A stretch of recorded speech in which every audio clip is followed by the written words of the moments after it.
just like a woman. That's because some of you niggas, you be acting just like a woman. Nigga Reaper, keep it 1,000.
Just like a woman. That's because some of you niggas, you be acting just like a woman.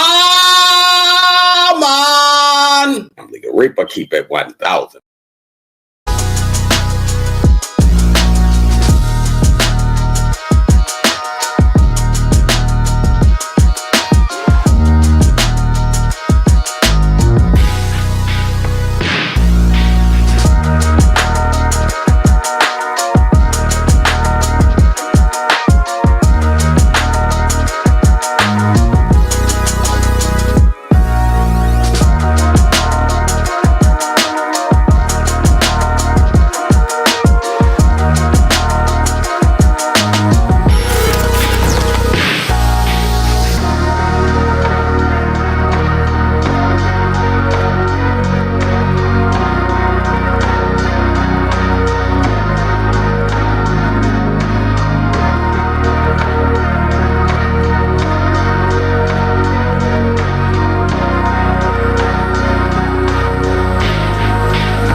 Just like a woman. That's because some of you niggas, you be acting just like a woman.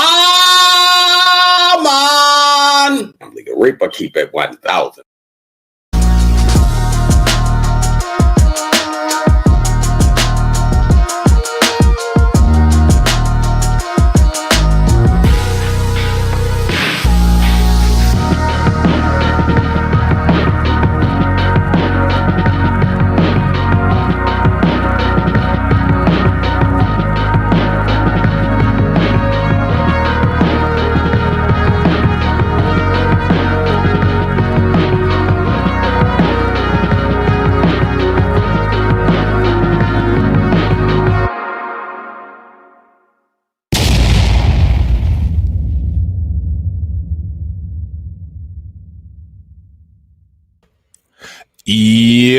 Yo, what up, y'all? It's your boy Rob coming back at you once again with another live stream. So before we get started, you already know what to do.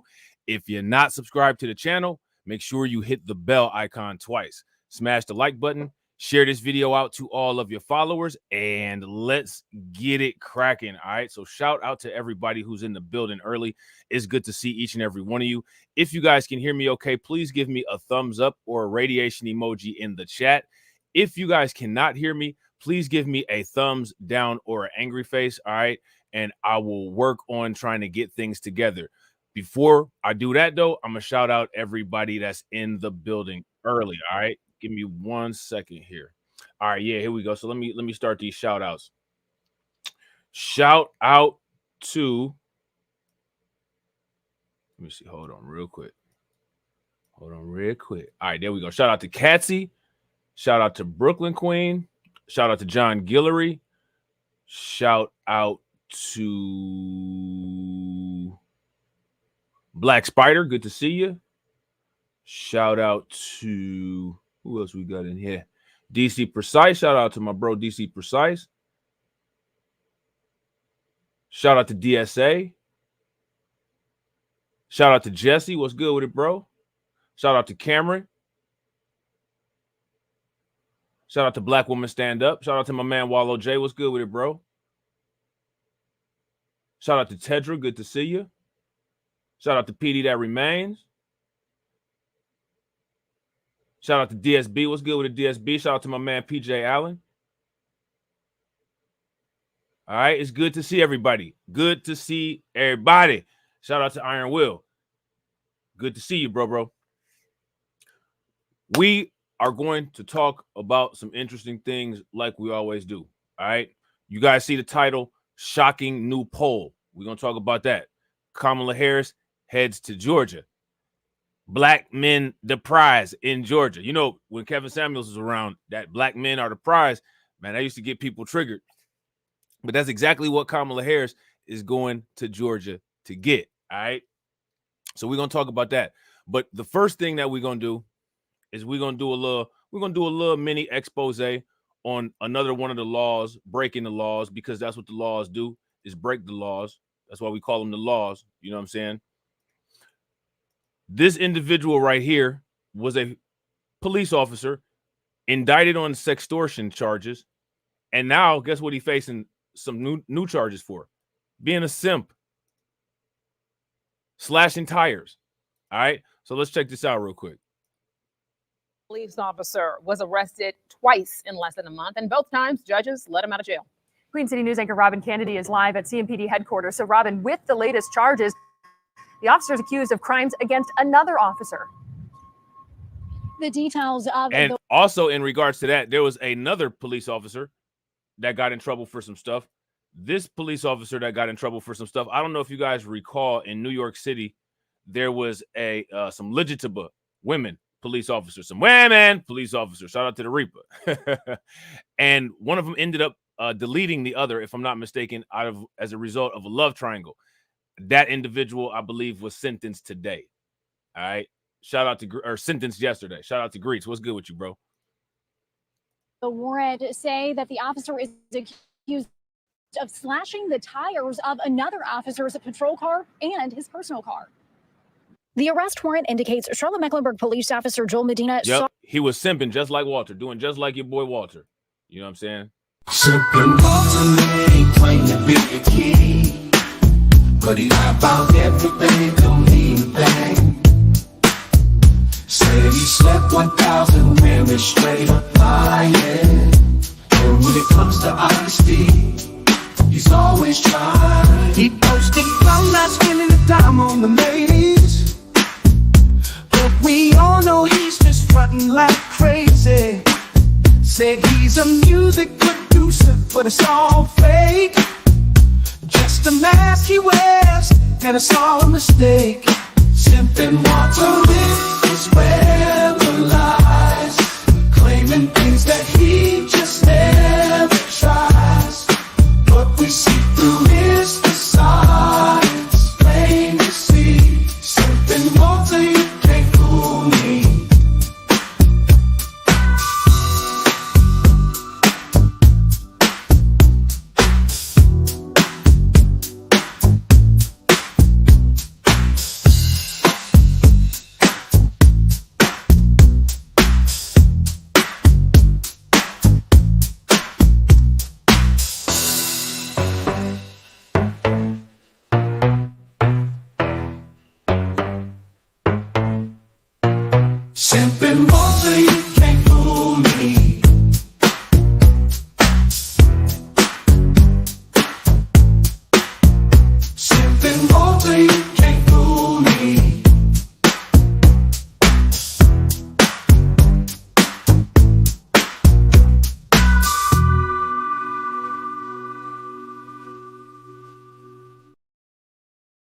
Walter Weeks with the platinum song of the week. With the platinum song of the week, Walter Weeks. You know what I'm saying? Let's get back to this clown. Bought out his fellow officer and says he was caught on camera outside the officer's home last week. An investigator says Medina slashed 2 tires on the officer's personal vehicle and 1 tire on his CMPD patrol car. When the officer contacted Medina, the warrant. Shout out to DSB. DSB said that's a classic picture right there. He looked like he's saying, ah, that's his Daisy baby face. It says he admitted to his fellow officer that he slashed his tires on both cars. So you see that? Listen to what this clown did. Another officer's patrol car and his personal car. The arrest warrant indicates Charlotte-Mecklenburg police officer Joel Medina sought out his fellow officer and says he was caught on camera outside the officer's home last week. An investigator says Medina slashed 2 tires on the officer's personal vehicle and 1 tire on his CMPD patrol car. When the officer contacted Medina, the warrant says he admitted to his fellow officer that he slashed his tires on both cars and even told the officer he'd pay for the damage to avoid getting CMPD involved. He's not thinking rationally, and then to think another officer is going to say, yeah, let's forget it. You engage in this violent behavior, destroyed my property and the police department's property.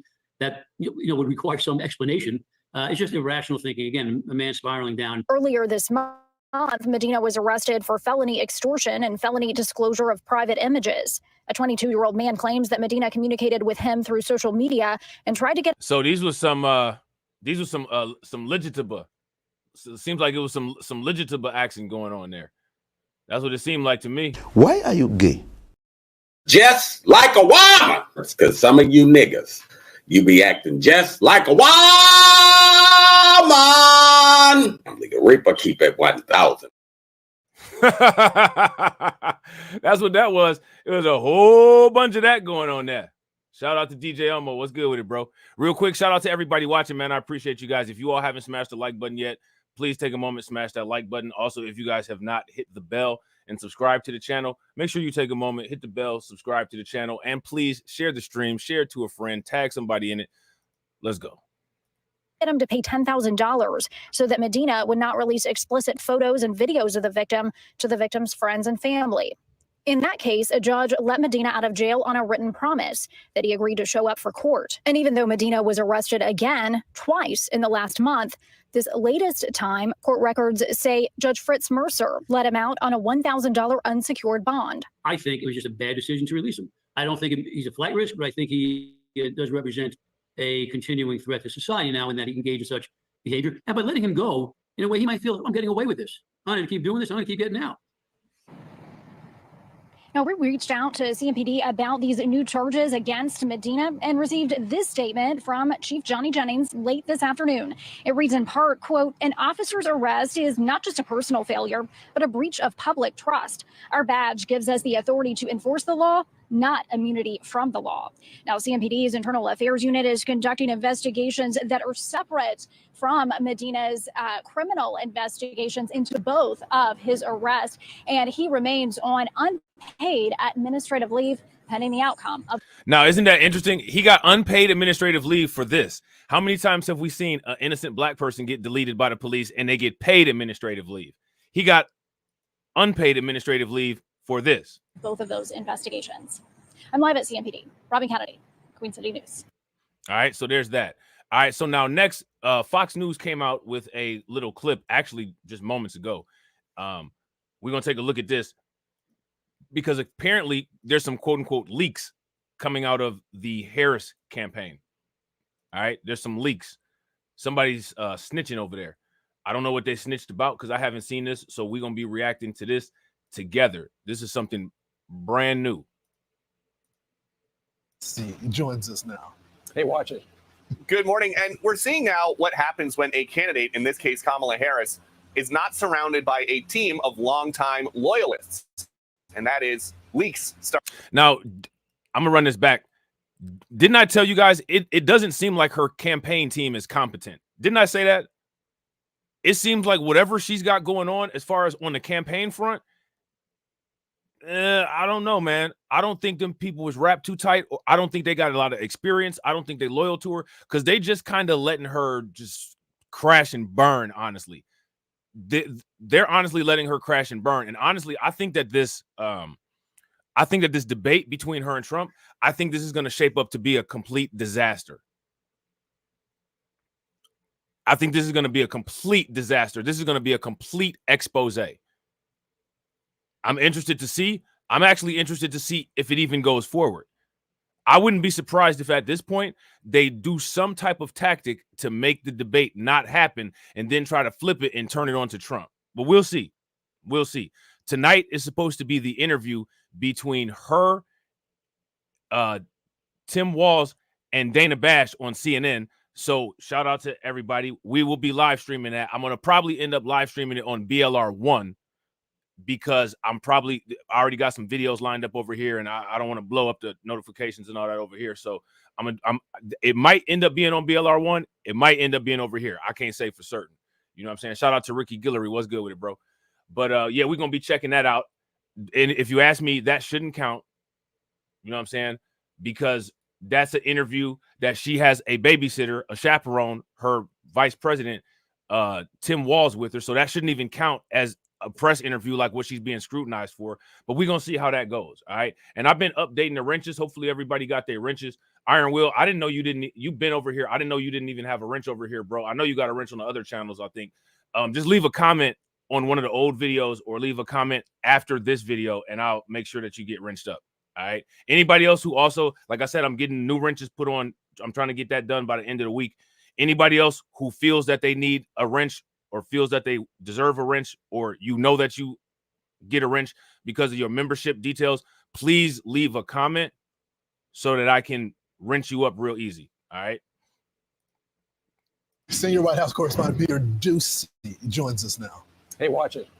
Good morning. And we're seeing now what happens when a candidate, in this case Kamala Harris, shout out to Lehman Lucas. What's good with you, bro? A team of longtime loyalists, and that is leaks start to come out. This is something we almost never saw from candidate Biden or President Biden, but now there's an Axios item with the title, Inside the Tension in the Harris Frankenstein Team. And the problem appears to be that Obama-era operatives have been jammed into an office in Wilmington full of Biden people, and nobody knows who is really doing what. The story says, quote, the entanglement. And honestly, they used the word entanglement. They used the word entanglement. But anyway, that's exactly what it seems like. It seems unorganized. It seems scattered. It seems very chaotic. It seems very volatile. It doesn't seem like anything is very focused at all. It doesn't seem like there's a lot of guidance at all.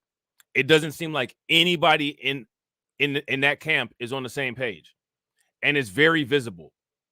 You know what I'm saying? If you guys agree, give me a thumbs up. If you guys disagree, give me a thumbs down. And shout out to everybody that's watching. We got 51 people watching and we got 27 likes. If everybody could take a moment, bang on that like button and get us to 70 likes, that would be great. If you haven't shared, please take a moment, share.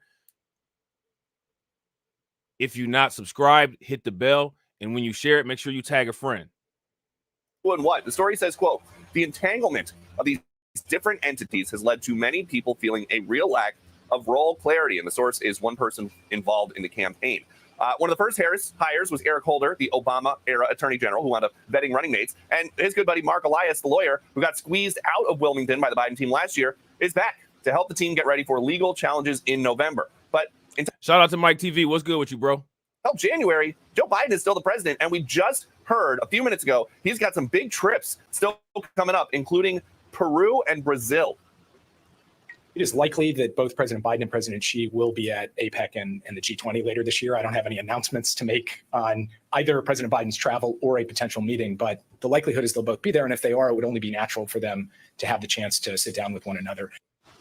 We saw President Biden on the beach in Delaware for hours yesterday. There is very, very little going on here. And a very well-placed source who works inside told me that the general feeling among staff right now is one of senioritis. Back to you. Senioritis, that's good. So, Peter, the story from Axios about Frankenstein, the Frankenstein team, because part of it is the Harris people, part of it is the Wilmington Joe campaign, part of it's the White House people, and then you got the Obama people coming in. They don't know who's in charge. But just the fact that apparently Axios spoke to 6 people on the inside, this is new because this means they are leaking, which the Biden team never did. What do you guys think about that?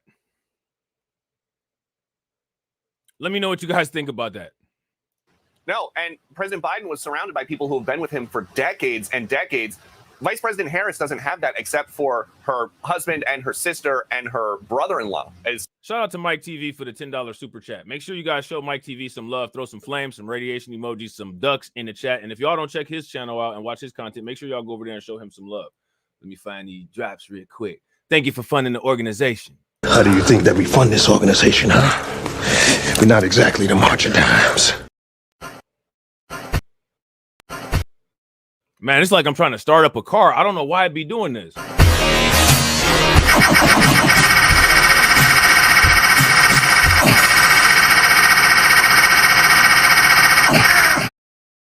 the money, y'all. There's poor people around. I'm rich, biatch. Cash rules everything around me. Queen, get the money. Dollar, dollar bill, yo.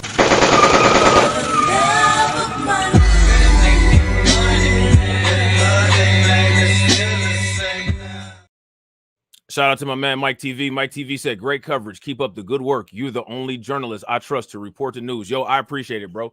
Mike TV is a damn good journalist, too. Like I said, make sure y'all check out his content as well.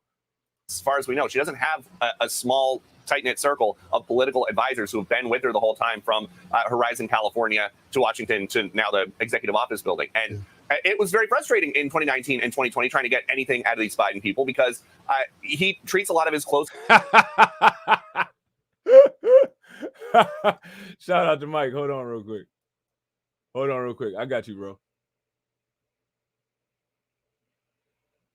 See, there we go. Some motherfuckers are always trying to... See, here we go. Not a computer acting crazy again. Some motherfuckers are always trying to ice skate uphill. Good looking out, bro. How do you think that we fund this organization, huh? We're not exactly the March of Dimes.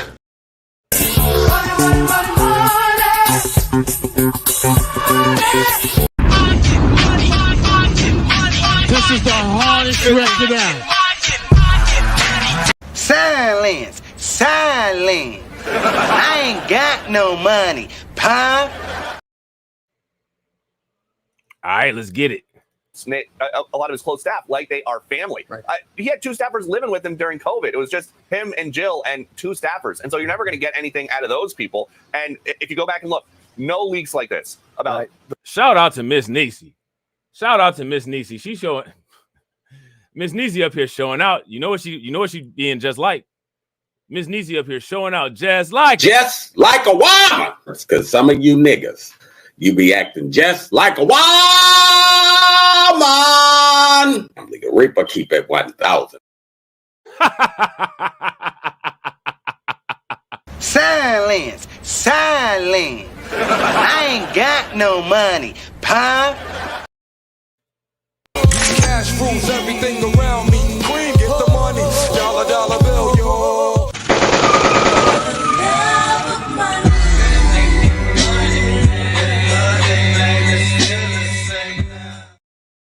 Now, you know, if you don't vote for Kamala Harris, You ain't black. now you know that, right? Y'all know that, right? Oh, man, that's hilarious. Shout out to Mike. Mike said, I'm just going to interrupt. F it. I'm just going to interrupt the show. Consider this a PSA. Hit the super chat, people. Thank you, Miss Niecy. Facts. I agree. Definitely appreciate it. And, hey, that's what they do during a commercial break. You know what I'm saying? They interrupt the show. So shout out to the commercial breaks and interrupting the show. You know what I'm saying? That's player moves right there. I'm an old Mac from way back.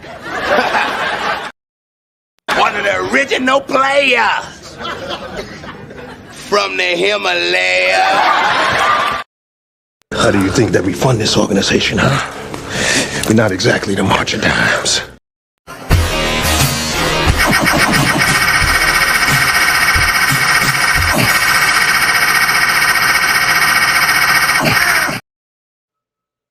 Cash rules everything around me. Queen, get the money. Dollar, dollar bill, yo.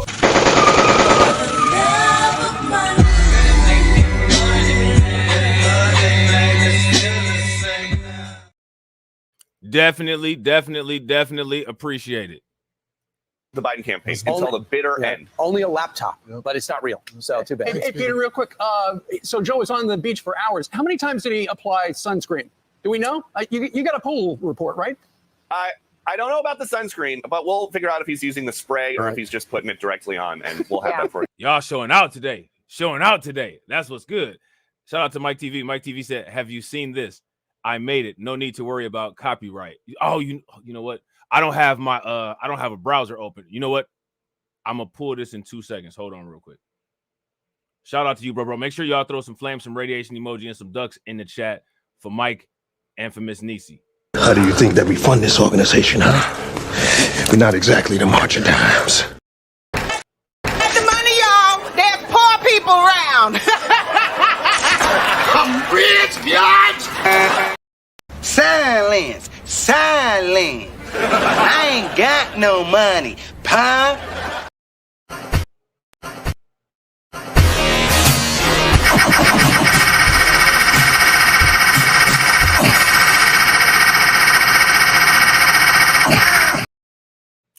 Woo, man, y'all killing it. Big balling in the comment section, man. Shout out to y'all, man. And shout out to Quat, man. What's good with it, bro? And shout out to August. Make sure y'all throw some big bags in the chat. Big bags in the chat for Miss Niecy. Definitely appreciate it. Miss Niecy said, now I'm matching Mike TV. Still sleepy.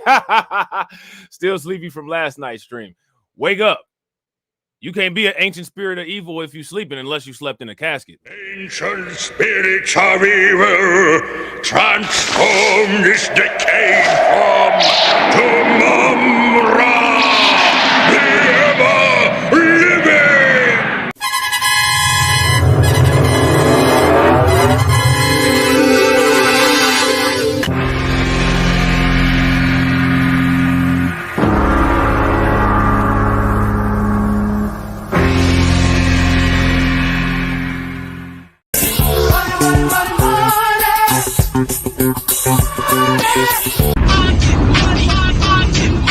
This is the hardest record out. I'm standing on business. I'm standing on business. I'm standing on business. Y'all standing on business. That's what's good. I'm gonna run this real quick and I'm gonna grab that link that Mike put in. Oh, you know what? Oh man, hold on. Ha, we're gonna do it like this. We're gonna set it right back to right about there, and I'll be right back. Told me that the general feeling among staff right now is one of senioritis. Back to you. Senioritis. That's good. So, Peter, the story from Axios about the Frankenstein team, because part of it is the Harris people, part of it is the Wilmington Joe campaign, part of it the White House people, and then you got the Obama people coming in. They don't know who's in charge. But just the fact that apparently Axios spoke to 6 people on the inside, this is new because this means they are leaking, which the Biden team never did. No, and President Biden was surrounded by people who have been with him for decades and decades. Vice President Harris doesn't have that except for her husband and her sister and her brother-in-law. As far as we know, she doesn't have a small, tight-knit circle of political advisors who have been with her the whole time from Horizon, California to Washington to now the executive office building. And it was very frustrating in 2019 and 2020 trying to get anything out of these Biden people because he treats a lot of his close staff like they are family. Right. He had 2 staffers living with him during COVID. It was just him and Jill and 2 staffers. And so you're never going to get anything out of those people. And if you go back and look, no leaks like this about the Biden campaign until the bitter end. Only a laptop, but it's not real. So too bad. Hey, Peter, real quick. So Joe was on the beach for hours. How many times did he apply sunscreen? Do we know? You got a poll report, right?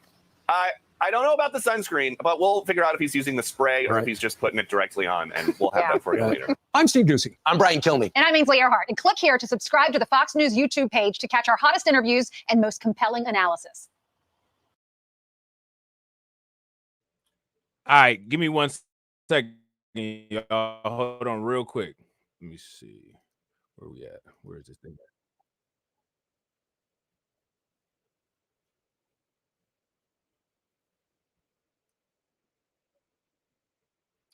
Okay, hold on 1 second. Let me just do something real quick. Give me 2 seconds. What happened to that? What the hell? Oh, man, I just had that up. Hold on. Oh, here it is right here. Okay. All right. Shout out to Mike TV. Make sure you guys throw some flames, some radiation emoji, some ducks in the chat for Mike TV. Also, make sure y'all hit that link that he put in. That's on his channel, so he gets credit for these views. You know what I'm saying? And we're gonna take a look at this. I'm already laughing. It's already about to be hilarious. It's already about to be hilarious. Hold on real quick.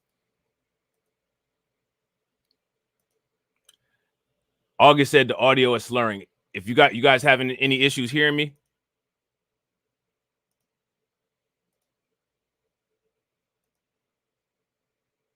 Let's see. Hold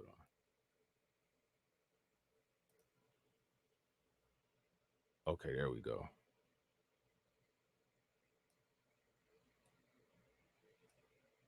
Oh, okay, you guys can hear fine. Okay, cool. That's what's up. That's what's up. All right, let's get it. So I know how to make a mean pot of greens. In fact, people used to ask me to make greens for them for Christmas. One year, I had so many that I had to wash that we ended up washing them in the bathtub.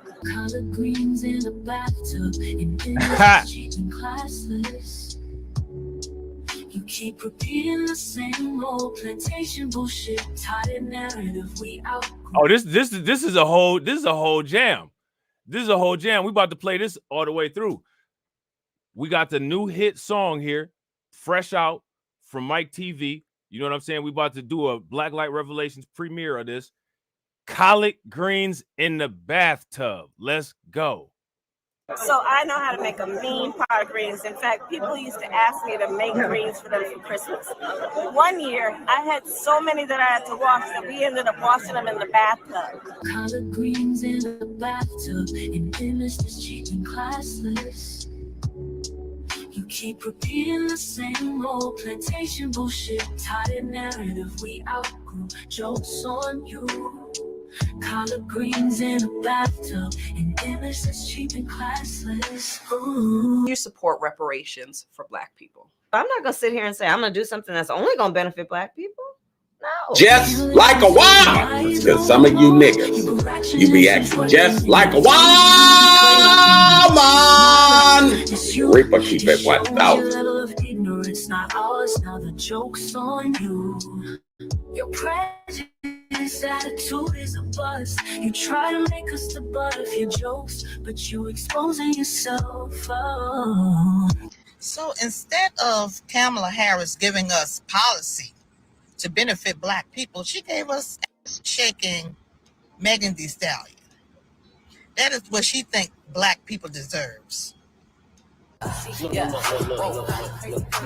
this. Somebody come look at this. Look at this. You misrepresent us, but we stand tall. Confident in our lineage, proud and strong. Your stereotypes don't define our soul. We break barriers, taking control. You can paint us wrong, but we stand right, rise above all hate. Unified, no debate. Broke free from the chains we face by all the noise. But keep talking, you're the fool. We play it cool. Collard greens in a bathtub, an image that's cheap and classless. You keep repeating the same old plantation bullshit, tired narrative we outgrew. Jokes on you. So I know how to make a mean pot of greens. I had so many that I had to wash. We ended up washing them in the bathtub. Collard greens in a bathtub, an image that's cheap and classless. Ooh. Collard greens in a bathtub, an image that's cheap and classless. Ooh. The same type of directives that we approve, but we see through your facade.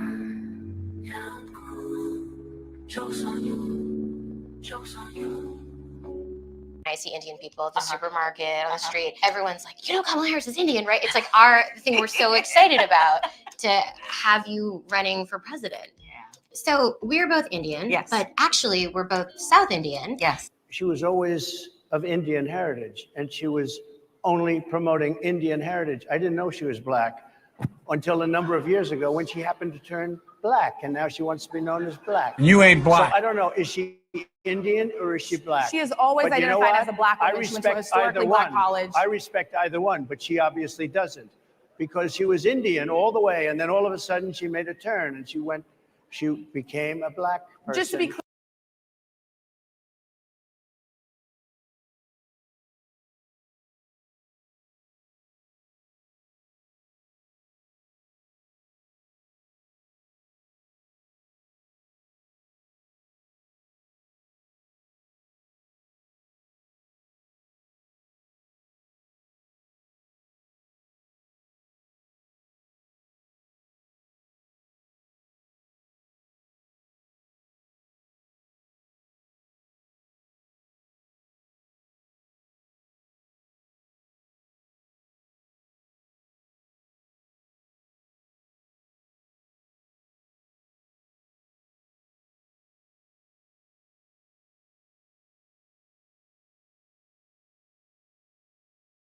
Man, I'm glad I was looking at the screen. Shout out to Catsy, man. Show Catsy some love. Your boy trying to do too much multitasking. Can you guys hear me now? Y'all can hear me now, right? Shout out to my man Rick Guillory with the $4.99 super chat. Make sure y'all show him some love. Throw some flames, some radiation emoji, and some ducks in the chat from my man Rick Guillory, standing on business. I'm standing on business. I'm standing on business. I'm standing on business. How do you think that we fund this organization, huh? How do you think that we fund this organization, huh? We're not exactly the March of Dimes.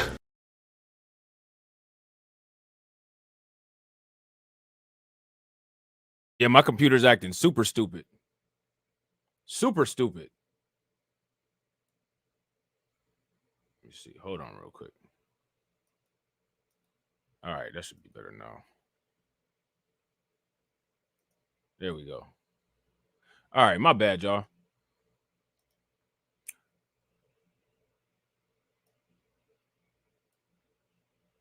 All right, let me see. I think we good. No, we not. I still can't. All right, there we go. Hold on. Let's see the comments real quick. Okay, cool. All right, there we go. All right, we back. We back. We back. Shout out to the specialist. What's good with it, bro? All right, now, Rick Guillory. Shout out to Rick. Make sure y'all show Rick some love. Throw some flames, some radiation emoji, and some ducks in the chat for Rick.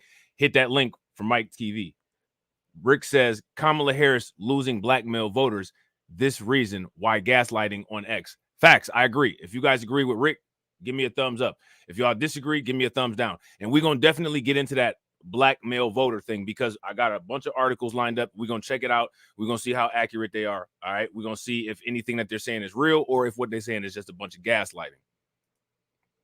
And it's time for the hot topic of the hour. Candidates hitting the campaign trail today. President Trump back in Michigan, while the Harris team will be in Savannah, Georgia. And that's where she'll sit down for her first media interview since Biden dropped out of the race now 40 days ago. Though she's been hounded for a solo appearance, she is sitting with CNN's Dana Bash right alongside her running mate, Tim Walz. This is where we're getting a sneak peek into what it's like to interview the vice president. The New York Times asked one of its reporters to describe the process from the 2 times she spoke with Kamala Harris, describing it as arduous. Quote, I was trying to sift through platitudes to try and find a specific vision of a story that she was telling about herself because it really wasn't clear. That's not good. And now, again, mind you, this is the New York Times. Let me ask you guys this question. Is the New York Times conservative or liberal? People just really are not feeling her across the board.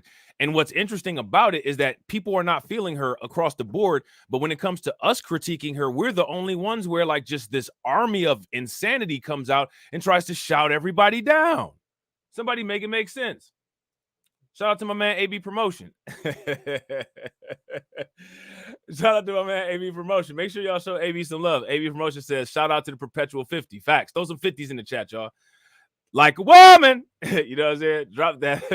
That drop stupid funny. Why though? Bro, I'm telling you, man. Shout out to the Reaper, man.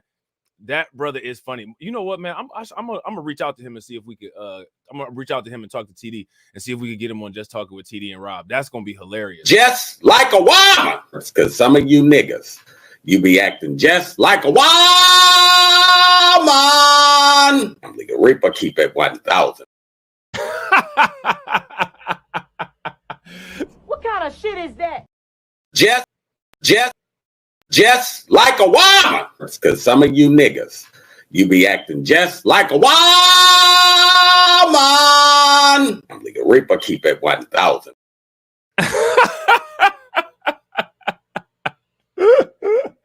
Oh, man, that's hilarious. Shout out to my man, Adrian Hicks. What's good with it, bro? Man, that's hilarious, man. That drop is hilarious.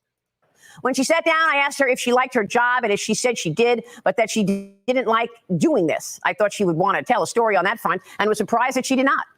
Mark Tepper, I don't know if we're going to get a lot of word salads tonight or if we're going to get blowing off questions or if she'll be honest with the American people. Well, you know, this is an interview on a friendly note. All right, bro. Always a pleasure to have you come through, man. Take it easy. With a friendly interviewer where they're going to be softball questions. She probably knows all these questions in advance, pre-recorded, and she still can't run this thing solo. She still needs a. I don't think that all of the questions are going to be softball. I don't think that they are. I think the questions that get put out on TV, since it's a pre-recorded and it's edited, are going to be softball. But I don't think that all the questions are going to be softball at all. I don't think so. You know what I'm saying? But that's just me. You know what I'm saying? What do you guys? If you guys agree, give me a thumbs up. If you guys disagree, give me a thumbs down. And I honestly, I don't think Dana Bash is going to stay at CNN very long. That again, that's another thing. That's just me. Shout out to everybody that's watching. We got 59 people watching and we got 46 likes. If everybody could take a moment, smash that like button. Let's try to get to 90. If you haven't shared the stream, take a moment, share the stream. Make sure you tag a friend. All right. Wingman, which is incredibly disappointing. I mean, when you are trying to secure the most important position in the world and you're too cowardly to actually go out and do a one-on-one interview, that's a problem. But to your point about her word salads and stuff, that's probably why Tim Walz is there, to jump in and protect her in the event that she starts to use her exaggerated hand gestures and she starts to talk in circles and things like that. That's what he's there for. Now look at it. That's the narcissist face right there. There's like nothing behind that face. How would you guys agree? If you guys agree, give me a thumbs up. If y'all disagree, give me a thumbs down. That's the narcissist face. That's like that plastic, glassy face with like no soul behind the eyes. Because you know, it's an old saying, and it says, your eyes are the windows to the soul. That's what people say. I don't necessarily know if I believe in that because, you guys know I'm real philosophical and I got all kind of strange thoughts and philosophies, and I don't necessarily believe in mainstream things that a lot of people believe in. But I do believe that there's some element of, your personal programming, so to speak, your consciousness, i.e. And when I see just like the flat, artificial, glossed over affect, I just wonder. You know what I'm saying? Shout out to Wallow J. Wallow J says she's sitting up there looking like Wendy Williams. She do right there, don't she? she do. And it's incredibly disappointing. Well, one of the most important things after tonight's interview will be look at her. Remember I was telling y'all her eyes was black. Now y'all can see a perfect picture. These is the black eyes. Look at them black eyes, like on what's the name of that movie? Legion. Remember when that old lady was climbing up the wall and she was climbing all on the ceiling? Legion.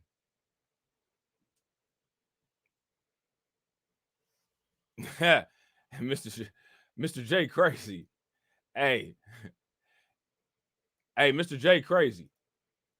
Just like a woman. That's because some of you niggas, you be acting just like a woman. Nigga Reaper keep it 1,000. Oh man, that's hilarious, man. That's funny as hell. Shout out to my man John Guillory, man. Big bags. Make sure y'all show some love, throw some flames, some radiation emoji, and some ducks in the chat for my man John Guillory. I'm the king of the world. You will bow down, bitches. Moves. I'm an old Mac from way back. One of the original players from the Himalaya. How do you think that we fund this organization, huh? We're not exactly the March of Dimes.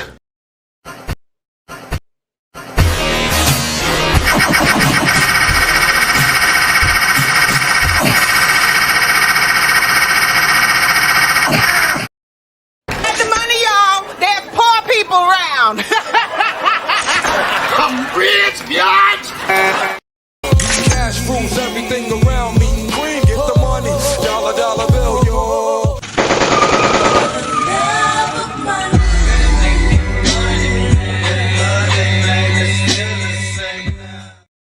Shout out to y'all, man. Shout out to John. I was catching up to the stream and see Miss Niecy drop that 50 bomb in the beginning and was like, hold up. Hold up. And I had to establish that I am him. Hey. Like Reaper say, I don't want to be like a woman. Keep it 1,000. Keep it 1,000. Facts. That's hilarious. Just like a woman. That's because some of you niggas, you be acting just like a woman. Nigga Reaper keep it 1,000. Oh man, I be binge watching Reaper, man. I ain't gonna lie, like that's something that I'll turn on and be doing stuff. You know what I'm saying? Like when I'm editing a video or something like that, and I got that playing in the background. Oh man, it's hilarious, man. It's some talented people on YouTube that like just kind of don't get their shine. You know what I'm saying? Like they kind of got like the natural talent and they be in their element and they like, they just doing their thing. It'd be hilarious, man. He one of them if you ask me. To understand where the heck Kamala Harris is on the major issues. I mean, all the flip-flopping going on. I want to ban on fracking. No. The aide says she doesn't want to ban on fracking. I want Medicare for all. No. The aide says she doesn't want that. We've got new Fox News polls showing a near dead heat between President Trump and Vice President Harris in the Sunbelt states. And we're going to talk about that poll. That's one of the things that we're going to talk about. Yeah, bro, Reaper is hilarious, bro. That dude is I'm telling you, man, I be dying laughing. I be cracking up laughing watching his streams, bro. He one of the most underrated people on YouTube. He gonna blow up eventually. Enough people find his channel, he gonna be up there. And I'm good at calling YouTube talent too. Ask TD Media Group, he'll tell you. I'm real good at calling talent on YouTube. Harris edging out Trump by 1 point in Arizona, Georgia, and Nevada. Trump up by 1 point in North Carolina. Overall, those battleground states, Harris is still up on Trump, 50-49. Amazingly, even though nobody knows where she stands on these issues, voters there still think President Trump, however, will do a better job on the issues most important to voters. That includes immigration, border security, and the economy. Harris beats Trump on healthcare and abortion. Todd Pyro, your reaction? My reaction is you are not going to convince the Democrats to vote for Trump based upon the issues. They don't care about the issues. They want Kamala Harris because of all the touchy-feely reasons that we've articulated multiple times. So you need to get the independents. And that's why tonight's interview and obviously the debate even more so are the key factors, because you have to translate that edge that Trump has on immigration and the economy into votes. And right now, if you look at this, Trump is losing in 3 states that he was winning a month ago. I understand polls are polls and they change throughout the course of this process, but I don't know about you. I would rather be winning than losing. And I understand Trump overperforms the polls when the actual. Shout out to Black Spider.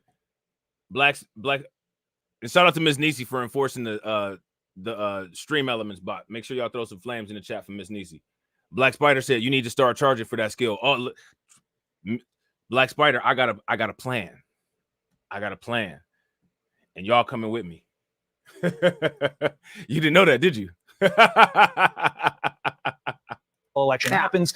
That's the reality. But I still want to be winning. You need to translate those independents. And that's why forcing her on the issues needs to be priority number one for the Trump campaign. I don't know if it happens tonight. We just don't know if it's going to be issues or hope and joy. That's why the Trump campaign came out with questions that they think Dana Bash should be asking. And they have a whole list of questions about many of her flip-flops. But I mean, at the end of the day, the American dream is feeling out of reach for many people. And that is according to a new Wall Street Journal NORC poll. 89% of those respondents say that owning a home is essential to their livelihood, but only 10% say it's easy to achieve.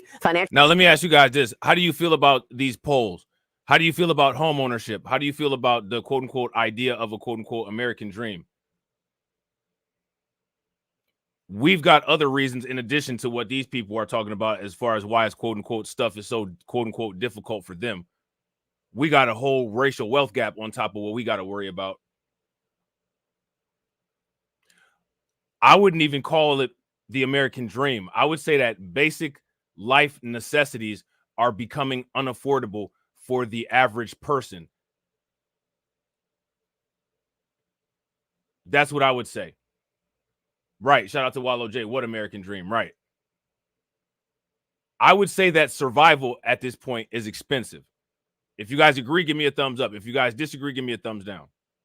Social security and a comfortable retirement at the top of the essentials list. But again, less than 10% think that they can have that. When it comes to the American dream, only 34% say it's still real. 49% say it no longer exists, Mark. Yeah, I mean, it's been a rough 4 years. And if we kind of just run through the math, the median household income is $75,000. That's a little more than $6,000 a month. Now let's go through the expenses. Average mortgage payment, $2,500 a month. Average cost for a car with gas and auto insurance built in as well, $1,000 a month. Groceries, $1,000 a month. Utilities, $500 a month. Childcare, $1,500 a month. We're above that $6,000 bogey already. So this is why we've got $1.1 trillion in credit card debt. Yeah. This is why you see people in grocery stores using buy now, pay later. So now let me ask you guys this question. If Americans, I want to ask you guys this question logically. Shout out to B1 first. We saw the polls that they had up here on the screen, right? If the number one issues in the United States are the economy and immigration, how is it that, and the polls show that people are more confident in Trump's ability to deal with those things, why is it that Kamala Harris is still winning. What kind of sense does that make? Let me know what you guys think. And real quick, shout out to everybody that's watching. I really appreciate you guys. If you all haven't smashed that like button yet, please do me a favor. Smash that like button. Also, if you guys have not hit that bell, please take a moment, hit the bell, and also please share the stream to your social media. We got the 1-to-1 popping off. We got 50 and 51. Shout out to y'all. Throw them hundreds in the chat. All right, let's try to get it to 100.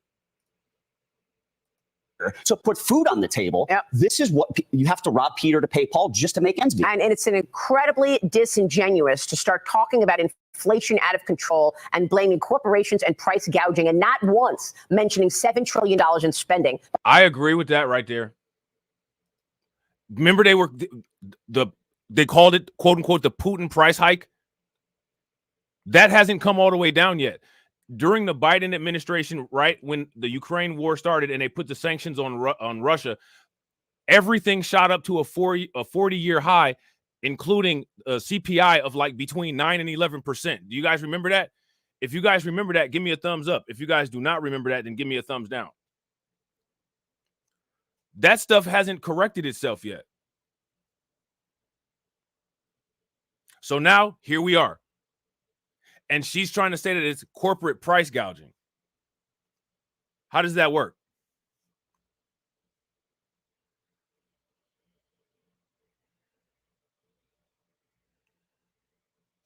Somebody make it make sense. How do you even define the corporate price gouging? We've gone over the policy, right? What you have to rob Peter to pay Paul just to make ends meet. And it's an incredibly disingenuous to start talking about inflation out of control and blaming corporations and price gouging and not once mentioning $7 trillion in spending by the Democrats. Todd Yeah, it's not the supermarkets. I know in my area, New England, they're closing Stop and Shops left and right. Wow. They wouldn't be doing that if those stores were making money. So Yeah, it's good point. not about that. My problem is I bought my house in 2020. I got lucky in terms of my timing. If I tried to buy my house today with the same salary, I would not be able to afford my house combined with the childcare and all that. Your American dream should not be based solely around luck. Yeah. It shouldn't be. Well, the payments would be much higher because of the 7% mortgage rate right now. And that's also an issue, the level of rates. We were just getting started this morning. A lot to. All right, so there's that. All right, and I agree with a lot of what they were saying there. So now here's the new polls. All right, we're going to take a look at the new polls. Shout out to Late Not Last. What's good with it? All right, we're going to take a look at this new poll right here. There we go.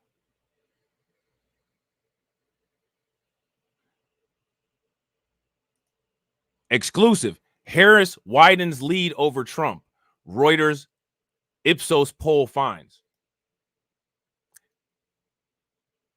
The polls aren't matching how people are surveying about who they think would do a better job with what elements of the economy. Would you guys agree? The polls aren't matching with what the surveys are saying. Harris leads Trump by 13 points among women and Hispanic voters. Trump leads among white voters and men. 73% of Democratic voters are more excited after Harris entered the race. That's ridiculous. What's the difference between her and Biden?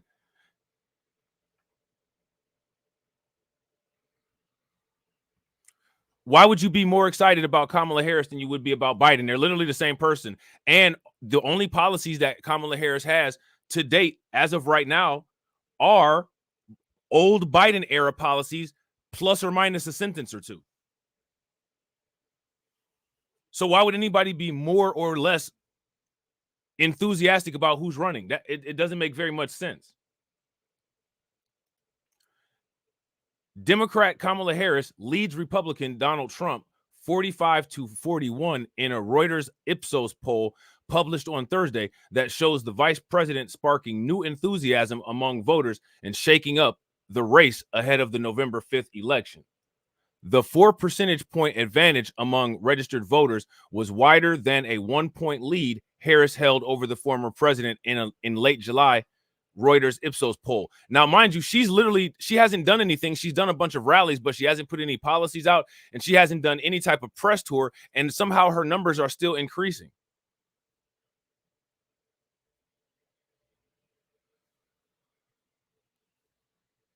And shout out to Mina. Make sure you guys throw some liking forces in the chat for Mina for enforcing them likes. Definitely appreciate it. Yeah, I wouldn't disagree with that. An eclectic back channel says you have to check the poll data.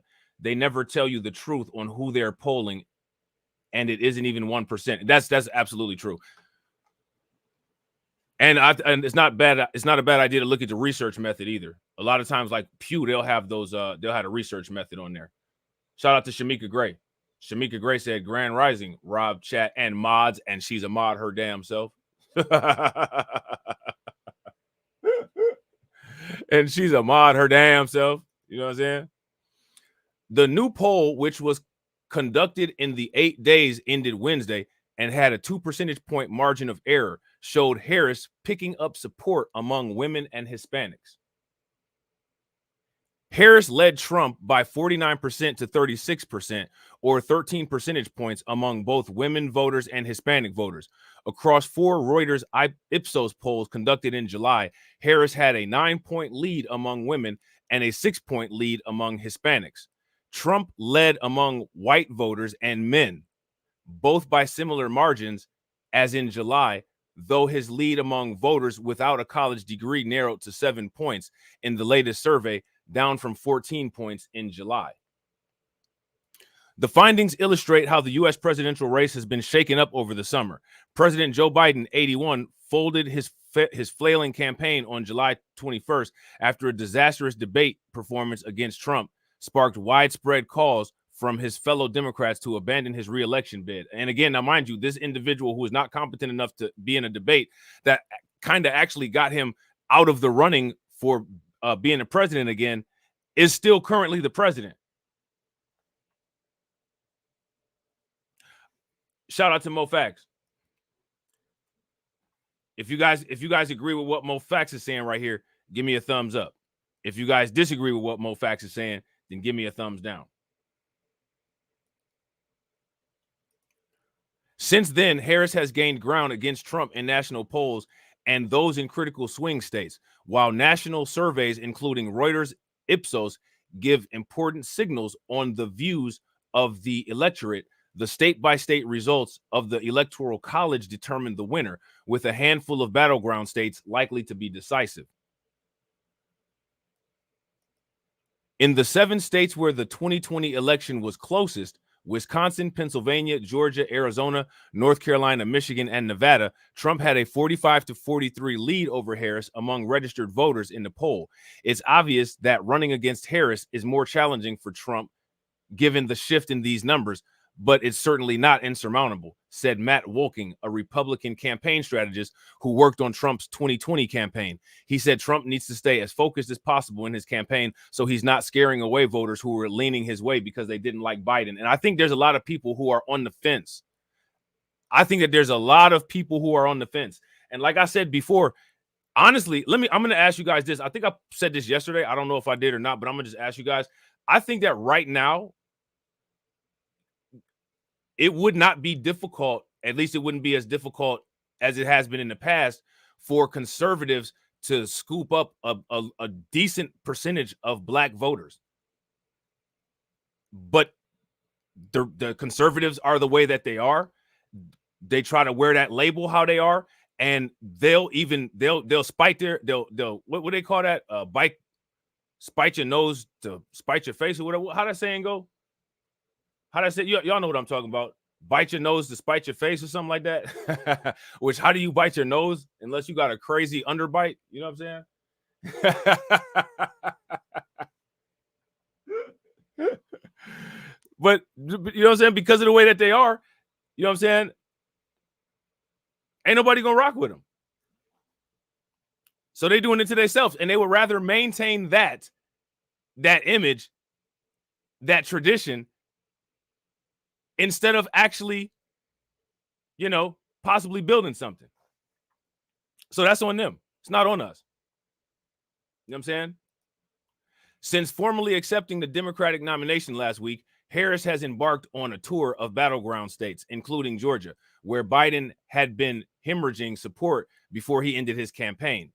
So now they say that there's rising enthusiasm. And again, let me ask you guys this. What are the events that have taken place that Kamala Harris has done that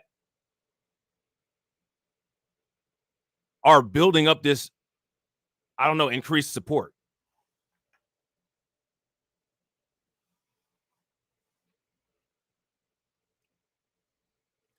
Shout out to Shadow Pop. Shadow Pop says, no real black person would ever vote for a racist unless you don't understand history. Unless you understand the United States, we would never interact with anybody. We'd completely be socially isolated. Because when it comes to people that are not racist in the United States, that's Lysol numbers. Every single president that any black person has ever voted for, including Abraham Lincoln, has been a racist. You know, guys say stuff like this. You ain't black.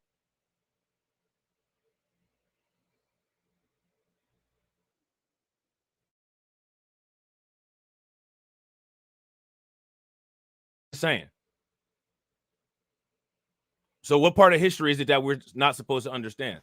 That most of these people's grandparents and parents are the people in the critical race theory, black and white pictures, like Jerry Jones? Or are we supposed to understand how to conduct business and just navigate ourselves as safe as possible so that we could build up enough resources and assets to be able to deal with things directly? Nobody's scared of racism. For a long time, racism had been used as a deterrent to try to keep people away and keep people down. Nobody's scared of racism. Who's scared of racism? That's one of the reasons why the Democrats are failing. The Democrats trying to use old school fear tactics. Posters of Trump up with a KKK hood on, talking about Project 2025. It's the same thing that they was doing back in the day. Ain't nobody scared of racism. You ain't see what happened on that riverboat in Alabama? Did you miss that?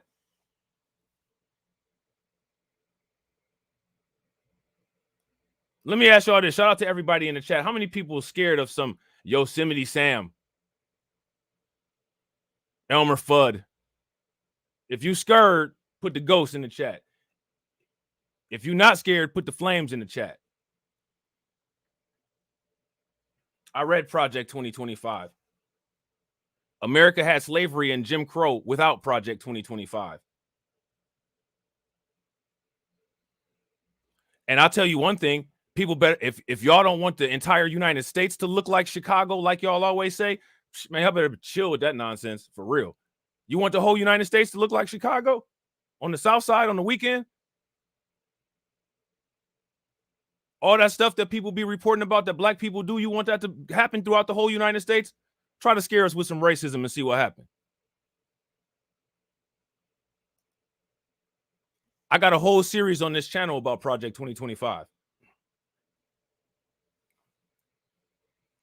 This is how you know when people reveal themselves.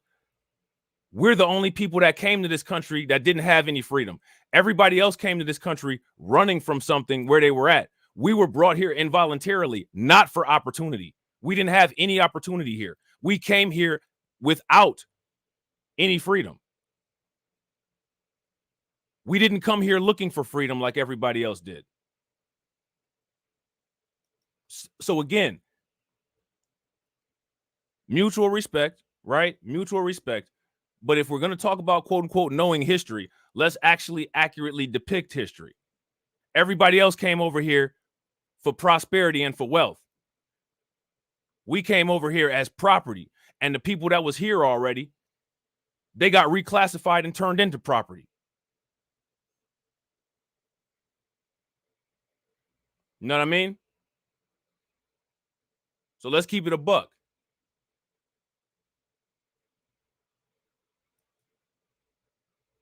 You know what I'm saying? This is capitalism. I'll take that Project 2025 book and make merch out of it and sell it. The same way I got them Megatron shirts down there. Capitalism. You know what I'm saying? And I'd advise everybody else to do that too. Get money, get resources, get assets, get power. You know what I mean?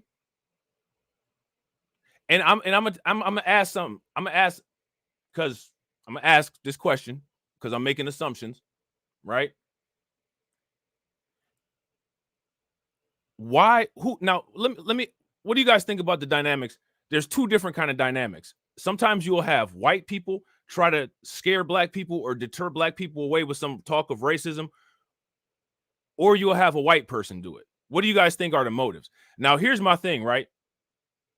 I don't even understand why a black person would do it, because I mean, we all see what goes on in athletics. So, you know what I mean? That's not a question there. But when it comes to a white person trying to scare a black person with racism, why would a white person try to scare you with racism instead of actually fighting the racism that you claim you're concerned about on our behalf? Do that make any sense? Anytime some white people start telling me about some racist stuff, I'll be like, what you do about it? That's the first thing that I say. What'd you do about it? What'd you do?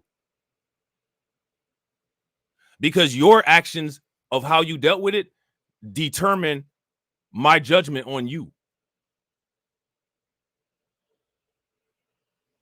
What'd you do? When you was around all your racist friends and they start dropping all them N-bombs, why are you telling me about it? Did you tell them about themselves while they was all there? No, I ain't even say nothing. All right, deuces. You won't have me to talk to it about no more neither. Because now I see what you own. You switch like Kamala Harris.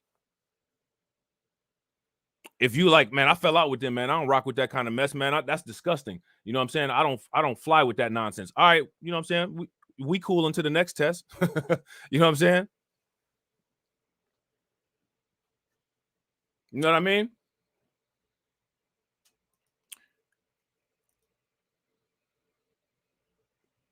Make it make sense.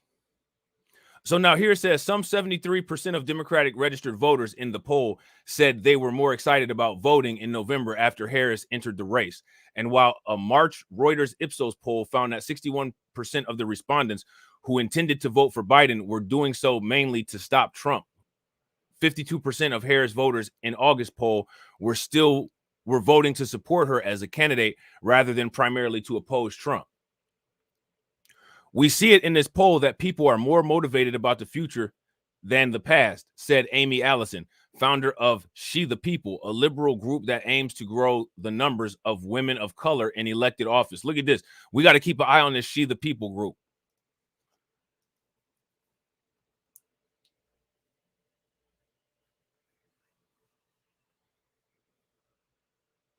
We got to keep an eye on this She the People group. This looks like another Justice Democrats type operation. They see Kamala Harris as the future, and Republicans see this election as just about Trump. Voters are more likely to be engaged when given the option of more than beating Trump.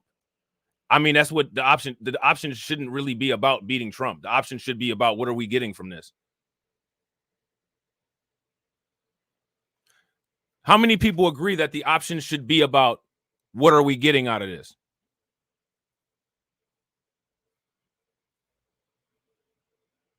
Politics should always be self-serving, if you ask me.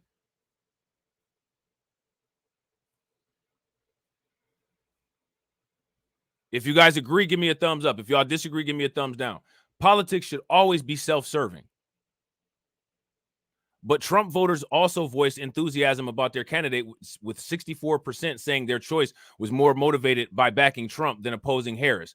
Voters picked Trump as having a better approach to managing the U.S. economy, 45% to 36%, a wider margin than Trump held in another Reuters Ipsos poll this week. All right, so let me just see this real quick.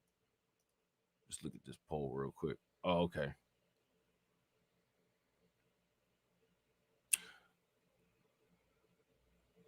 You know what?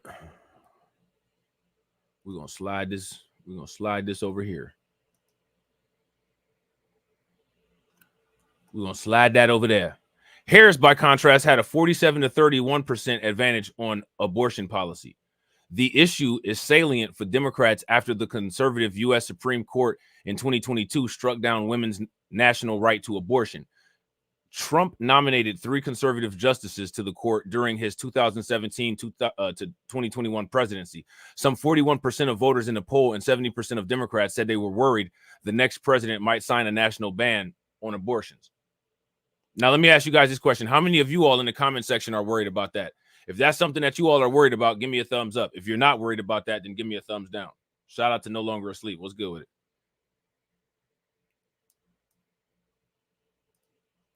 The latest poll survey period partially overlapped with the August 19th through 22nd Democratic National Convention in Chicago, where Harris formally accepted her party's nomination, and it remains to be seen whether the same level of enthusiasm for Harris will continue.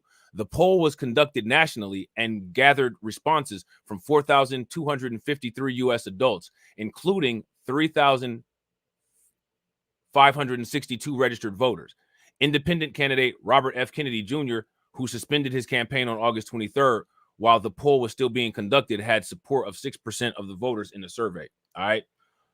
So that's interesting. All right. So now what we're going to do is we're going to go back in time to actually, let me see. Hold on.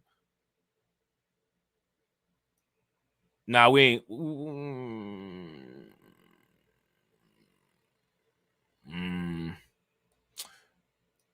Let me see. Hold on. We'll look at that later. We're going to look at this real quick. We're going to go back in time to January 31st of 2023. How's that sound? Sound like fun? Anybody excited? We about to go back to the future? Back to the past?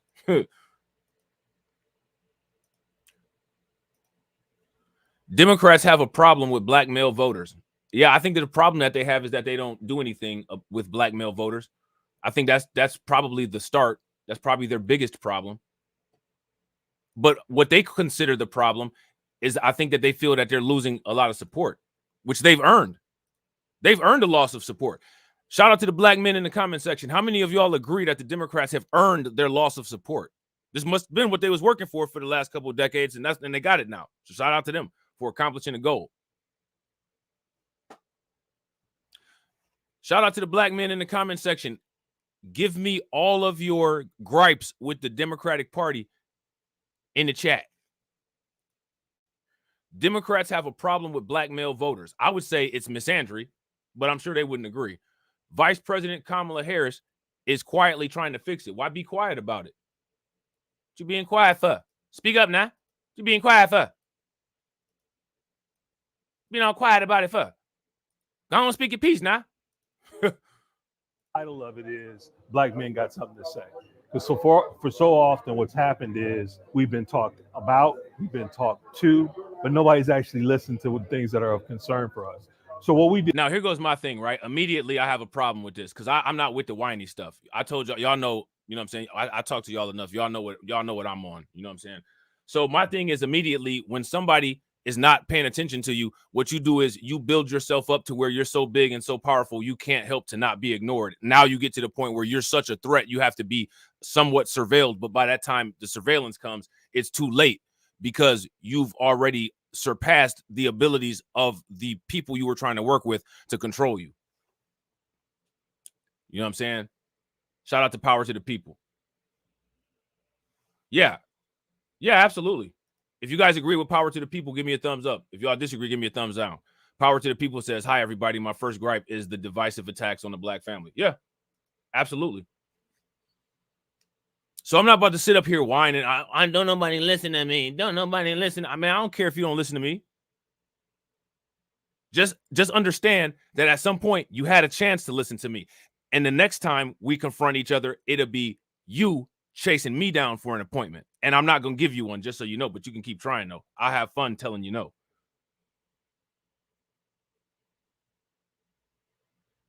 That's my mentality. I ain't on this soft stuff.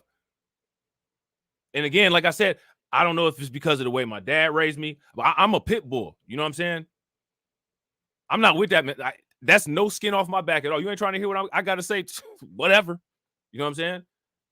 Not trying to fit in. Y'all don't want me at the party. I don't care. I'll make my own party. And then y'all going to want to come to my party. And then when you want to come to my party, guess what? Guess what? Yeah. Guess what? When you come to my party, Man, you gotta pay like this. Shout out to Miss Nisi and shout out to John. You got to pay like that. And even if you pay like that, you still getting nosebleed seats. You're still getting nosebleed seats. You're not going to be on the floor. You're not going to be in the box. And you're getting bottom shelf liquor. You finna drink New Amsterdam all night.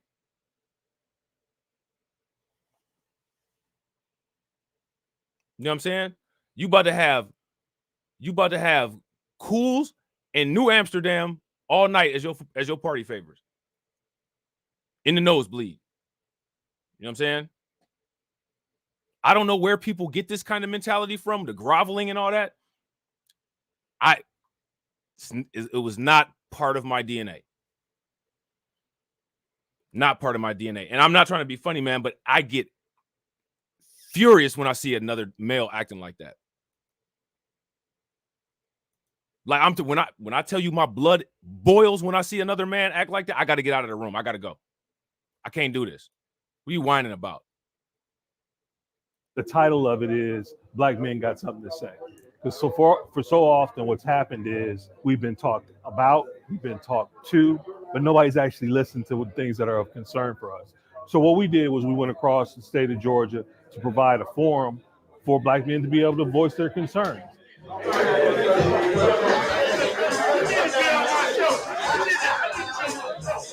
See, like, here's my fundamental problem with this, right? When you're voicing your concerns, who are you voicing your concerns to? You know, when I voice my concerns, when I'm in front of the mirror, that's when I talk to myself. I look myself in the eye and I talk to myself. I got to do this. I got to do that. I got to do this. I got to do that. I want to do this. I want to do that. I want to hit this benchmark. I want to hit that benchmark. How am I going to get it done? Then I construct a plan. I don't talk to anybody because I'm the only one that provide for myself.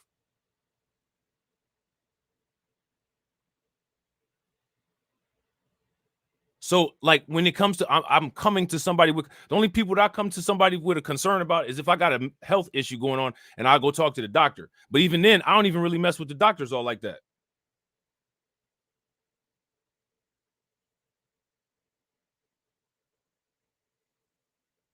How many people remember back in the day when people used to be jacks of all trades? Back in the day when dudes knew how to do everything. You know what I'm saying? People would have a sawhorse in their garage. You know what I'm saying? They'd be cutting up 2x4s. Putting drywall down in the basement. You did all kind of home improvement projects on your own. Don't nobody know how to do anything anymore. Back in the day, your dad used to be your education. Man, my dad, I had professional skills just from my father-son experience by the time I left the house. Professional skill experience just from being around him, spending time with him teaching me stuff that he did at work.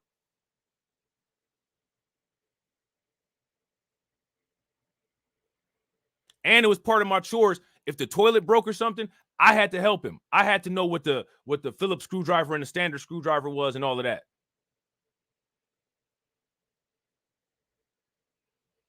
Your father is your first vocational school.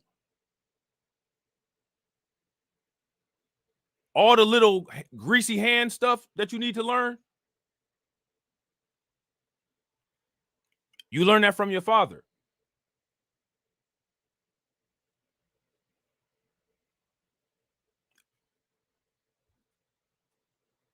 You know what I mean? We don't have that anymore. So now you got dudes that look, quote unquote, look for guidance. I've never had it like that. And I had a good dad.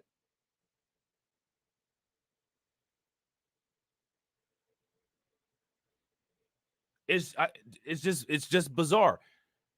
What these men, if you ask me, what they should have done is they should have put their minds and money together and created a black male super PAC and forced their political influence on people with their financial ability.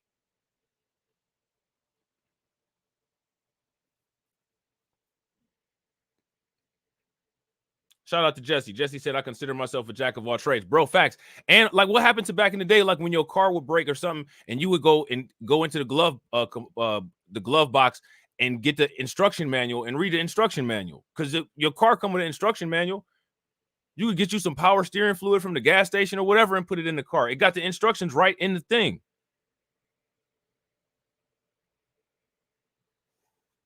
But see, like nowadays, though, we live in the era, people can't even remember phone numbers. I remember back in the day, I had all these phone numbers memorized. People don't even memorize the phone numbers no more. Nobody can remember long sequences of numbers anymore because of the cell phones. You know what I'm saying? People soft out here. Now you call customer service instead of figuring stuff out on your own. You get Uber Eats instead of going making some food. I don't understand.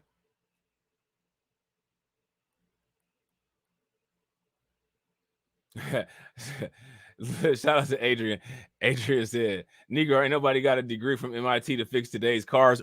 You gotta be a computer nerd to fix today's cars. You gotta know Visual Basic and JavaScript and Python and all these different programming. And the car is more computerized than mechanical for the most part.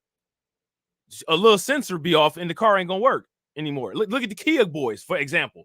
The Kia boys have figured out how to put a doggone USB port in the keychain and drive off with your car. A USB, they take a phone charger and plug it into their car and drive away with it. At 12 years old, the Kia boys out here doing this. You know what I'm saying?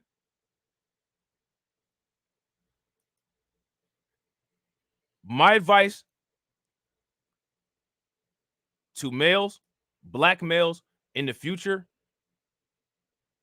look to yourself and to other like-minded black men for the solutions of your problems and fix the solution of your problem on your own. Protect the information on how you fixed that problem on your own and sell your ability to fix problems and make a business off of that to where you can reinfuse yourself with wealth. Not about to look to no political system or anything to try to save me from what?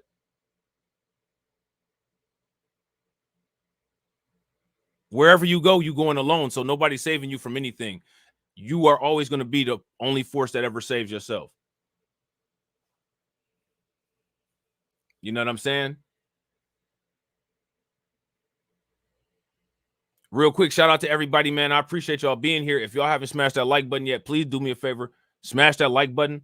Also, if you guys haven't hit the bell, please take a moment, hit that bell. And also, please share the stream to your social media. We got 50 people watching and 51 likes. We on the 1-to-1. Throw some 100s in the chat. Violence, crime is a big issue. Safety, and how that's going to be addressed. Another thing that we're hearing quite often is the amount of money that goes into programming that is to put into place for those different things that they talk about never actually gets to the organizations that can do something about it. There's not enough focus on the black father. In my personal opinion, if we were talking about politics, every study is kind of flawed. Now listen, check this out. Here go my thing, and I this is gonna sound bad. It's gonna sound bad, but it is what it is. Politics is never gonna focus on black fathers, except for to remove black fathers or any type of control that black fathers have from their families.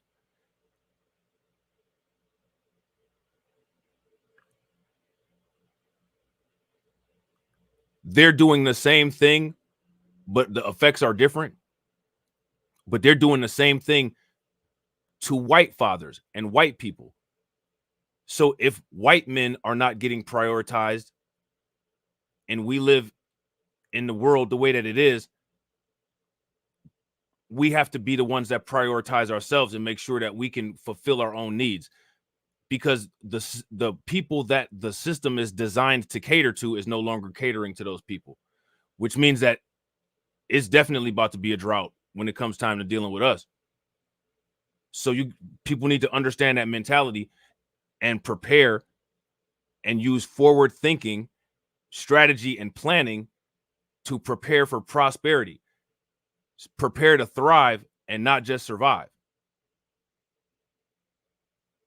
Whatever is important, the only gauge of how important it should be is how much effort we put into it, not the attention that somebody else gives to it. I know nobody care about black fathers. I'm a black father. You know what I'm saying? I care about black fathers because my father was a huge, pivotal part of my life. Still is to this day. You know what I'm saying? I can't say if, you know what I'm saying, the rest of the world shares the same sentiments, but the rest of the world is just the rest of the world. I know my life, and I know I would be a dramatically different person. I don't know for better or for worse, but I'm very satisfied with who I am. And a large part of that is because of my dad. There's a difference between a white man and a white father. There's a difference between a black father and a black man. And right now, when it comes to politics, there's not enough focus on fathers all around. As a father, a full custody dad, image is everything. What your kids hear and see determines what they decide in life. And there's nothing but yelling and screaming. Trump did not give people a chance. Either you do it this way or the highway. And what did it for me is the very first day he stepped in office. There was 10,000 people outside. He said there's over 1 million. You know, so if somebody's going to begin with a lie, they're going to continue with a lie. The two big things is the student loan debt, like you said, and gun control. And so again, where do they find all these black people that just talk about gun control and student loan debt? If we got let me ask you guys this. If we got the lowest college enrollment rates, how is student loan debt a huge problem with black people?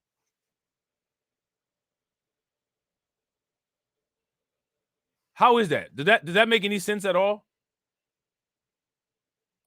Because one, the student loan debt, because I get that it has to be ran a certain way for funding and things like that. But then again, like a lot of students want to go, but they can't because the money is in the way.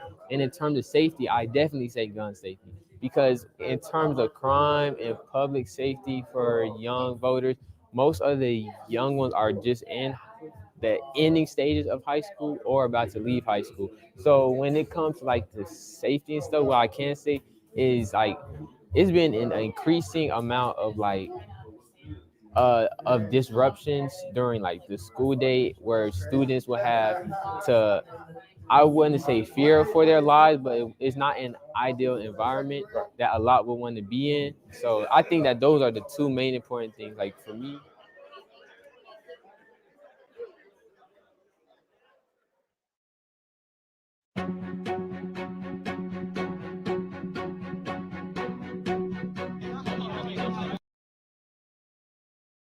My bad, y'all. Shout out to DSB. Make sure y'all show DSB some love.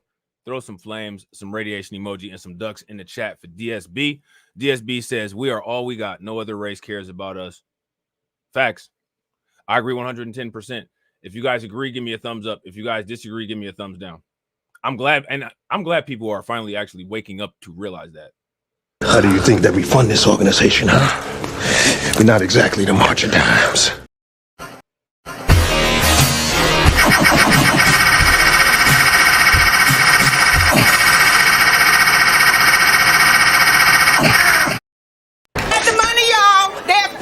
Around. I'm rich, biatch. Shout out to DSB again. Y'all killing it today. Make sure y'all show DSB some love. Throw some flames, some radiation emoji, and some ducks in the chat for DSB with the big bucks. He finna get all the drops. How do you think that we fund this organization, huh? We're not exactly the March of Dimes.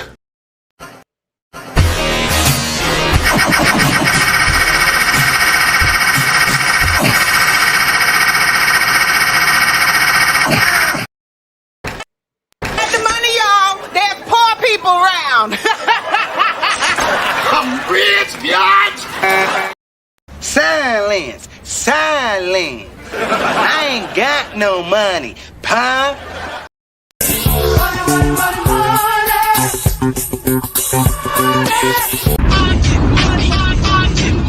This is the hardest record out. Cash rules everything around me. Queen, get the money. Dollar bill, yo.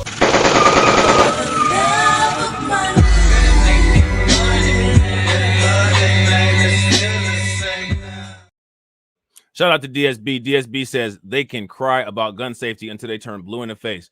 You're not getting my weapon, W man.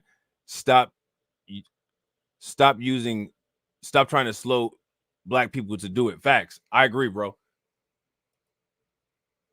Castle doctrine, where I'm at, I always deal with protection. You know what I'm saying?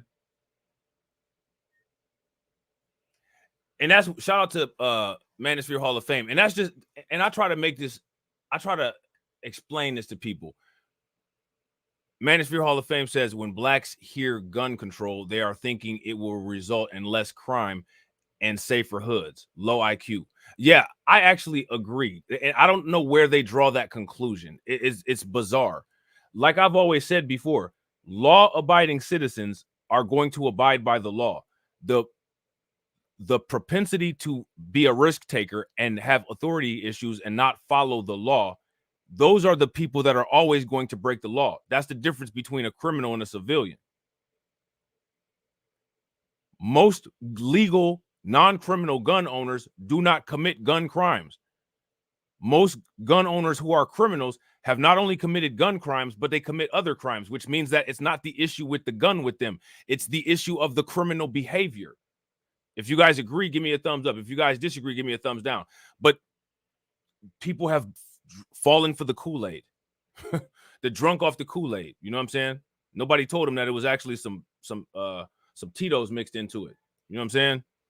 So now here it says the Biden administration appears to be paying close attention to criticisms that Democrats engage with black voters only during election cycles without delivering on the issues that they care about. Now, mind you, that's interesting, right?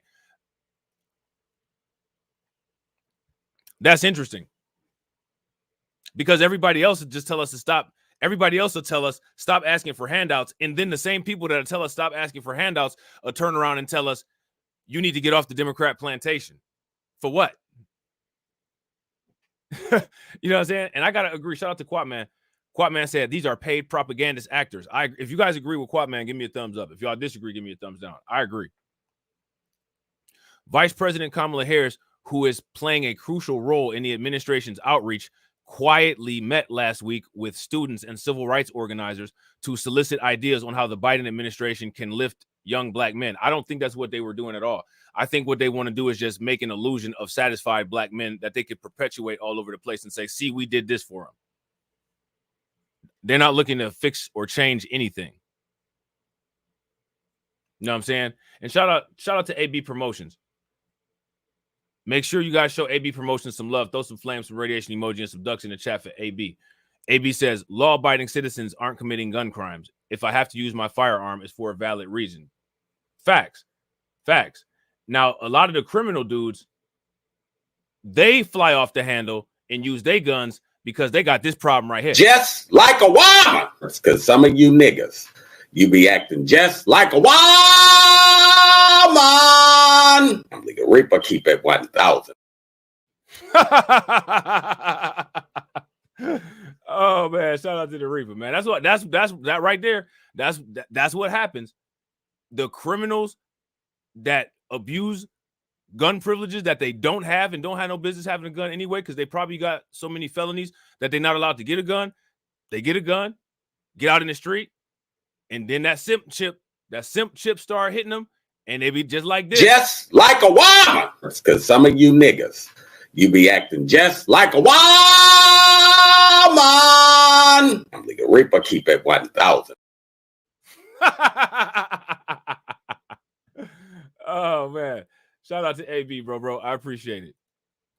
So now here it says in the private meeting, attendees detail ways that the White House can help young men of color, quote unquote. So it went from black men to young men of color. These are not the same thing. Interestingly, right? Harris wanted to know how the White House can assist young black men with overcoming stigmas. I don't really care about overcoming no stigma. I want money and power. I don't care about no stigma. How many of y'all care about a stigma? I don't care about no stigma. You think I care about how somebody else look at me? How many people care about a stigma?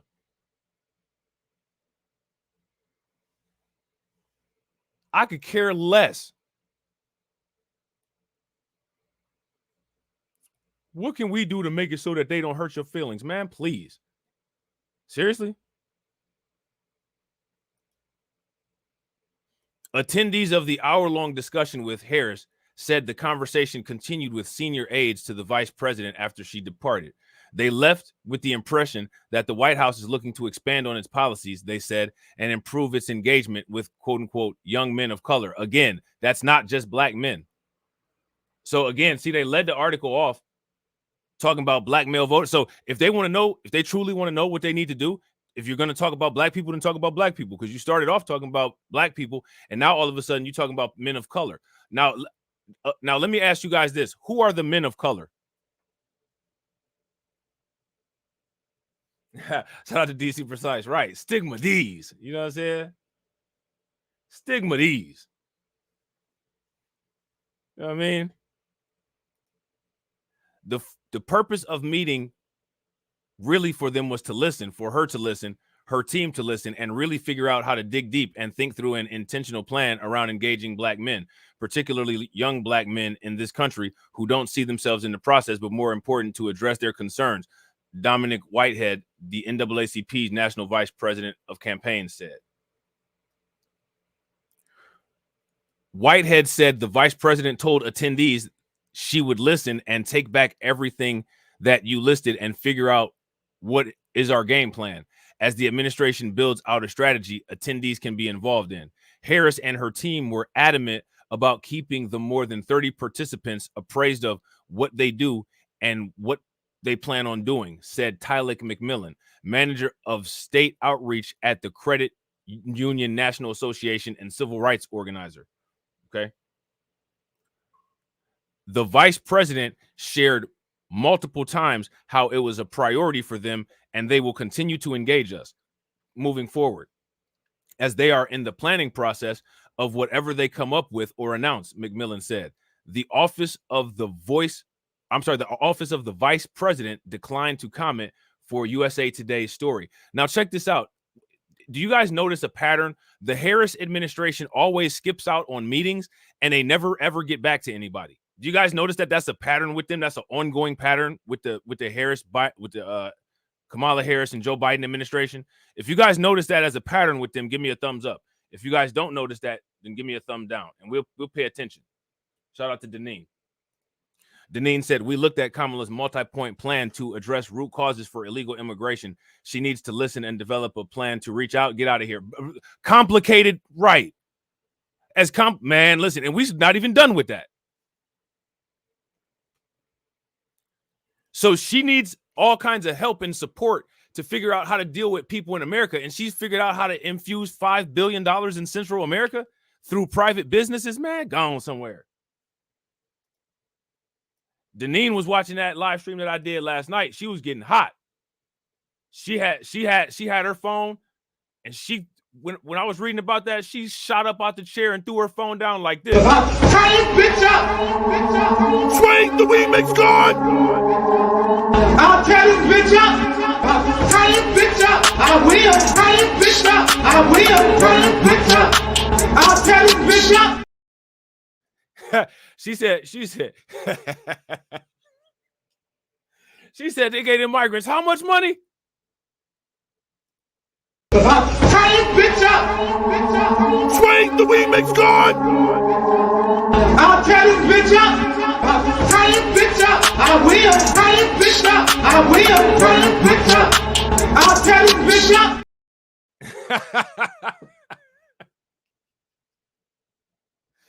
Oh man, that's hilarious. Shout out to YGLTV1. I thought I added your wrench, bro. I'm about to do that right now. Hold on real quick. I could have sworn I had added it when I went in and did the stuff for the stream, for the last stream. Hold on, give me 2 seconds, y'all. If y'all haven't smashed the like button yet, take a moment, smash that like button. If y'all haven't hit that bell yet, take a moment, hit that bell. And also, please share the stream to your social media. All right. When you share it to your social media, if it's on Facebook or Twitter or Reddit or whatever, make sure you tag a friend that's interested in this type of topic. All right. Let me see something. Hold on real quick. Hold on real quick. Let me see. There we go. All right, cool. All right, boom. Boom. Boom. All right, bet. All right, let me see. Yeah. All right, yeah, we good. We goody. We are goody.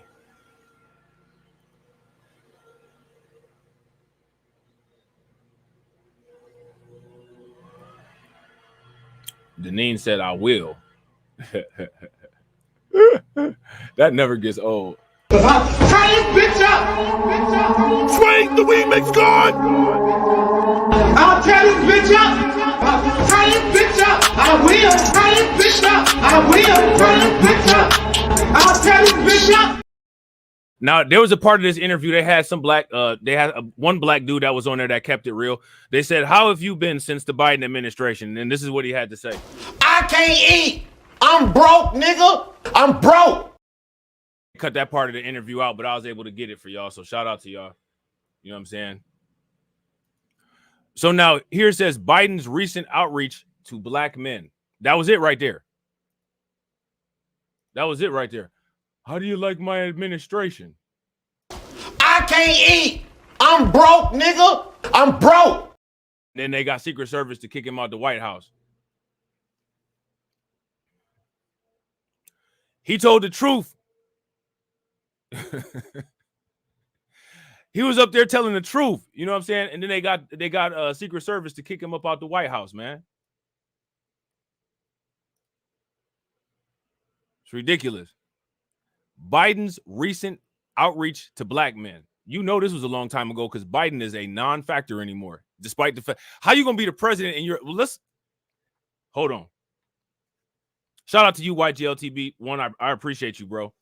Absolutely. How you gonna be a non-factor and be the president? Let's start with that. That's crazy. You the president of the United States and you a non-factor at the same time. How do that work, y'all? How does that even happen? He the first non-factor president. That's crazy.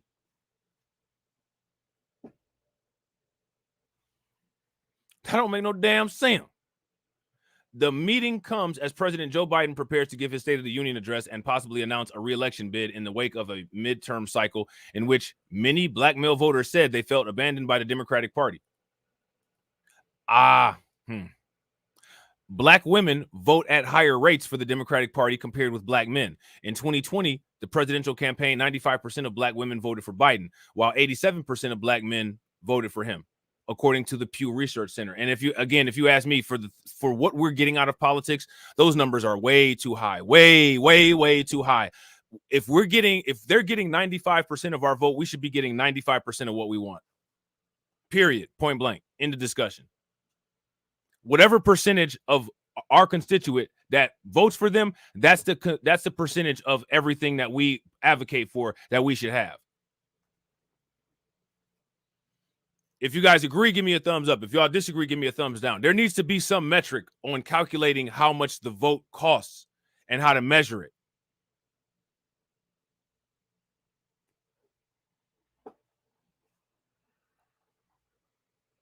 You know what I'm saying?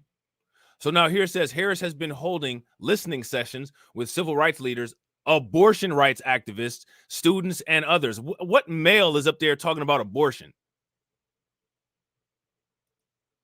What male is up there talking about abortion except for this fool right here?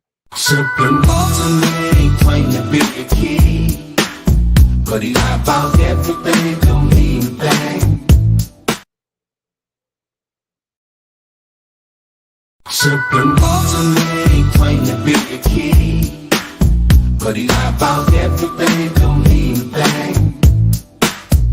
Said he slept 1,000 women straight up lying. And when it comes to honesty, he's always trying. He posted from not spending the time on the ladies, but we all know he's just fronting like crazy. Said he's a music producer, but it's all fake. Just a mask he wears, and it's all a mistake. Simply want to live is where the lies, claiming things that he just never tries. What we see through his facades, plain to see. Something more till you can't fool me.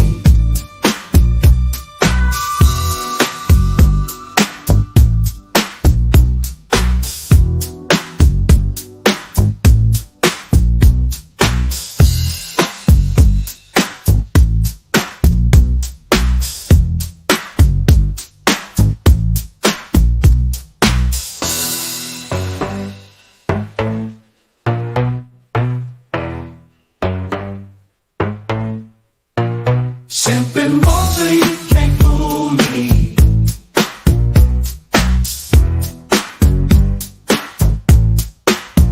Simply more till you can't fool me.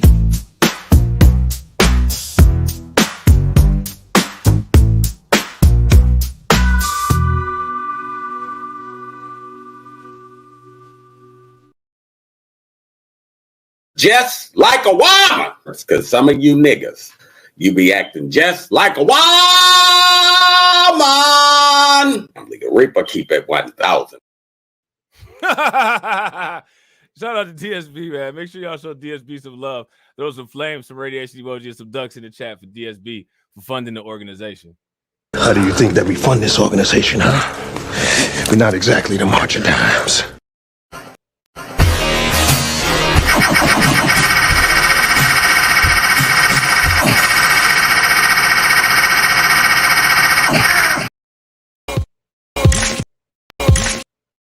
Cash rules everything around me. Queen, get the money. Dollar, dollar bill, yo.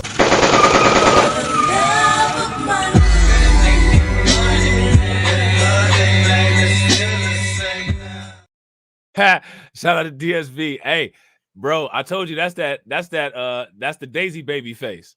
That's the only time Fresh CEO ever have a baby face. You know what I'm saying? But it's not talking about how young you look. He got the baby face, but it don't have nothing to do with how young you look. You know what I'm saying? Oh man. So now here it says 2 days before Harris meeting with young black men, Biden emphasized his administration's efforts to pass federal, look at this, voting rights changes. We talked about this quote unquote voting rights stuff. What does this have to do with us? How many people have saw those videos that I did about the voting rights thing? This is that nonsense right here. This right here is that nonsense. The next day at a breakfast in Washington, D.C., hosted by the National Action Network, a civil rights organization founded by the Reverend Al Sharpton, Biden spoke at length about policies his administration put in place that are intended to improve the lives of Black Americans. Now, we should at some point take a look at this. We should review this. How many people would be down to review this? If you guys think that this is a good idea, we should review this and give me a thumbs up. Hold on real quick. What just happened here? Hold on real quick. My bad, y'all. Give me 1 second. Okay, hold on. Boom. Let me see. Okay, yeah, there we go.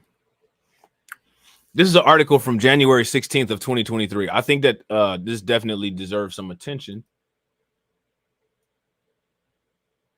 I think it definitely deserves some attention. We're going to take a look at it at some point. Might be today. Might be a month from now, but we're going to take a look at it. All right. On this one and so much, I have your back. Biden told the Breakfast Club audience. Oh, Lord. We talking about the Breakfast Club? You mean when he had our back? Like this? You ain't black.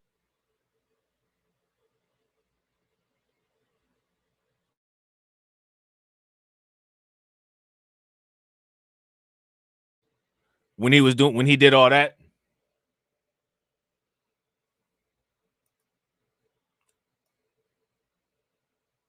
Let's see what this is. This is ridiculous, man. This is so irritating.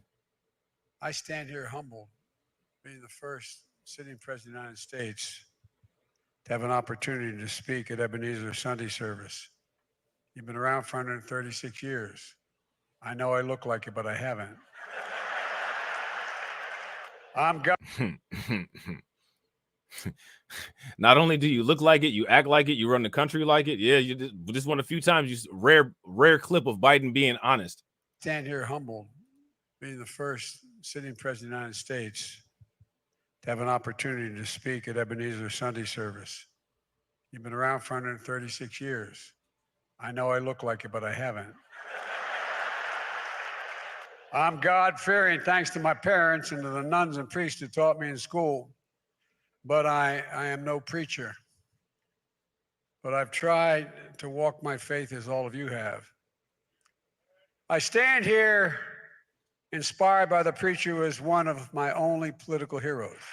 Dr. Martin Luther King was born in a nation where segregation was a tragic fact of life. That you supported. Right? That he supported. He gonna act like he ain't had nothing to do with it. You know what I'm saying? He up there at KKK training camp, sitting up there trying to remove himself from the situation. Bruh, stop it. Political opportunist, you know what I'm saying? Real quick, shout out to everybody that's watching. I appreciate you guys. We got 66 people watching, and we got 79 likes. If everybody could take a moment, smash that like button. Let's try to get to 140 likes. I know we can do it.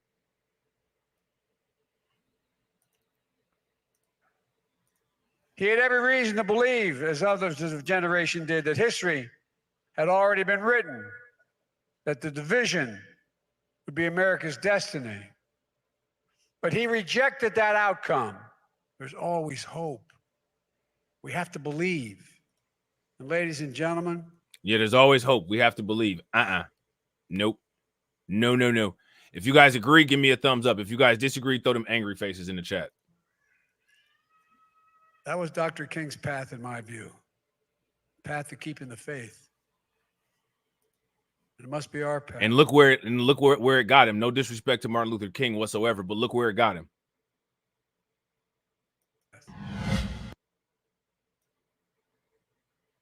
So now here it says black men and the economy. Systemic racism and inequalities in the criminal justice system have long hindered black men's employment and financial security. So again, what we're going to do is we're going to tie criminality to being a black issue. Black men were one of the hardest hit groups economically during C-19. And one of the reasons is because we couldn't make no money off of it. Jeff Bezos, Elon Musk, and all them made all the money off of it.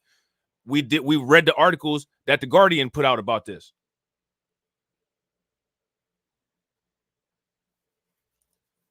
In June of 2020, black male unemployment rate hit 16%, while the overall unemployment rate was 11%, according to the U.S. Bureau of Labor and Statistics. Whitehead said the vice president's office approached NAACP, which ultimately sent more than a dozen of its members to meet with Harris, and said it wanted to speak with black men ages 18 through 35. You definitely don't want to speak to nobody my age. You're going to get packed up and sent right home. That's why they want to speak to them young dudes.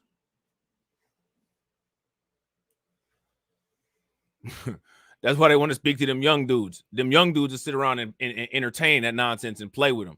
You're going to get packed up and sent home, and you're going to get a handshake that's so hard your hand going to be sore the next day. How many of y'all do that? Like when y'all really don't like somebody, but like when y'all greet them and you just like squeeze their hand like extra tight and you make their knuckles overlap. Oh, that's quite a grip you got. It's not all the grip I got. It's just enough to make you uncomfortable.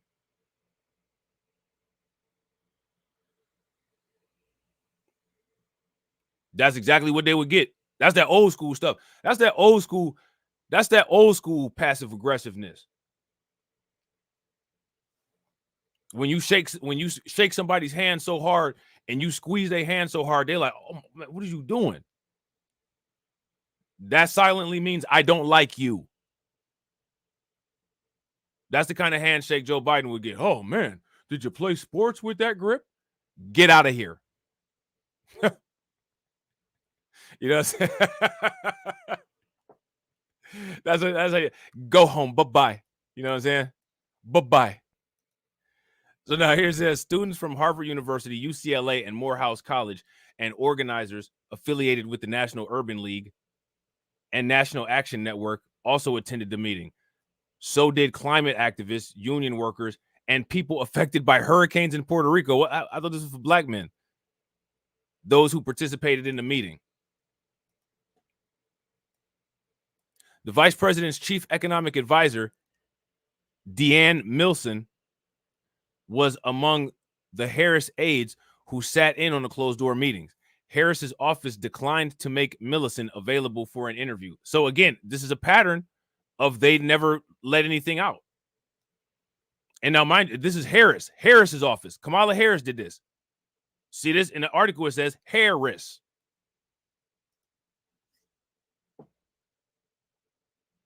Okay. Attendees said the conversation focused on economic empowerment. Now, how do you have a conversation about economic empowerment without bringing up reparations? That there is no such thing as economic empowerment in the United States without discussions of reparations at all. Because the lack of wealth that we have as a result of that missing wage for all of those centuries is the reason why we're in the situation as far as the wealth gap widening that we're in. So you're not talking about you're talking about putting some fix-a-flat on a tire instead of changing it.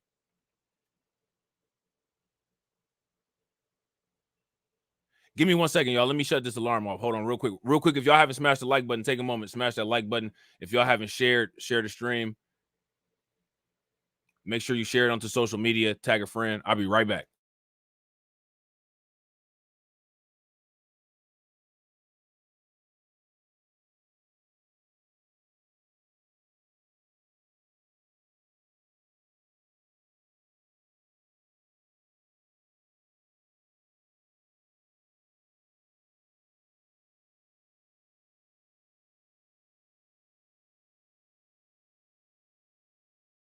All right, guess who's Bizak?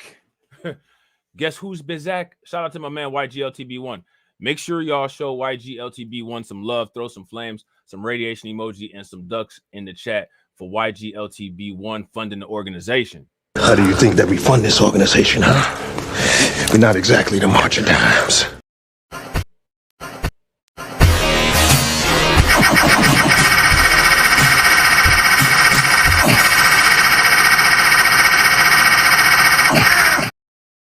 There's poor people around.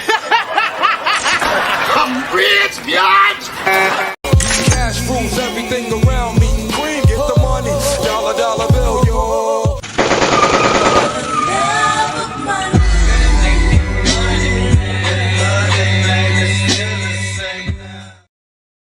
Definitely appreciate it, bro. YGLTB1 says, at one time, it cost our people their lives to vote for the lesser of two evils. Now the cost to vote for one of the two evils is the price of your soul in lieu of your life. Bro, facts. If you guys agree with YGLTB1, throw some flames in the chat. If y'all disagree, well, let us know why you disagree. But I just got this feeling that this is going to have a 100% agree rate. So now here it says, attendees said the conversation focused on economic empowerment and opportunities. Now here we go for communities of color. Again, so it shifted, then bounces back to black entrepreneurship, the quote unquote racial wealth gap, disproportionately high interest rates for black borrowers, barriers to home ownership, inflated rental prices, mental health programs, and criminal justice reform, and equitable access to good paying jobs. Now, you guys remember, Kamala Harris is on record saying that her idea of quote unquote reparations is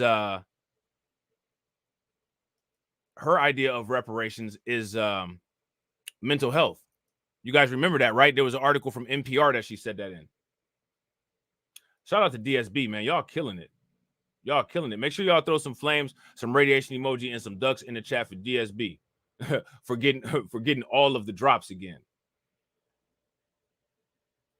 How do you think that we fund this organization, huh? We're not exactly the... How do you think that we fund this organization, huh? We're not exactly the March of Dimes.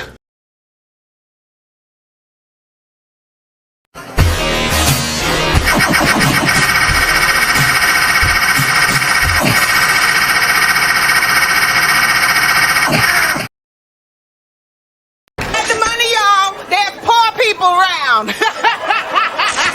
I'm rich, biatch.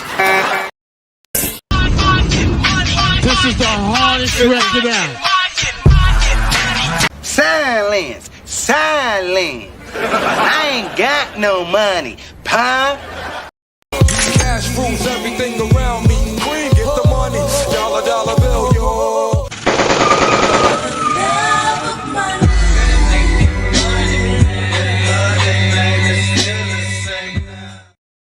Shout out to my man Salty. What's good with it, bro?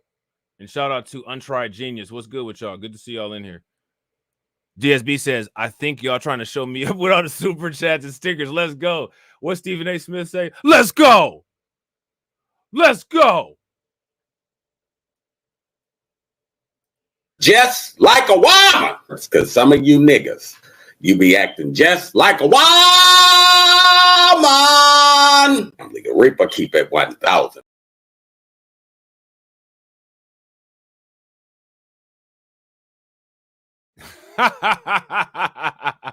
Oh man, shout out to DSB, man. Shout out to everybody contributing, man. I really appreciate y'all. Y'all already know what's about to happen. Y'all about to get laced up, man. Y'all about to get laced up. You know what I'm saying? So now here it says the vice president, she was very attentive in the conversation, said McMillan, a former national youth director for senior policy advisor to Sharpton's group. It was an authentic conversation. She kept it real. McMillan said she told the group about the need to ensure that financial institutions such as credit unions have the resources to invest in low-income communities. And I disagree with that. I believe that we need to have our own financial institutions where people have an option of using a diverse amount of financial institutions. If you have business arrangements elsewhere, you can continue using your business arrangements elsewhere. But when or if those business arrangements fail, you have something independent of that you can still continue to conduct business with. That's how I feel about it. See, a lot of these ideas are just what we're going to do is we're going to give these organizations that you don't own, that you're locked out of, all of the money for them to distribute the money how they see fit. That doesn't help anything. We need to have full control over everything. Full control over everything. Total control. You know what I'm saying? He said a conversation also took place about how the White House can engage young people on these issues through social media. And so now you just got a bunch of nonsense with, you know what I'm saying, Kamala Harris sitting up there talking about she's so brat on TikTok and bananas and coconut trees or something weird. Ain't she saying something crazy about a coconut nowadays? She just keep repeating something about a coconut. So now here's Biden's promise, and he couldn't even, you know what I'm saying? He's somewhere in a wheelchair, like Hector Salamanca on Breaking Bad. Some of Biden and Harris's promise to empower black men have had more success than others. Legislation on increasing the minimum rate that could help close the racial wealth gap, for instance. Again, all of these things that are quote unquote supposed to help us are not through direct effect. They're all by proxy. So they need to stop listing this stuff as quote unquote helping us. You stop saying I'm gonna throw some money down and if you catch it, that's gonna help you. Like that, what are you talking about? Everything that they say is quote unquote supposed to help us is some nonsense that's just randomly thrown out there. And if you catch something, then you got it. If you don't, well, hey, we threw it up in the air. Like, that's ridiculous. No one else gets addressed like that.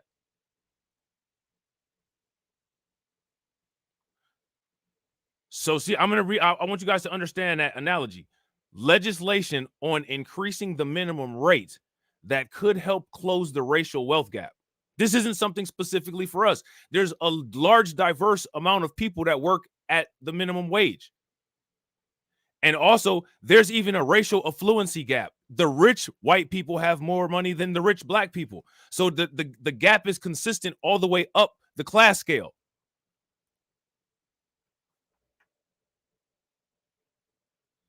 You know what I mean? You got a LeBron James, and then you got a Elon Musk. There's even a racial wealth gap when it comes to affluency.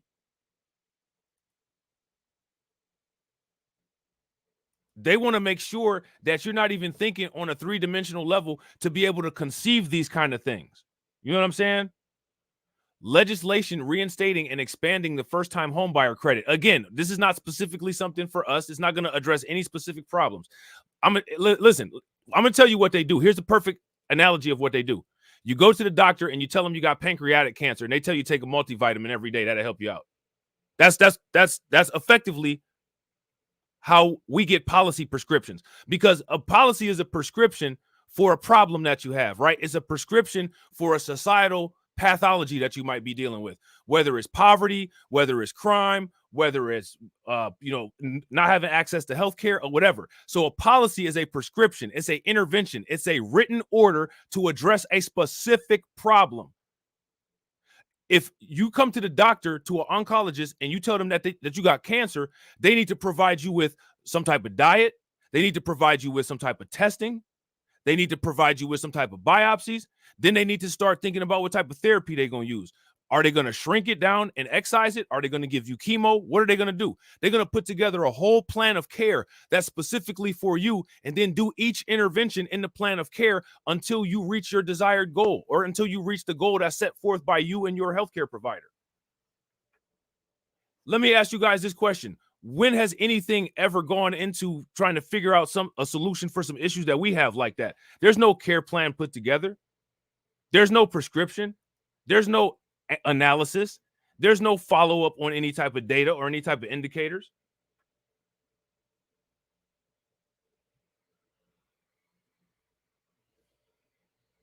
If you guys agree, give me a thumbs up. If y'all disagree, give me a thumbs down. The way that they always talk about the disparities in very vague terms. When they talk about the disparities in very vague terms, that's how you know they don't plan on dealing with it in any specific effective way.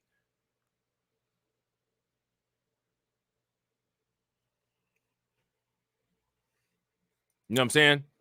So now here says a law Congress passed last summer that addresses gun violence did include additional money for mental health and addiction treatment, and infrastructure legislation provided some of the money. Biden promised to direct minority-owned businesses. And again, a minority-owned business isn't guaranteed that it's going to be a black business, so that's not helping.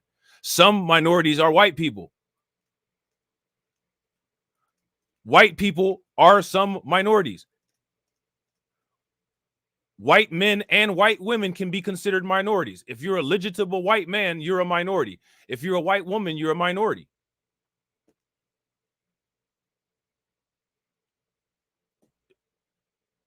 Like, you know what I'm saying? Joshua Harris, vice president of Baltimore NAACP, says he hopes the meeting with vice president, and again, this is the vice president, Kamala Harris. This was back in January. So what has she done since then? Now she's running for president, will lead to the administration producing tangible economic policies that will improve black men's lives. What they do is they create a bunch of policies that are not directed specifically at the issues that black men have, and then say that this is what we did for you. That's what they do. One example the NAACP's Harris gave is how implementation of the Inflation Reduction Act affects black men throughout the United States. How is that?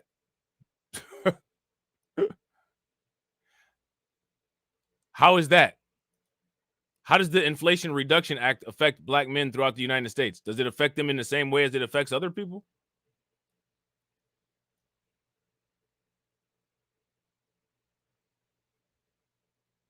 How many people are aware that Kamala Harris still plans on using Inflation Reduction Act legislation, just expanding on it? If you guys are aware of that, give me a thumbs up. If you're not aware of that, then give me a thumbs down. And real quick, shout out to everybody that's watching. I really appreciate you guys. If you all haven't smashed that like button yet, please do me a favor. Take a moment, smash that like button. Also, if you guys haven't hit the bell, take a moment, hit the bell, and subscribe to the channel. We got 86 likes.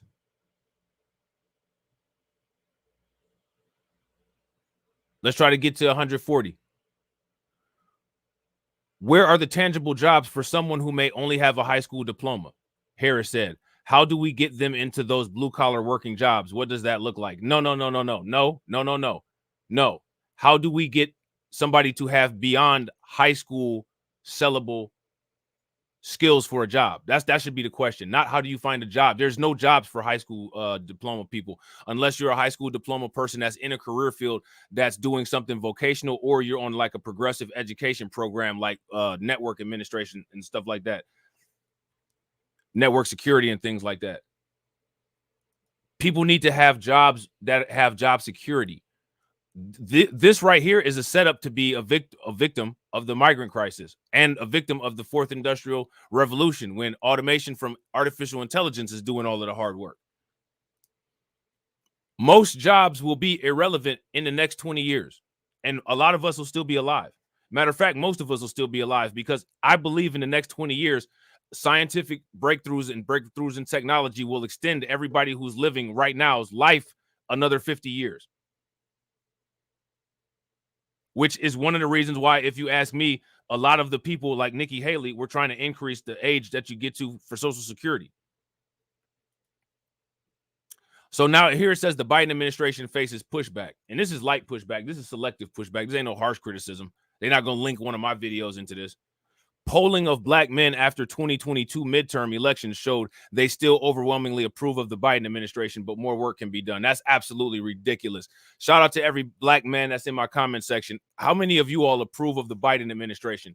If you approve of the Biden administration, give me a thumbs up in the chat. If you don't approve of the Biden administration, give me an angry face.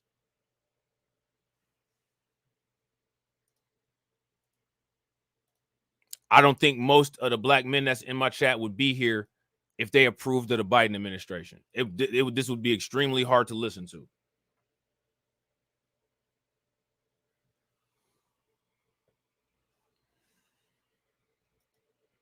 A poll in December by Hit Strategies, a public research company, found that 81% of black men approve of the job that Biden is doing, which is nothing. And we found out that he's cognitively impaired now. So they approved of a cognitively impaired president. Said they were satisfied with the direction the country is headed, which is down, down, baby, Yo Street in a Range Rover. And 41% said that they were dissatisfied. What are the other people thinking? How are they sad? How could anybody possibly be satisfied?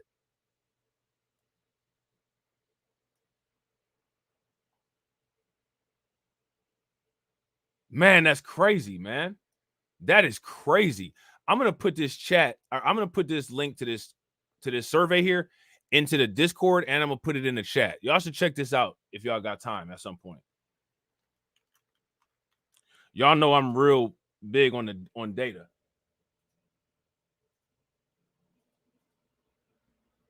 All right, so I got it going in the chat. Shout out to the people in the Discord. If y'all not in the Discord, take a moment, hit that link that's pinned in the chat. Join the Discord. It's a lot of stuff in the Discord, especially like from over the last 2 days. A lot of info. People been eating that stuff up. It's good to see. Hold on real quick. Shout out to we got somebody just actually joined the Discord. Hold on real quick. Let's see. Oh, okay, shout out to my man Untried Genius. Yo, make sure y'all throw some flames, some radiation emoji, and some ducks in the chat for Untried Genius for joining the Discord. Definitely appreciate you, bro. We're gonna chop it up in there. Let's see. Hold on.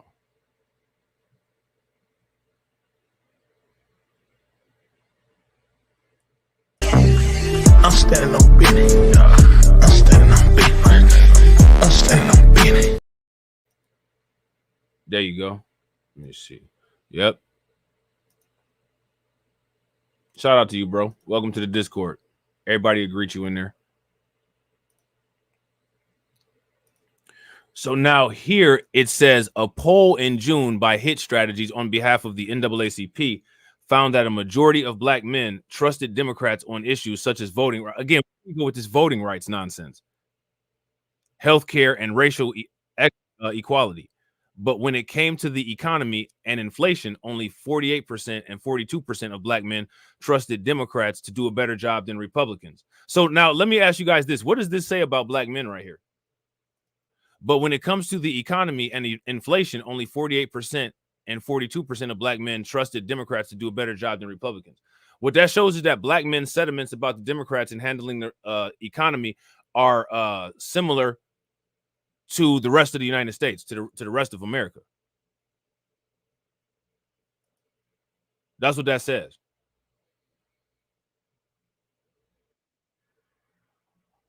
So what that means then is that it would seem that we are somewhat more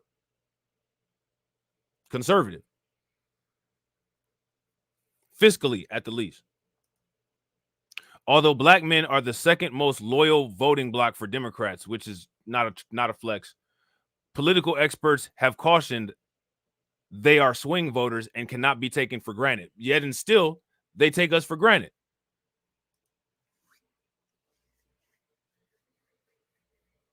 They still take us for granted.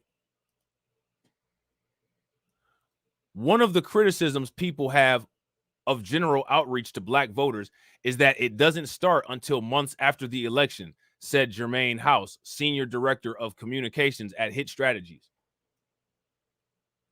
W. Mondale Robinson, founder of the Black Male Voter Project and mayor of Enfield, California, North Carolina, was not invited to Harris's meeting with civil rights organizers, but he said if he were there, he would have attended. Robinson stressed that black men are not apolitical, as some experts have described them, but are exhausted with the transactional nature of election cycles. People come to our communities 2-3 months before an election talking about proverbial fried chicken and church fans with nothing else to offer us, nothing to address the issues that's really plaguing our lives, he said. Like other organizers, Robinson stressed that black men need to see the Biden administration pass legislative policies that benefit their lives. If the Biden administration wanted to engage black men in a way that's effective, they would have started 2 years ago when they had the opportunity, when they controlled all 3 houses in Washington, D.C., Robinson said. They had an opportunity to do something about qualified immunity, one of the issues for black men. And I don't think that qualified immunity is an issue specific for black men. I don't think that is. I don't think that's that. It's not that thing. You know what I'm saying? Qualified immunity is a legal doctrine that shields government officials from civil liability for constitutional violations. Lawmakers dropped qualified immunity from police reform negotiations in 2021. Congress ultimately walked away from talks on police reform, a setback for the Biden administration. Now, let me ask you guys this question. Who forced the Biden administration to do that? And should Kamala Harris have to answer for that?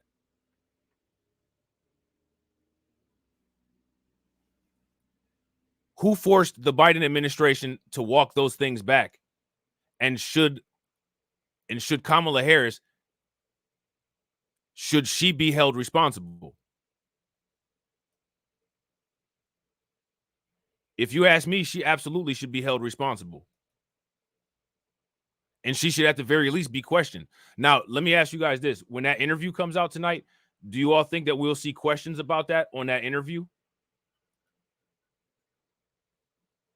Yeah, I got to agree. Shout out to John. If you guys agree with John, give me a thumbs up. If y'all disagree, give me a thumbs down. Yeah, she's in office. Yeah. Absolutely. Although participants said the issue did come up, Harris of the Baltimore NAACP said he would have liked the meeting to have included more conversation on solutions to addressing the harmful effects of the criminal justice system that it has on black men. When I say the criminal justice system, I'm not just talking about those who are in jail, Harris said, but the residual impact of the criminal justice system on those who are looking for jobs, on those who need housing. What about people like Botham John, you know what I'm saying, who got deleted and the prosecutor was friends with the people that deleted him and tried to throw a monkey wrench into the case? What about that element of criminal justice? Notice how they don't ever bring that up as an example. Still, advocates said they view the meeting as a positive sign from the Biden administration. Okay. So these are all pitfalls that the Biden administration has had. Now the Harris administration, the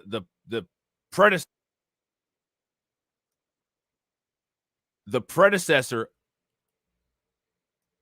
of the Biden administration, is on her way to Georgia today.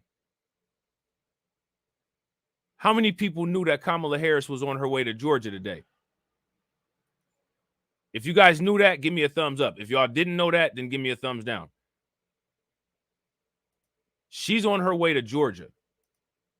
And when she goes to Georgia, what she hopes to do is she hopes to pick up some black support. Now, I want to ask you guys, what do you all think the chances of her doing that are?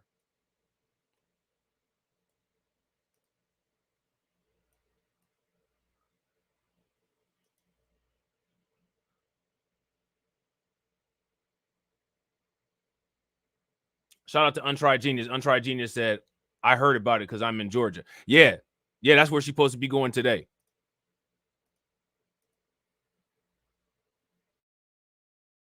Black men are emerging as a potentially key voting bloc in this year's presidential race. And while black men have traditionally been reliable voters for Democrats, some say they feel disconnected from the party and are frustrated by its inaction. Both candidates, Kamala Harris and Donald Trump, are making a push to appeal to black men ahead of November's election.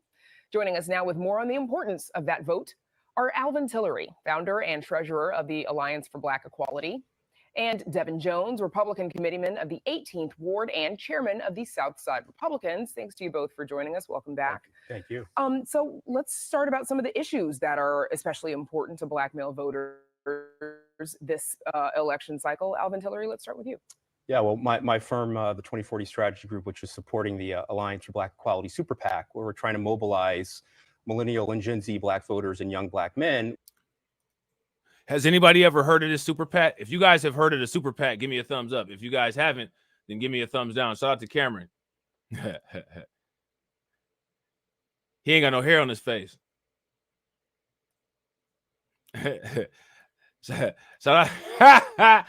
Shout out to AB. He ain't got no hair on his face. Just like a woman. That's because some of you niggas, you be acting just like a woman. Nigga, Reaper.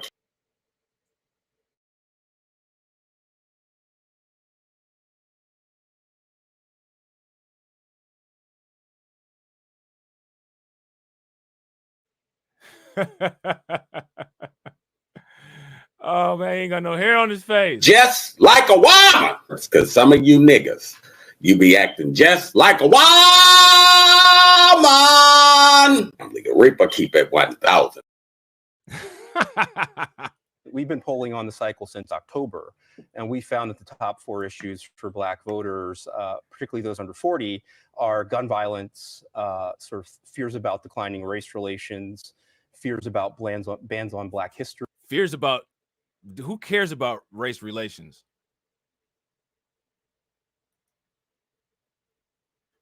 How many people care about, if you do, who cares about race relations?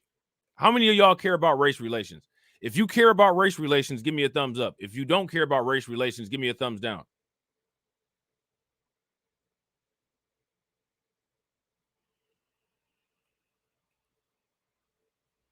He's scared somebody gonna make fun of him. We making fun of you now. Just like a woman. That's because some of you niggas, you be acting just like a woman. Nigga, Reaper keep it 1,000. He worries somebody gonna make fun of him. Supporting the Alliance for Black Equality Super PAC, where we're trying to mobilize millennial and Gen Z black voters and young black men. We've been polling on the cycle since October, and we found that the top 4 issues for black voters, particularly those under 40, are gun violence. Why is that a top issue?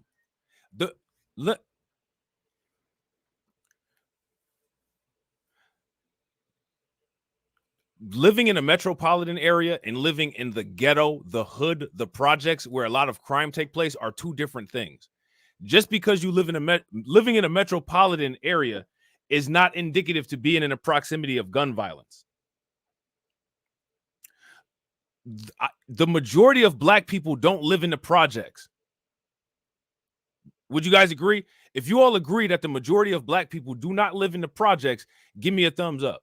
If you disagree and you do feel that the majority of black people in the United States live in the projects, then give me a thumbs down. And also, when you do that thumbs down, also make sure you put the link to the evidence for that in the chat. So knowing that the majority of us are not even in the proximity of this quote unquote idea of gun violence, unless it's coming from a police officer or something like that, who are these people that are worried about the gun violence?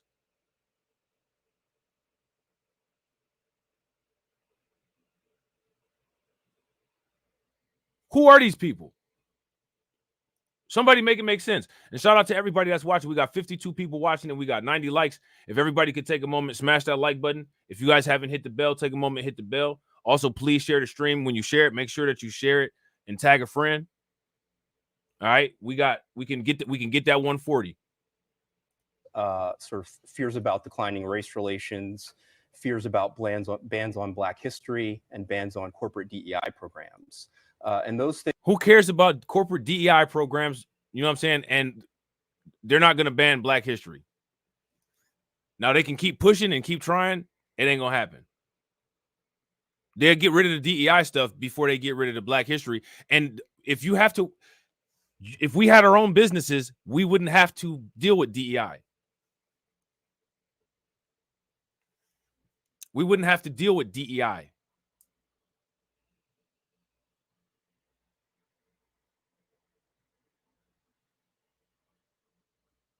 That's living app life.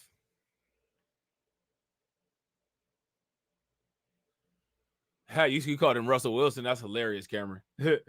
Things have resonated, pretty consistently since August, and right up until 2 weeks ago when we pulled our last poll out of the field.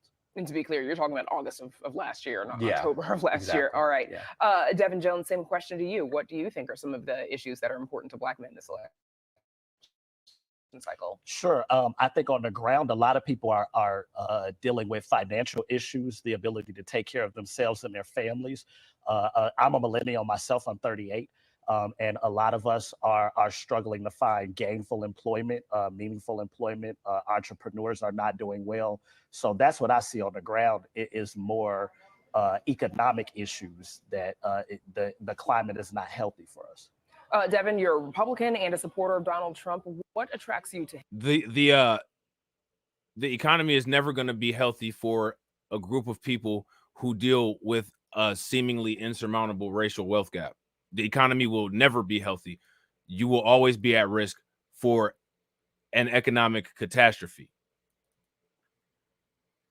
If you guys agree, give me a thumbs up. If you guys disagree, give me a thumbs down. So the idea there should be we need to deal with the racial wealth gap. You know what I'm saying?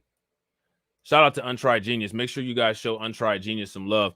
Throw some flames, some radiation emoji, and some ducks in the chat for Untried Genius funding the organization. How do you think that we fund this organization, huh? We're not exactly the March of Dimes. Cash rules everything around me. Queen, get the money. Dollar bill, yo.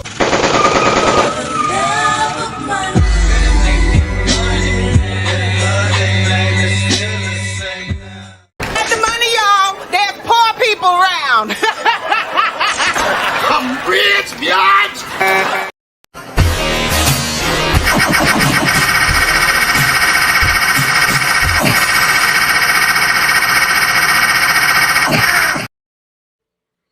Shout out to you, bro. Untried Genius said they never banned Black history, just telling Black kids they destined to be garbage. Facts.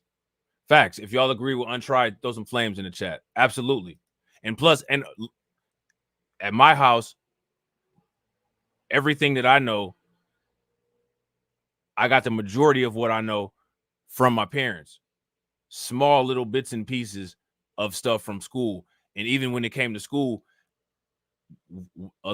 and when I got to college, I was able to take some classes that was about, like Black studies.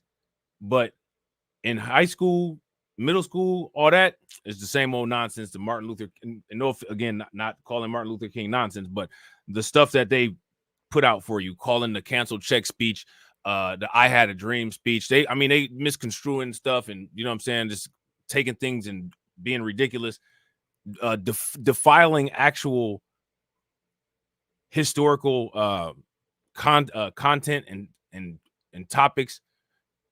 It's not even worth it. It's not even worth it. They don't want to teach Black history, honestly.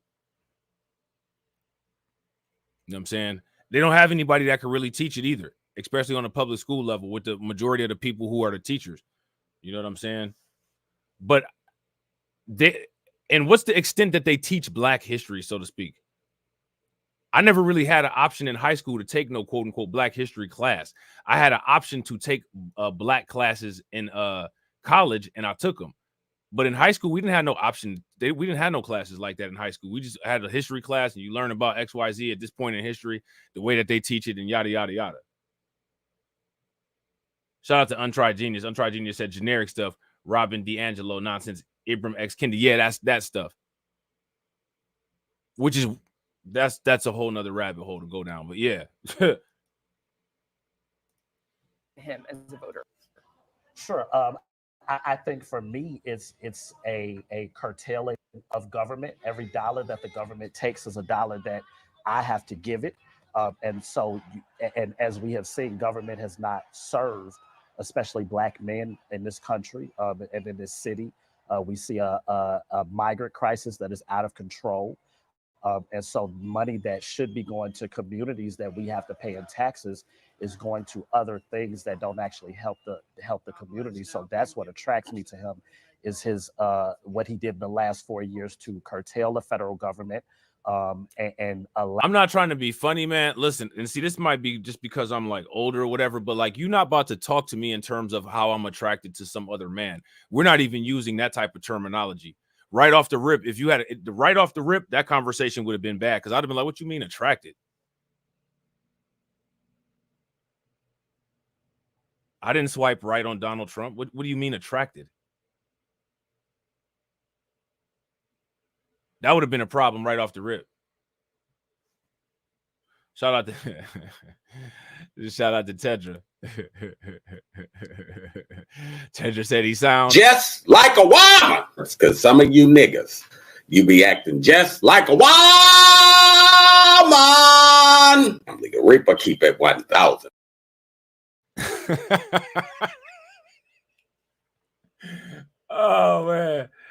Oh man, Tedra said he sound just like a woman. That's because some of you niggas, you be acting just like a woman.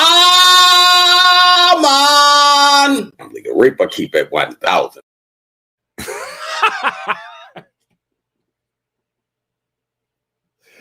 Oh man, that's hilarious, man.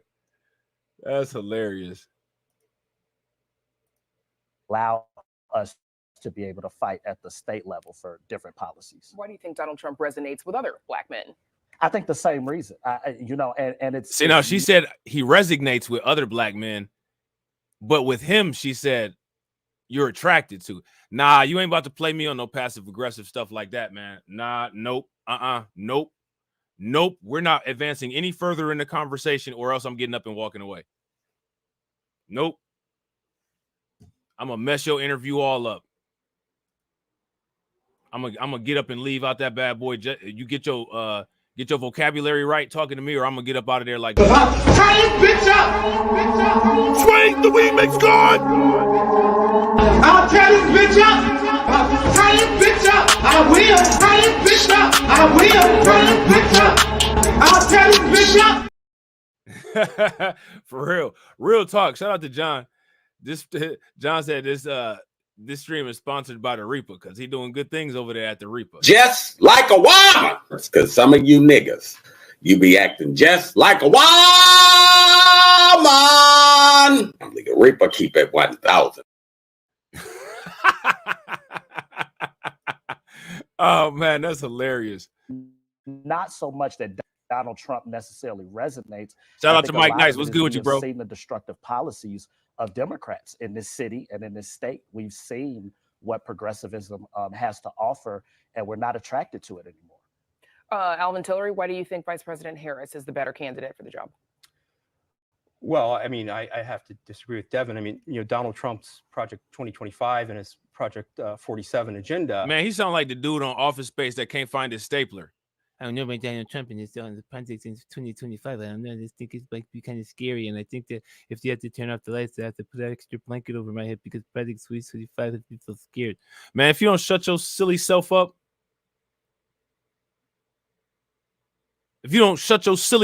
and talk clearly,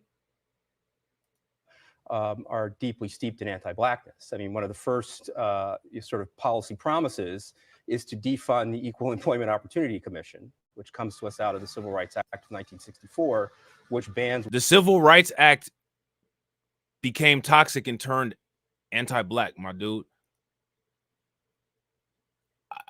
Are you aware of that? The Civil Rights Act not really helping folks out all like that these days. How many people would agree with that? If you guys agree, the Civil Rights Act is not really having its quote unquote purpose intended these days. Give me a thumbs up. If you don't think so, then give me a thumbs down. Workplace discrimination. If you defund the organization meant to police workplace discrimination, what will happen to black men in the hiring process? Why do we have to get hired? No, stop right there. That's the hiring process is the whole problem. We need to own the business so that we're making all the decisions and we're doing the hiring. That is the problem. The problem is having a goal of being a subordinate. That's the damn problem.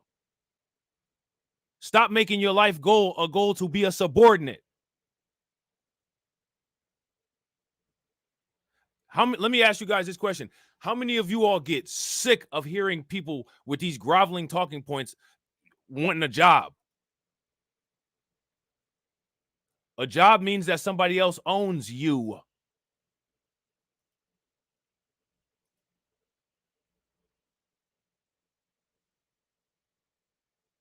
Like I don't understand it. And this is supposed to let me just shut up. This is how you know that these things are staged. And this is how you know that these people, they truly do not want the things that they claim that they want. They don't want none of the things that they say that they want.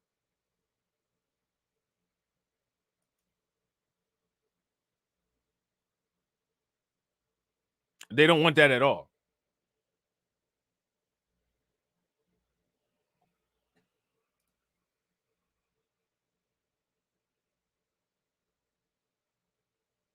You know what I'm saying? Anti-DEI and the bans on Black history, they actually started with Donald Trump. That was one of the last acts of his presidency, was to ban sort of spending on DEI programs in the federal government. And Black men, 85% are not in line with that agenda. The question, and where I think Devin is right, is that shout out to Shaka. What's good with it, bro? Can Trump win 10, 11, 12% of the Black male population? He absolutely can. And that spells a loss for Kamala Harris. And that's why they should be alarmed on the Democratic side. So following the Democrat, did you want to add something? I did. So Project 2025 is from the Heritage Foundation. That is not a part of Donald Trump's campaign. It's not a part of his agenda. And so to tie that to him when he has clearly said that has nothing to do with him, I think is kind of dishonest, and we should stop. Man, that dude look confused. That dude look confused. He looks puzzled and bewildered with that rhetoric. Well, I don't think that the voters believe that. It's not showing up in any of my polls that the voters believe that. And again, you know what's crazy though is I'm not even going there. Let me stop. And I've also referenced Project Agenda 47, sure, which I'm sure you've read. Yes, where he does say that he will defund the EEOC, and he also advocates for a national stop and frisk. And Black male voters are not in line with that. So. Okay, so following the Democratic National Convention last week, more than 40,000 Black men, they connected for this 4-hour fundraising call for the Harris campaign. It followed a series of similar calls held by other demographic groups, including White Dudes for Kamala Harris. For any Black men for Kamala Harris. She said white dudes. She said white dudes. National Convention last week. More than 40,000 Black men, they connected for this 4-hour fundraising call for the Harris campaign. It followed a series of similar calls held by other demographic groups, including white dudes for Kamala Harris. She said white dudes. In the Black men for Kamala Harris call, though, Illinois Attorney General Kwame Raoul, he actually joined that call as well, voicing his support for Harris, saying, sometimes as Black men, we get confused as to what strength is, and sometimes we think that I said, don't say this nonsense, dude. Listen, man, if you're not saying something publicly positive about Black people, say that negative stuff about yourself and keep it pushing. Talking about sometimes as Black men, when you're saying something negative, keep it to me, not we. I've never been confused about what strength is. The only person that would ever be confused about what strength is somebody that's never been around strength or somebody that's weak. This is nonsense. Getting up here saying some ridiculous idiocy like this and trying to put this on every single Black man. We get confused as to what strength is. What are you talking about? Look at this this is straight up simp talk. Sometimes as Black men, we get confused as to what strength is, and sometimes we think that standing behind a Black woman as a leader does not display strength as Black men. I'm not even thinking about none of that in terms of none of that. This is that wildly bizarre, weird stuff. I'm here to tell you all tonight that it does the opposite of that. It displays strength. Listen, dude, this dude right here, what's his name? Kwame Raoul. Way off the mark, bro. Way off the mark. Shout out to the fellas in the chat. How many of y'all know what strength and power are? If y'all do, throw some flames in the chat.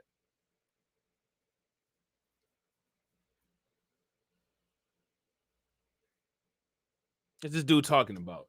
This is crazy talk right here. Armed on the Democratic side. So following the Democrat, did you want to add something? I did. So Project 2025 is. Let me ask this question.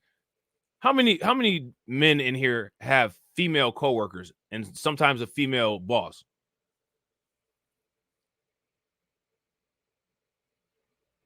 Is there any men in the comment section who would just disregard their boss simply on the basis because she's a female? Literally nobody does that. There's so many women in corporate America and in jobs nowadays that it would literally be impossible to run a business if everybody operated on that mode. This is a bizarre, out of touch, old school, arthritic, 1950s, 60s, ridiculous chivalry nonsense.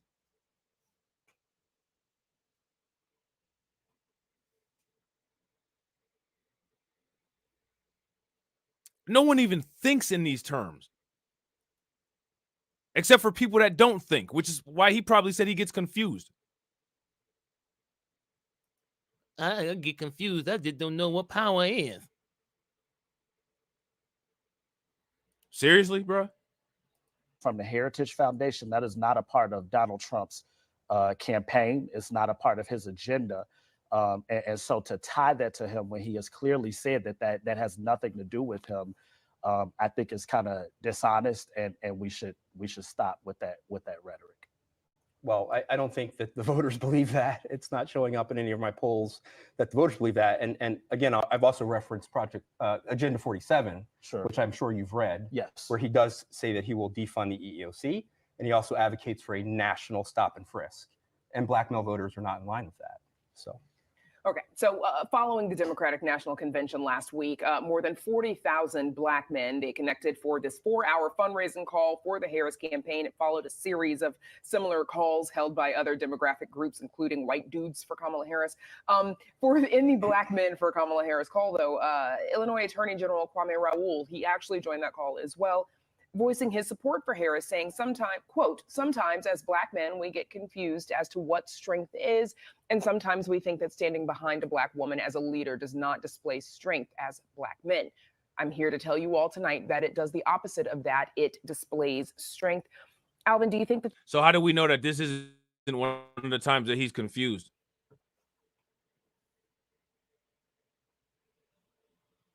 How do we know when this individual, Kwame Raoul, is confused versus when he's not? I don't know. Shout out to PD that remains. I don't know, but it's hilarious how she keeps saying it though. It's hilarious. She got to be trolling a little bit in this interview because when she said the other dude was attracted to Trump, I picked up on that immediately. Like, bro, this lady ain't. Yeah, she ain't.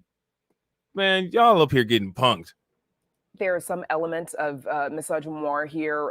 What part of Black men's reluctance to support Kamala Harris is about a woman being in the highest position of power?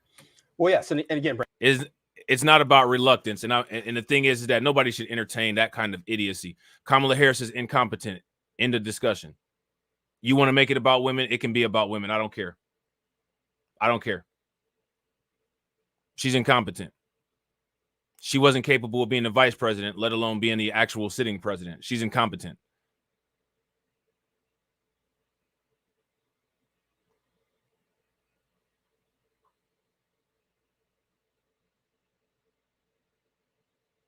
That's it. I don't care what anybody says. I don't care what Dr. Umar Johnson says. I don't care what Ricky Smiley says. I don't care what Steve Harvey says. I don't care what D.L. Hughley says. I don't care what anybody says. She's incompetent. There's clear-cut evidence that she's incompetent.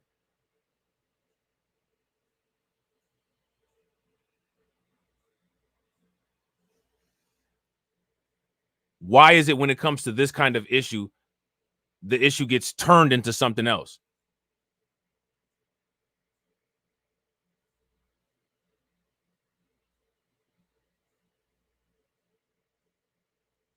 Right, exactly. Shout out to AB Promotions. AB Promotions says, why don't they mention the Black man who voted for Hillary Clinton or the Black man that was buck dancing and rolling across the stage like a pill bug in front of her?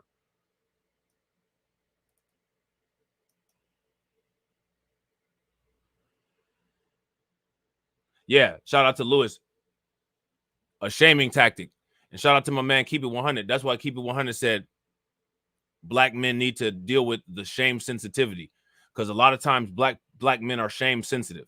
Stop having shame. Embrace villainy. Who cares?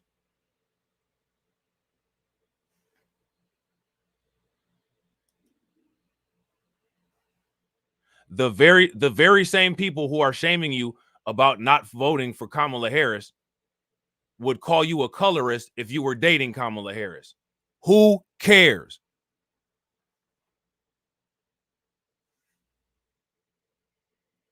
Who cares? She don't have any policies up on her website. What the hell that got to do with anything other than the fact that she's not competent? She's not doing her job. If you want to bring other stuff into it, then you bring other stuff into it. I've got massive amounts of long form content videos that show my issues that I have with Kamala Harris. If you want to ignore every issue that I've said and continue to keep whatever focus on whatever hang up that you might have, that's not my problem. It's not my responsibility to be your psychologist. It's not. And that's the approach that everybody should take. I'm not going to argue things that I haven't said. You know what I'm saying? I'm not going to debate things, claims that I've never made. I'm not going to do none of that. Every time I do a stream, these are the things that I have an issue with. All of my issues have been around consistency, flip-flopping, and lack of transparency. Now, you want to turn it into something else? Hey, go ahead. I don't care. Have at it. Have fun. Hopefully you earn some money with it. Monetize that joint. You know what I'm saying? Whatever.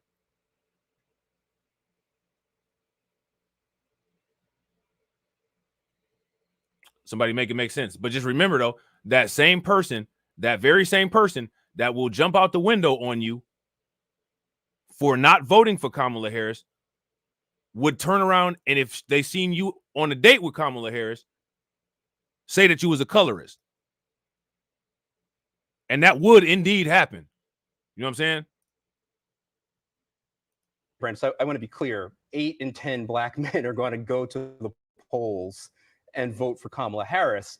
The comparator is Barack Obama, who would have gotten, 9.5 out of 10, right? And so among that sort of group, misogynoir, not wanting to have a woman president, it is part of. If there was a competent president, somebody that was competent and she was a woman, I wouldn't have no problem with her being being the president.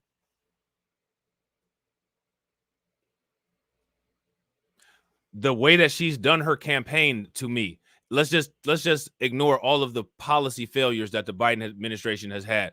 4 years of disastrous policies.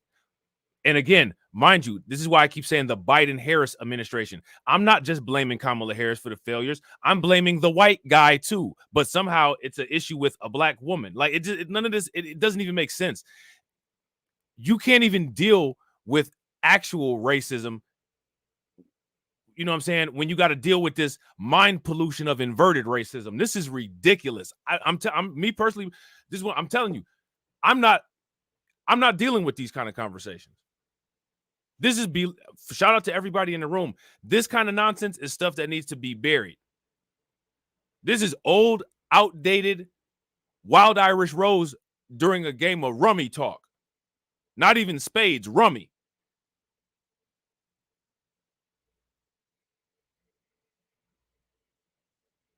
You know what I'm saying?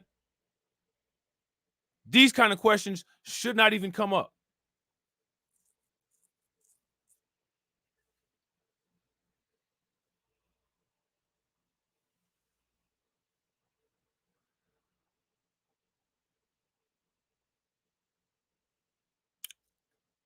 As long as there's a large amount of people or like a large contingency of people that are just having babble fests instead of actual productive conversations, let me ask you guys this question.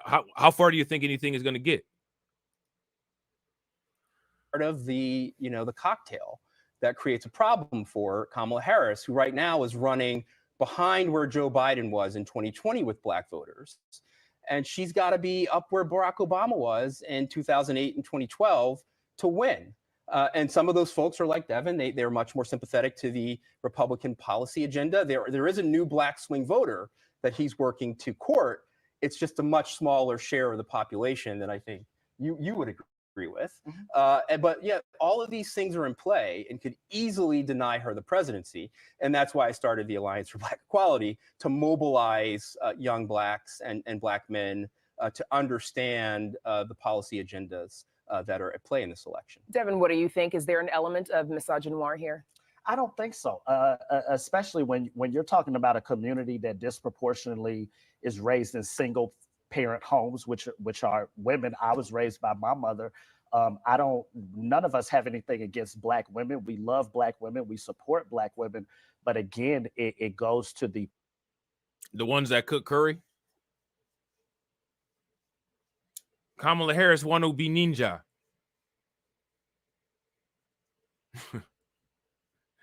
She wants to be ninja. Where Mike TV at? shout out to Mike TV. You know what I'm saying? She wants to be ninja. She wants to be ninja. She get your vote, vote. Vote, vote, vote, vote, vote, vote, vote.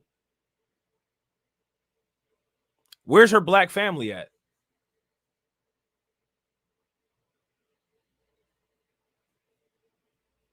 Anybody. Anyone, anybody. Anyone, Jordan, Jackson. You know what I'm saying? Where they at?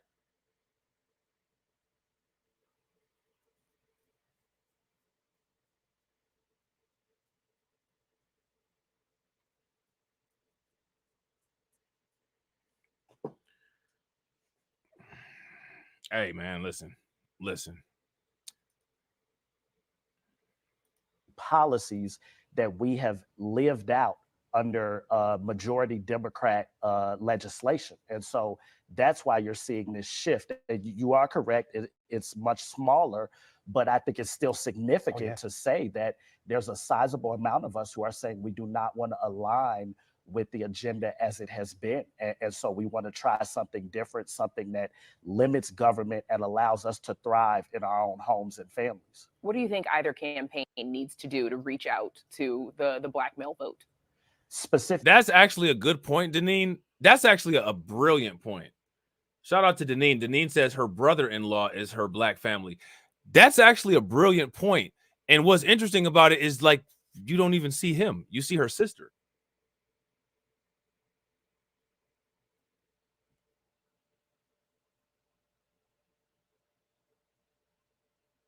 You don't even see him. You see her sister. Shout out to Patrick Tyler. Patrick Tyler said, how TF she relates to us and you have no black family? None. None.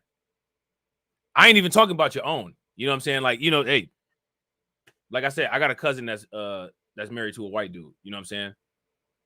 But there's pictures of me and her as kids. She could call me on the phone. If she was ever running for political office and, you know what I'm saying, she happened to be like, you know, like one half of my family is black, yada, yada, yada. There's all kinds of pictures with us all in the picture together. We ain't seen nothing of Kamala Harris. Nothing. Anybody that they try to bring or like and say that they're a black person as in relation to her is either a friend or it's a coworker or it's a somebody, but they don't have anyone for her. None. They show her sister.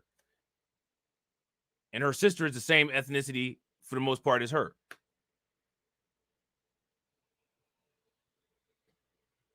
People always talk about these vettings and these certifications and all this stuff.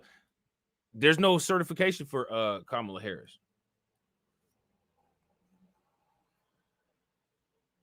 You know what I'm saying? Like, I just, you know, it's all kind of weird and bizarre.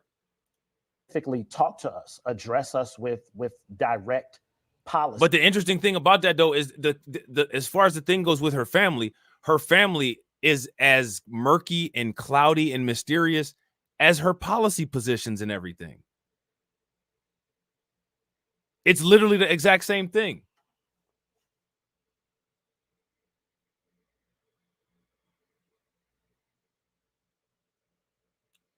Shout out to Alexandria. What's good with it? It's the same thing. You know, there's a number of groups who have gotten a number of different policies from either side. And so I would like to see more policy that is directed not just to black men, but to black people in general, and specifically to American freedom, because there's a difference between just saying black and those of us. Now, do you see what he? Uh-oh. Uh-oh. Uh-oh. Uh-oh.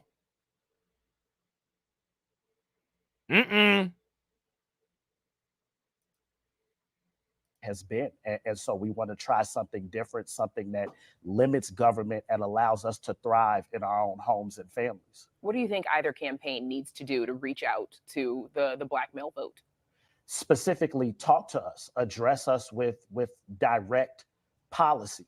You know, there's a number of groups who have gotten a number of different policies from either side.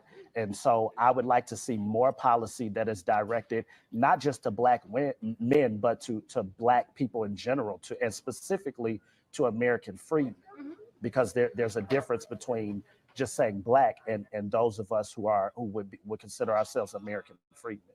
American freedmen. Yes. Yeah, shout out to Patrick Tyler. Yeah, I agree. Exactly. I got a ton of mixed friends. And like I said, I got mixed people in my family. My cousin that's married to the white dude, she mixed. You know what I'm saying? There's pictures of all of us. Like, it's verifiable. My homeboys that I grew up with, I know they dad, I know they mom. I know they white parent, I know they black parent. I know some of their white cousins, I know some of their black cousins. There's nothing with Kamala Harris. It's a blank slate. Nothing. Nothing. You know what I'm saying? Patrick said, American Freeman, really. Anyway, every damn biracial person I know, if they ran for office, they can show black family members and friends. Facts. Facts. So the descendants of slavery, people who have, some people might say foundational Black Americans, ADOS, that group of people, those of us who don't come. Now you know they had to do this right at the end of the video.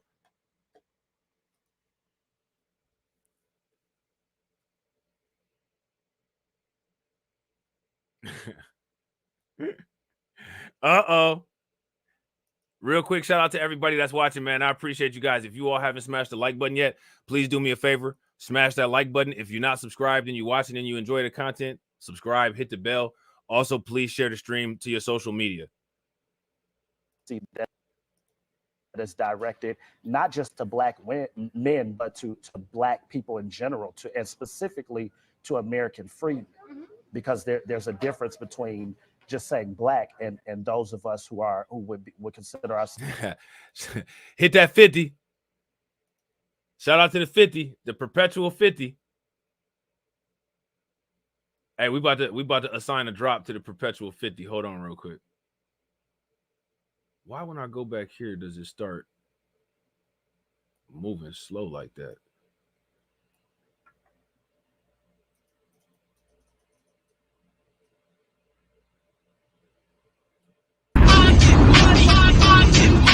This is the hardest record out.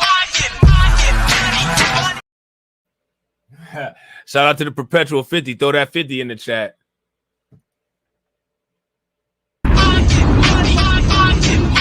This is the hardest record out.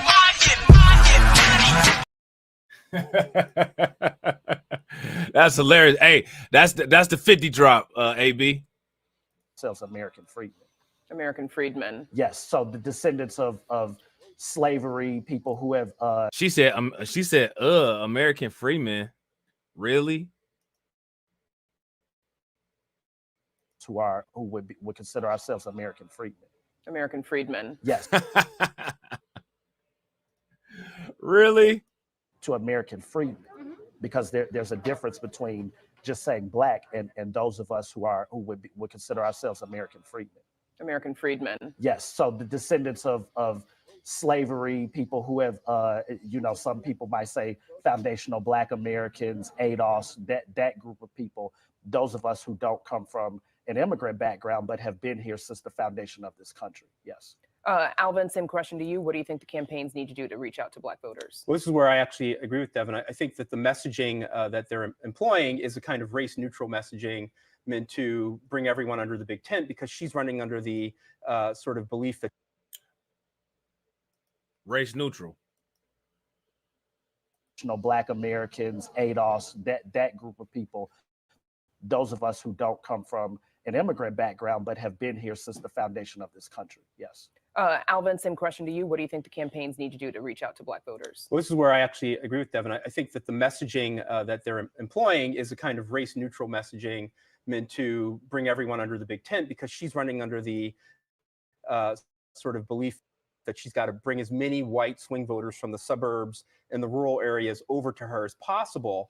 And I think that they're leaving on the table direct messaging to Black men about the agenda items that they care about, whether they're what Devin talks about or what I have found in my surveys of 25,000 Black people since last fall, right?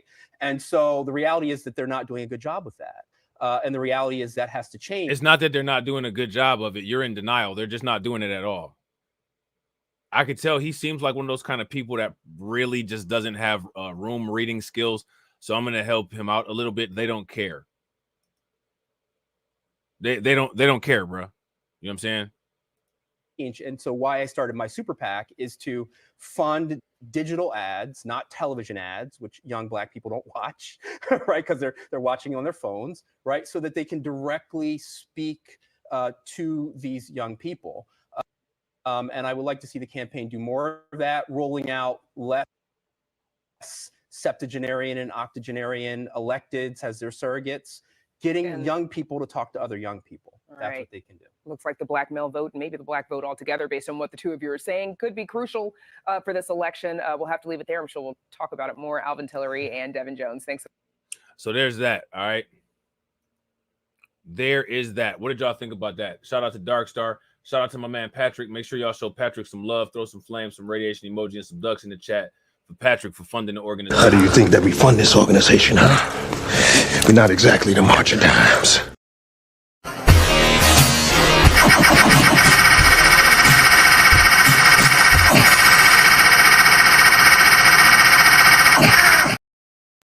Cash rules everything around me. Queen, get the money. Dollar, dollar bill, yo.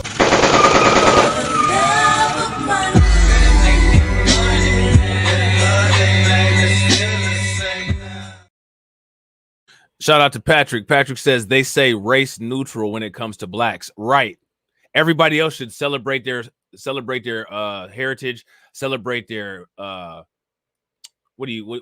celebrate their ethnicity, celebrate diversity, yada yada yada. With us, we have to make sure not to offend other people by our race. Man, ain't nobody on that mess. Ain't nobody on that mess, man. I'm not, man, get out of here. You know what I'm saying? That's one of the reasons why I don't believe in code switching. I am vehemently against code switching. You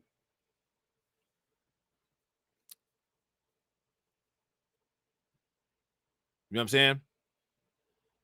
I don't agree with code switching at all. I'm not patting nobody on the back or giving somebody some special soft. This is me how I am all the time. Wherever I'm at. I'm not about to put on no costume for somebody because something wrong with you. I'm not doing that. You're going to get what you get, or you can just stay out of my way and leave me alone. One of the two. I'm not about to censor myself or what. I got to make somebody else feel comfortable for what?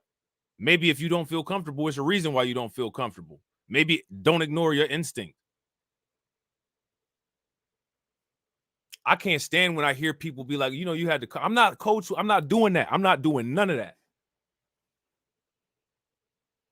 Shout out to THPP Network. How many people ever heard of the THPP Network on YouTube? A great YouTube channel. If y'all not subscribed to them, y'all should check them out. Those my homies over there.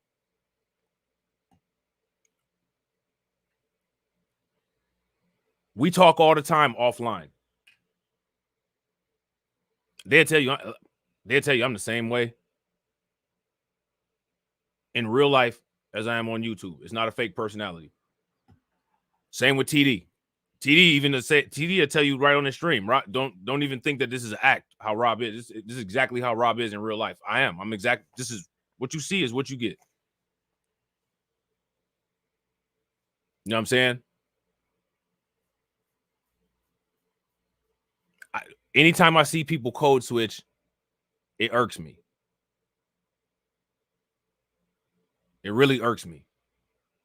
And then when I see people try to justify it or say that it's a requirement, it's something that they have to do, it irks me even more because it's not.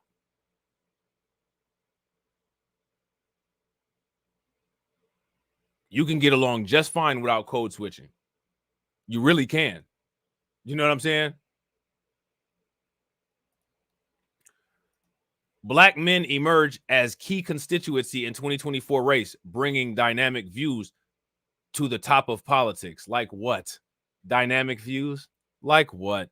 None of the black male issues that we have that are dynamic would they dare talk about in this Associated Press article. This is a fairly new article. As you guys can see here, it was published August 18th of 2024. Every Monday evening, the Andrew and Walter Young family YMCA basement becomes a sanctuary for men who local leaders say have too often been denied one.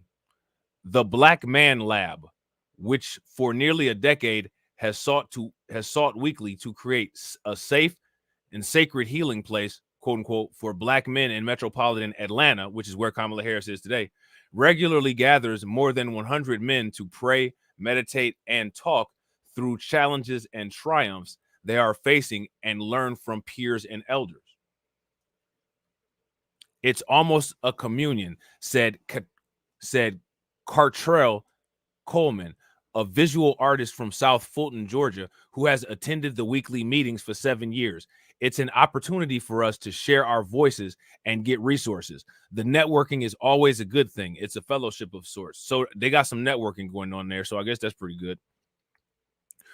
One recent meeting in the immediate aftermath of President Joe Biden's suspension of his re-election campaign took on special weight as attendees considered the prospect of a Black woman winning the presidency. The candidacy of Vice President Kamala Harris has refocused attention on Black men, a demographic that Democrats and Republicans view as persuadable, but whose multifaceted experiences and political preferences often go unaddressed in public debate. They get straight shot down in public debate. Stop dressing it up. See, this is that stuff that I won't do. Like if I was having a conversation with this person, I'd be like, what are you talking about, man? They shoot this stuff down all the time. It gets addressed. It gets addressed with a stonewall. What are you talking about? Stonewalling is addressing something.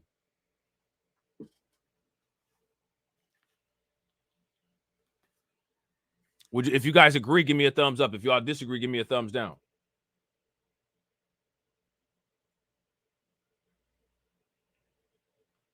It's ridiculous. You know what I'm saying? So now here it says Harris's campaign also reignited discussions amongst Black men about their influence in this election. Black men are the target and we hold the keys to the kingdom. This is our moment, said Lance Robertson, executive director of the Black City Councilmen of Georgia during the meeting. The Black man has built America. Now it's time for the Black man to save America. No, it's not. Don't be putting that on us. I'm not doing it. What? Don't volunteer me for that suicide mission. How many of you all feel that it's your responsibility to quote unquote save America? If you feel that it's your responsibility to quote unquote save America, give me a thumbs up. If you don't feel like it's your responsibility to save America, then give me a thumbs down. To me, that sounds like the plantation on fire. Somebody go find me a water hose. Man, yeah, right. Sneak out the back door and don't wake anybody up. You know what I'm saying? What are you talking about, bro?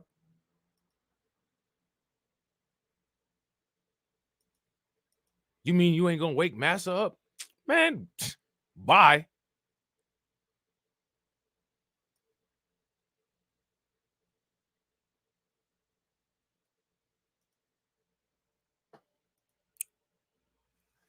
It is always bizarre to me when I hear people say this just odd, weird, grandiose, nonsensical stuff. It's so strange. Where do they get this stuff from?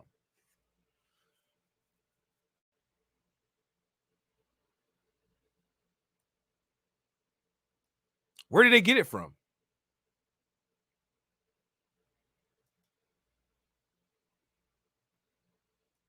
I don't know where they get it from.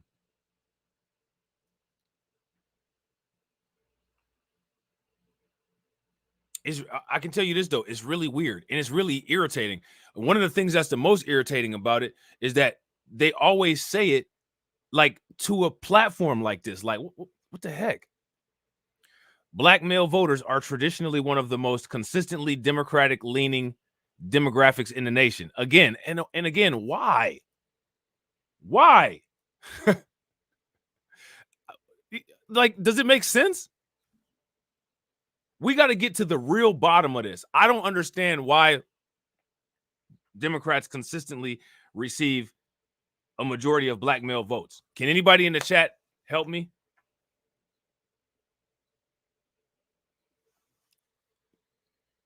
Shout out to Patrick. Patrick says it's an emotional play. If you guys agree with Patrick, give me a thumbs up. If y'all disagree, give me a thumbs down.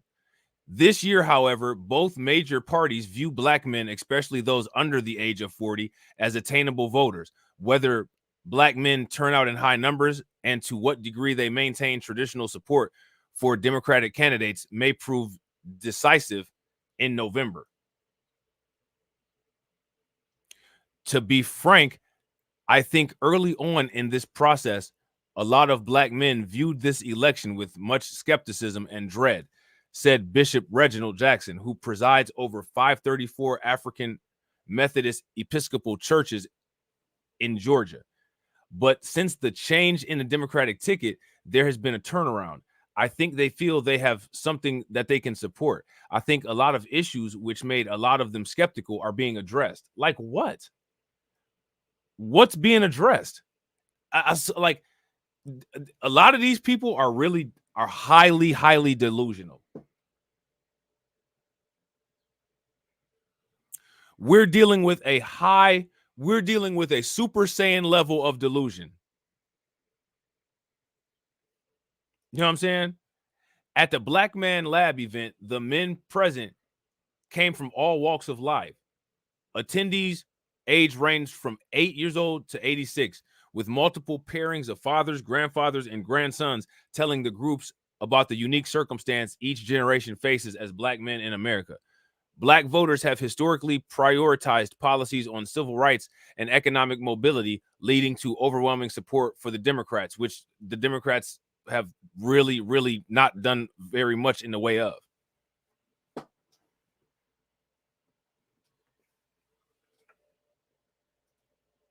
But how those concerns translate into political preferences has shifted as traditional ties to institutions like, quote unquote, the Black church have frayed for some younger Black Americans. The Black church, in a lot of respects, has been a turnoff for the Black man, and we're now working to address that need and correct it, Jackson said. Well, you guys, like I said, y'all know I'm an oddball. You know what I'm saying? I'm one of those people that's like an outcast. I'm one of those people that swims in the direction opposite of the school of fish, flies in the direction opposite of the birds. So I've always been somebody that, y'all well-documented issues with religion, right? But now this is becoming more of a reality.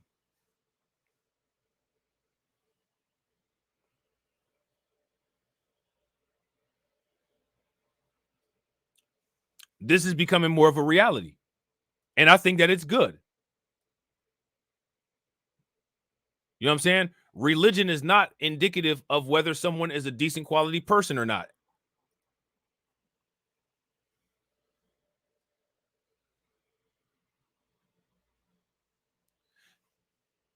Religion trains you to think a certain kind of way. And if you look at the patterns that lead people to believing in religion, a lot of those same patterns are the thought processes, argument styles, and talking points that people use when they try to shame you out of doing what they think that you should be doing. This is one of the reasons why I don't believe in Black people policing. I don't believe in that. I believe that Black people should have total control over their own lives, full autonomy. That means control over your life from WS and from other Black people who think they should be in control of you, because that's an issue. Just shaming all over the place. Just shame. Shout out to the SBE people. Shame. Shout out to Ty City. That's you know what I'm saying? Like, it's so much shaming all the doggone time. I've never seen where people just can't have their autonomy and do what they do and live their life and maybe have about 5 or 6 standardized things that are the non-negotiables, and then everybody else has the freedom of control to do whatever they want to. I don't understand it. They pay these people, Ricky Smiley, Steve Harvey. What are they saying? That they telling you to ignore evidence. They're telling you to deny reality. And then coming with nonsensical talking points that don't contribute to anything that you're trying to do. Steve Harvey wrote a book for women about how to think like a man, and he don't even think like a man. How you gonna teach a woman how to think like a man? You don't even move like a man, bro. You do like this. Just like a woman. That's because some of you niggas, you be acting just like a woman. Legal Reaper, keep it 1,000. You know what I'm saying?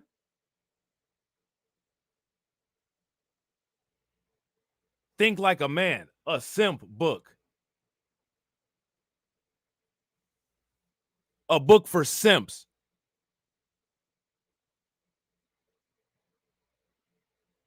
He should call it The Diary of Every Woman That He's Been With. That's what he should call that book. You know what I'm saying? I don't understand it. People have to biopsy that cancer.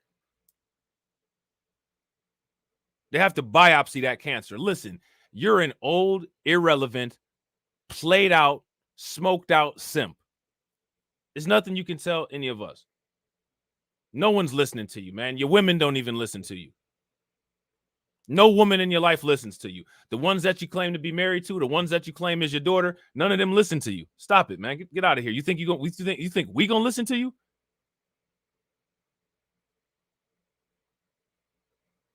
You an old, washed up nursing home escapee.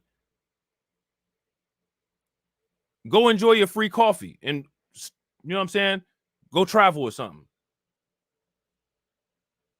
I mean, this dude literally sat up there and said he would give Kamala Harris all the softball questions. And Kamala Harris, and see, this is what happened. She still didn't even go interview with him. She went interview with CNN and Dana Bash. Old simp.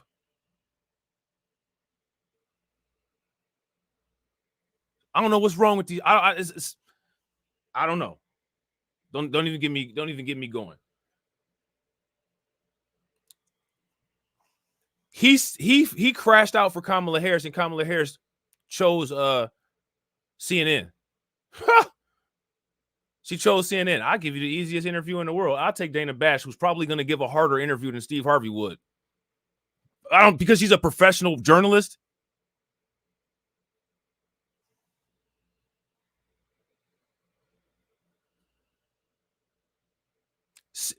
Simping out and still got picked over. That's the life of Steve Harvey. That's his life. That's the life of dudes like that. That's the life of dudes like Steve Harvey, the life of dudes like Plies.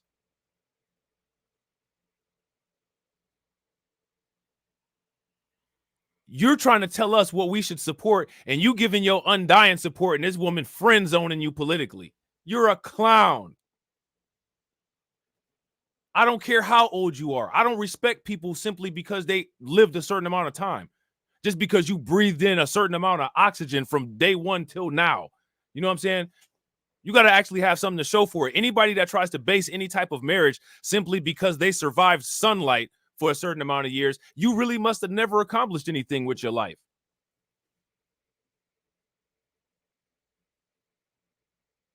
Shout out to Shaka. Shaka said, people hear and see what they want. Literally said, I'm going to ask softball questions, and people still rocking with her over saying nothing. Right.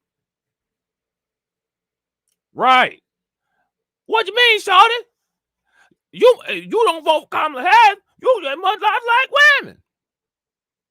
I mean, I don't know. Some of y'all don't like women. Bro, you talk like you don't like women. Just like a woman. That's because some of you niggas, you be acting just like a woman.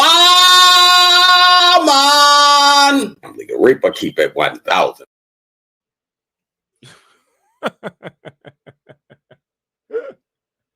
You know what I'm saying? You got Ply sitting up there sounding like Toucan Sam. You a whole Fruit Loop. Talk about people don't like women. With your voice sounding like Stuart Little. Come on, bro. These are the type, and what you see is these men, they move the exact same way as the Democrats move. The new thing is we're gonna call Trump and JD Vance weird so many times that it'll just magically get Kamala Harris in the White House. That's your strategy, to just call these dudes weird.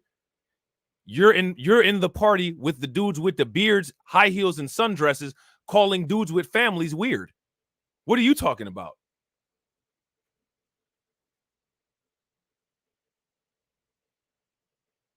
The I identify as a cat people are calling people with families weird. That's the new thing. We're going to shame them. You're weird. Really? You identify as a cat, though. Yeah, but JD Vance is weird. I'm not JD Vance's biggest fan, but I mean, JD Vance seemed like a basic white dude to me. I mean, he don't seem weird other than weird stuff that, you know what I'm saying, that white people do that I don't do. He seemed pretty basic. You know what I'm saying? I don't see him as weird. I see him as just a regular white dude. This is coming from the person that is wearing whiskers and high heels and is taking 1,000,001 hormone injections.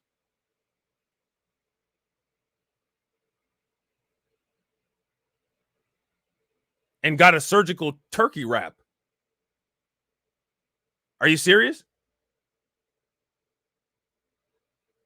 We're just going to call them weird. We're going to call them weird. They're weird. That's going to get them in. That's going to get us into the White House. You're just going to weird them to death. Okay. In 2024, the men who wear dresses are calling married men with families weird.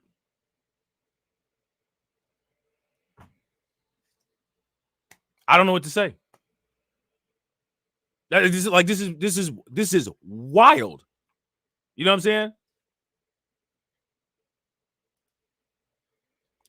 For many younger black men, advocates stressed issues like wealth creation, entrepreneurship. Here they go with the nonsense. Police reform, anti-discrimination policies in the workplace are top of the mind. If you owned your own workplace, you wouldn't have to worry about discrimination policies. To that extent.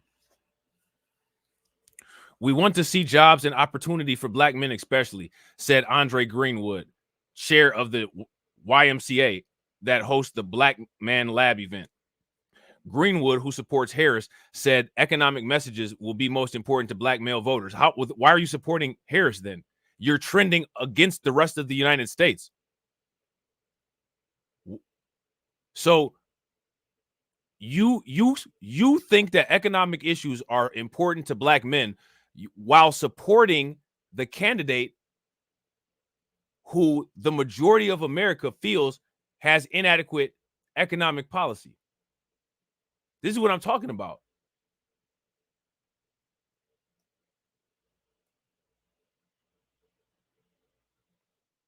That doesn't make any sense.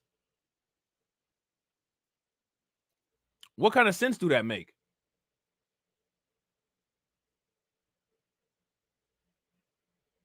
Do that make any sense whatsoever?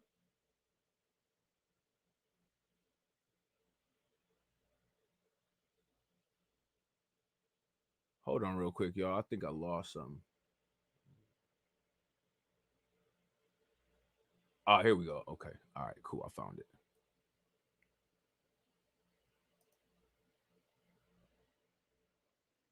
All right. Yeah, we good. We good. It doesn't make any sense. They don't really encourage critical thinking, if you ask me. They don't really encourage critical thinking, and I encourage critical thinking. People who are critical thinkers are difficult to control. You know what I'm saying? And one of the issues, if you ask me, that has caused a lot of problems is that in many cases, the ease of control is granted too easily. You know what I'm saying? It's granted too easily.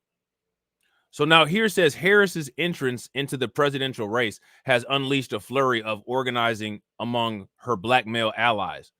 A day after Biden dropped out of the race and endorsed Harris, a virtual conference tailored for black men garnered more than 53,000 attendees and raised $1.3 million.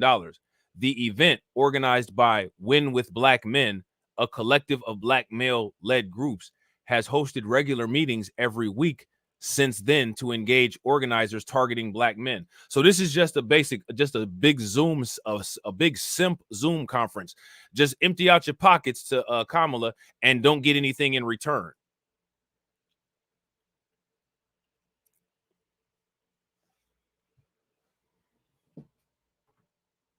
This is the big simp Zoom call.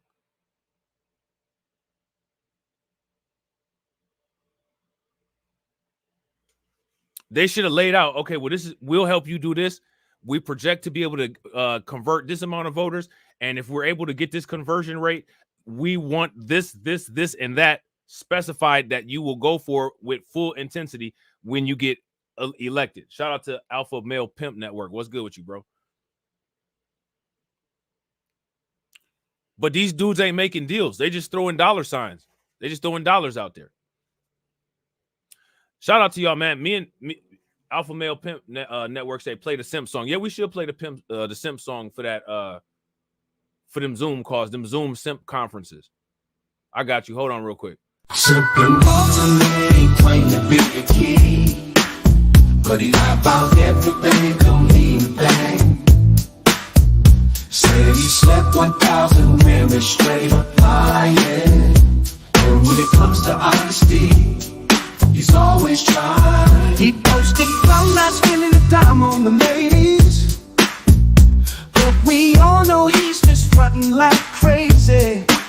Said he's a music producer, but it's all fake. Just a mask he wears, and it's all a mistake. Just like a woman. That's because some of you niggas, you be acting just like a woman. Simpin' Walter ain't claim to be a king, but he lie about everything, don't need a thing. Said he slept 1,000 women straight up lying, but when it comes to honesty, he's always trying. He posted from not spending the time on the ladies, but we all know he's just frontin' like crazy. Said he's a music producer, but it's all fake. Just a mask he wears, and it's all a mistake. Simpin' Walter is where the lies, claiming things that he just never tries. But we see through his facades, plain to see. Simpin' Walter, you can't fool me.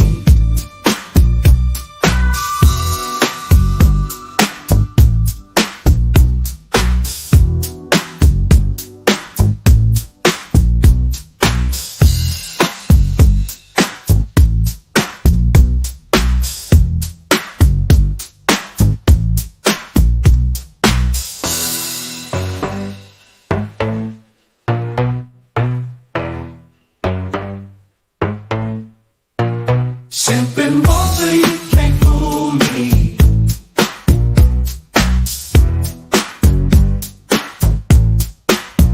Simpin' Walter, you can't fool me.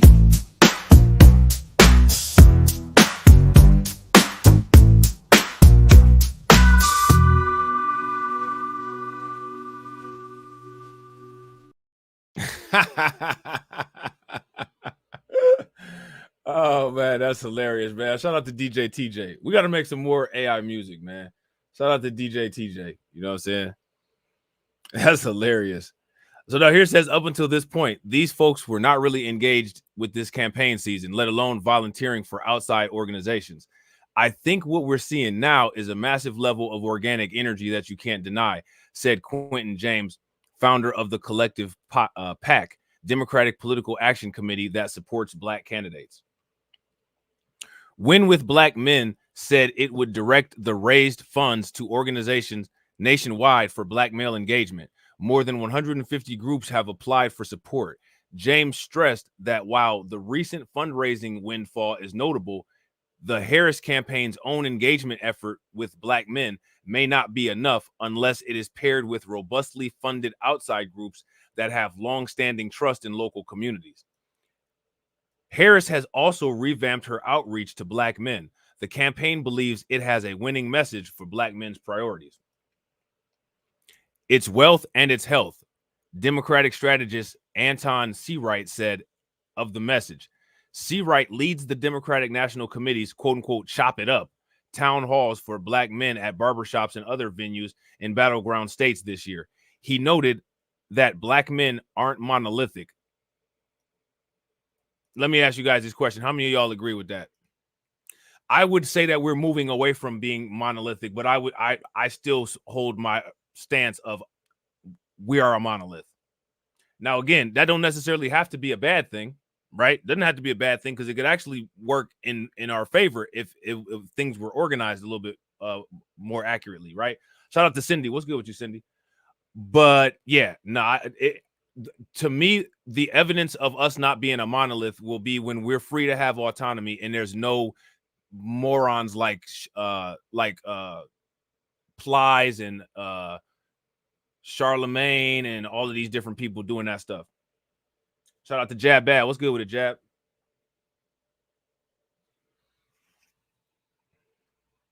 So I wouldn't think it's a bad thing, but you know, we got a ways to go. But it's not a bad thing though. Like, you know what I'm saying? Like when people say certain thing is a monolith, there's a cultural reason why a lot of black people vote Democrat.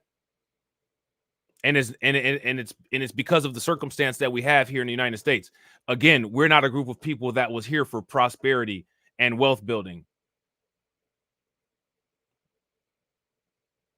So I find it funny when non-black people try to shame black people for being Democrats.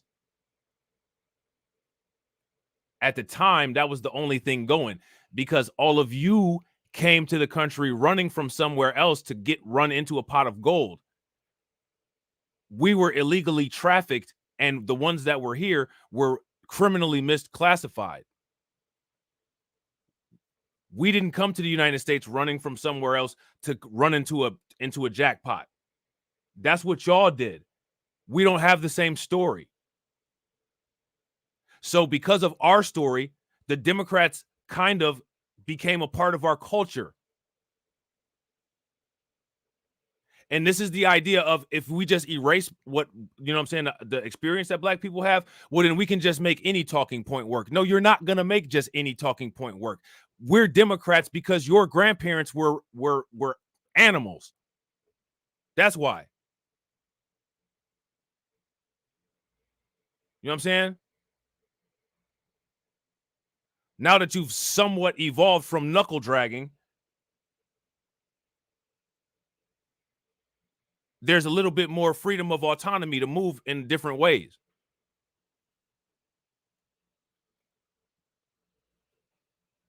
You know what I'm saying? So anytime anybody that's not black tries to come with the Democrat shaming for black people, it's like, what do you know? See, you came here unrestricted to just walk into a plot of gold and get as much land as you got. We had other circumstances. And those circumstances became tied with that political party and political movement. Now that things have changed somewhat, now you start to see the support dissipate. But that's the reality of it. And a lot of times people just try to do that just to be passive aggressive. You know what I'm saying? So that's why you got to get them. So now here it says, and he noted black men are not monolith and added that it is a mistake for campaigns to assume, quote unquote, we only care about criminal justice reform. The culminating effort also aims to address longstanding skepticism among many black men about the political system, which is seen as discriminatory and unresponsive to their interests. Others have tackled potential hesitancy among men about electing a woman to the nation's highest office. They don't need to talk to black men about like female restrictions, man. You know what I'm saying? Like white men need that speech.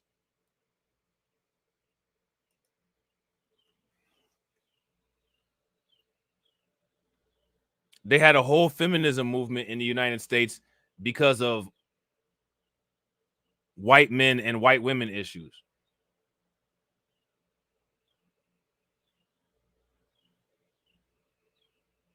The issues that they were having as far as between each other with the genders was issues that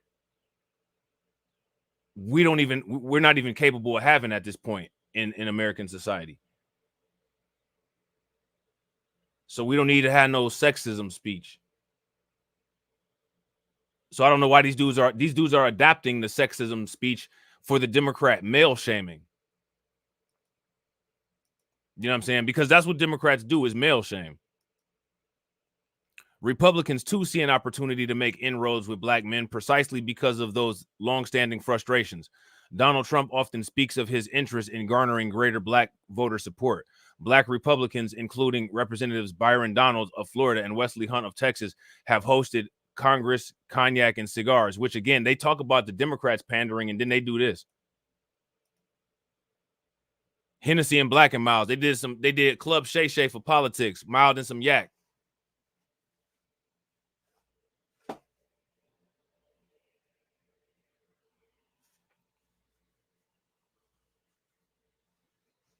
Appreciate you, Brooklyn Queen. Yeah, and that's facts, Leonard. We've been renamed, reclassified several times. Nobody has had that done. Facts.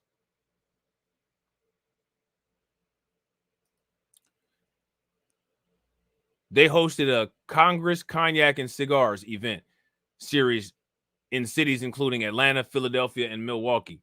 Black men have been taken for granted by the Democratic Party for years, but President Trump's message is resonating at historic levels because he is doing the work, said Janiyah Thomas, black media director for the Trump campaign.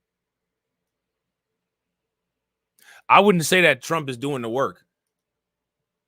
I would say that Trump is just more open to dialogue than other politicians, ironically.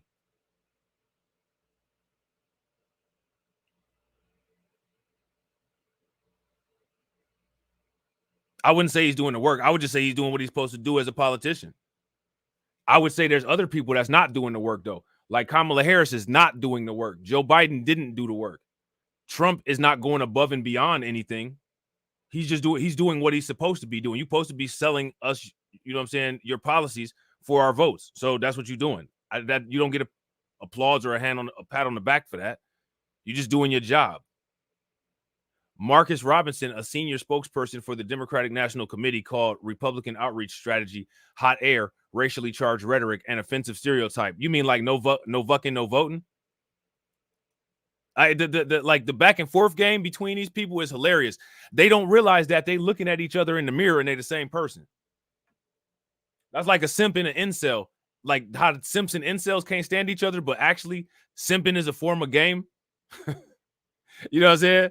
Like, y'all the same people. What are you talking about? For many attendees, the Black Man Lab event, the reinvigorated presidential race, is an opportunity to make sure their interests are addressed at the highest levels of government. I was in the street doing wild stuff, and this saved my life. So again, it's the projection. A lot of these dudes that be saying this we stuff, they're losers. They was either slinging crack rock or they had a wicked jump shot, and then they want to put that on everybody else. How come when you see these type of dudes, when they say all this negative stuff, they be like, we as black men, blah, blah, blah, blah, blah. How come when they do something that's noteworthy, they never share the fame? It's just they did it as an individual accomplishment. But then when there's a failure on their part, the failure is shared.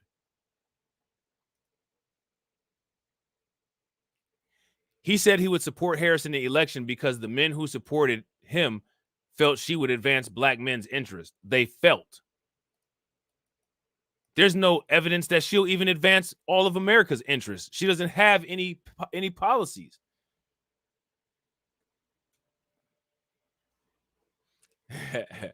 Facts. Balling out here. Shout out to AB. AB said, we don't all drink cognac. Some of us drink champagne. Facts. You know what I'm saying? Right. Shout out to AB. AB said, where was our invite to this conversation? I got too much hair on my face and too much bass in my voice. They would never have me there.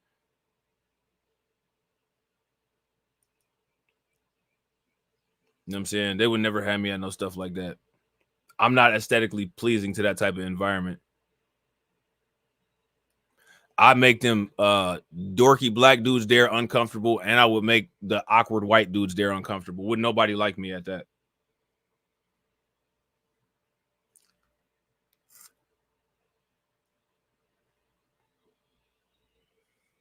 You know what I'm saying? So now here it says, I've been looking at it and hopefully she'll do a bit of good. My brothers have said she will. people who know me, but only God knows, Bod said. So yeah, so yep, there you go. Leave it up to God. Leave it up to God. Leave it up to God. So what's Kamala Harris going to do to get black men in Georgia?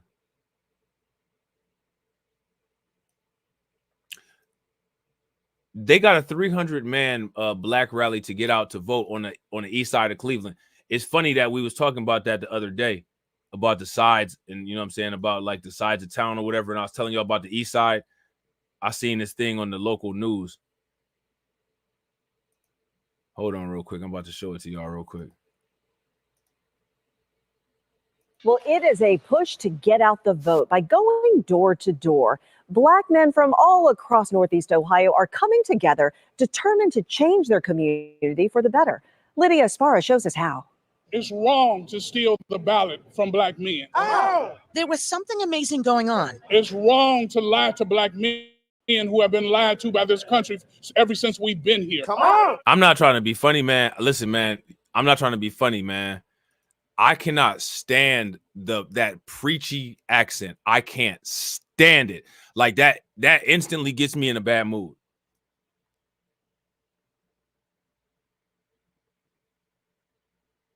Someone said Rob up in the dinner party in a full cloak. Facts. Shout out to Cindy. Yeah, he sound like trying to do that whole Martin Luther King thing, man. Like, I can't stand that. Dude, just talk. Talk normally. Well, it is a push to get out the vote by going door to door. Black men from all across Northeast Ohio are coming together, determined to change their community for the better. Lydia Esparra shows us how. It's wrong to steal the ballot from black men. Oh, there was something amazing going on. It's wrong to lie to black men who have been lied to by this country ever since we've been here. Come on. Inside this building. It is wrong to continue to incarcerate black men at a rate higher than anybody else in the world. Come on. Lord have mercy, man. Shout out to Patrick Tyler for giving us a break of that nonsense. Patrick Tyler said, vote and hope they do something. This is insane. It's absolute insanity, bro. Absolute insanity. If you guys agree with Patrick, give me a thumbs up. If y'all disagree, give me a thumbs down. And also make sure y'all show him some love for the super chat, funding the organization. How do you think that we fund this organization, huh? We're not exactly the March of Dimes.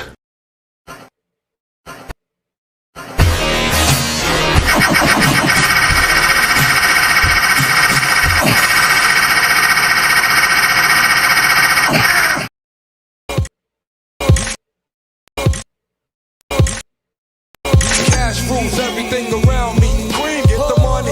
Dollar, dollar bill, yo.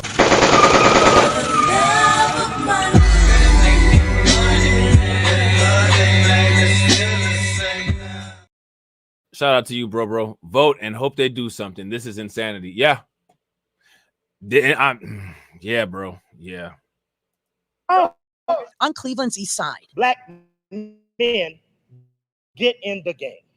This is a call to action for all black men in our community to get involved in voter engagement this upcoming election season. 100 black men turned out to be 300 to help turn out the vote in November. We have already launched our 100 churches to have 100 people vote by early mail and by before the election starts. This is just the first phase because on September 28th, they will be going door to door in Cleveland. We know we can put 1,000 brothers on the ground. Not only on the ground, but poll watching, even working the phones. For 30-year-old Darius Wesley, he knows his generation must set the tone. To me, it's very important that we don't lose sight of what our future holds for us. And they know it's been a struggle to get others to vote. A lot of black men don't feel that their voices are heard. They don't think that their vote counts or it matters, but it does. That's why today there is this rally. Get registered to vote and know that numbers do matter. County Executive Chris Ronayne is in awe over this movement and can't wait to see these men with boots on the ground before November. When you got 1,000 men coming together to help get out the vote in our neighborhoods, and particularly men of color,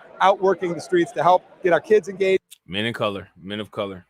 Get seniors re-engaged. It's something special out there that's happening. It was impressive. The 300 men at the indoor rally made the commitment to be registered to vote even before that rally was scheduled. That is how committed, Lena, these men are to changing their communities. Again, boots on the ground is scheduled for September 28th. Civic engagement at its best. Lydia Esparra, thank you. Will we? Woo-wee. Woo-wee. Lord have mercy. If y'all haven't smashed the like button yet, do me a favor. Smash that like button. Also, if you guys haven't hit the bell, please take a moment. Hit that bell. Share the stream. Tag a friend. Kamala Harris heads to Georgia as black men become focus for Democrats. Should have always been a focus. Too late.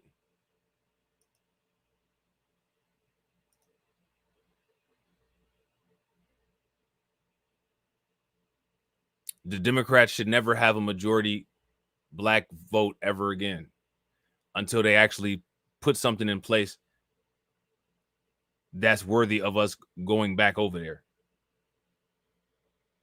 If y'all agree, give me a thumbs up. If y'all disagree, give me a thumbs down.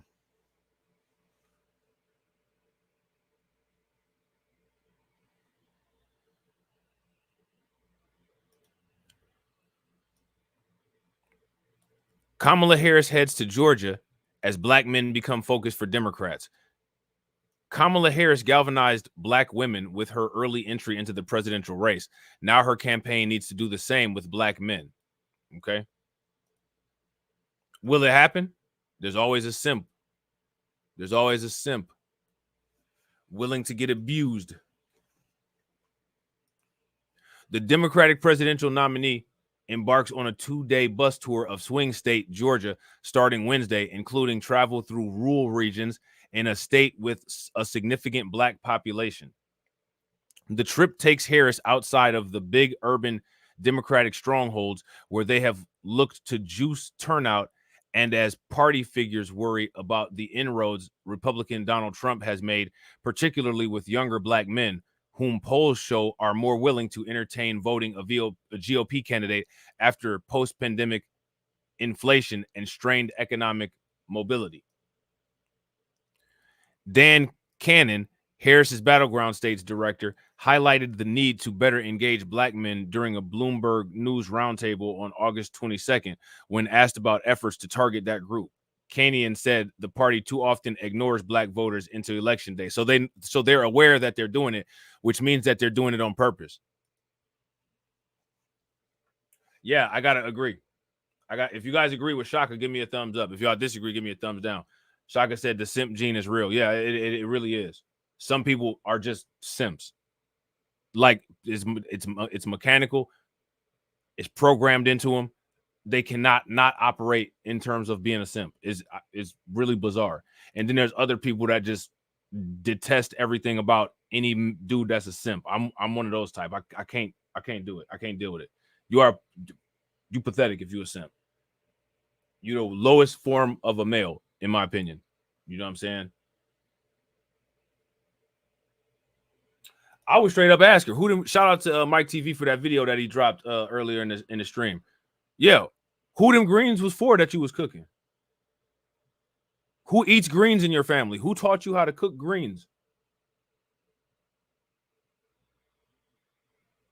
Who was you making them for? You know you wasn't making them for Doug Emhoff, especially not with no ham in them. You know what I'm saying? So who was you cooking them for?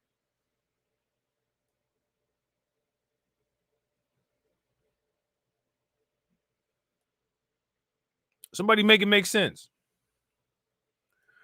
We have thought about the notion of persuading them to participate as opposed to simply turning them out, he said at the event on the sidelines of the Democratic convention. If they've not heard from you all year and then you come knocking, it's not a very good conversation.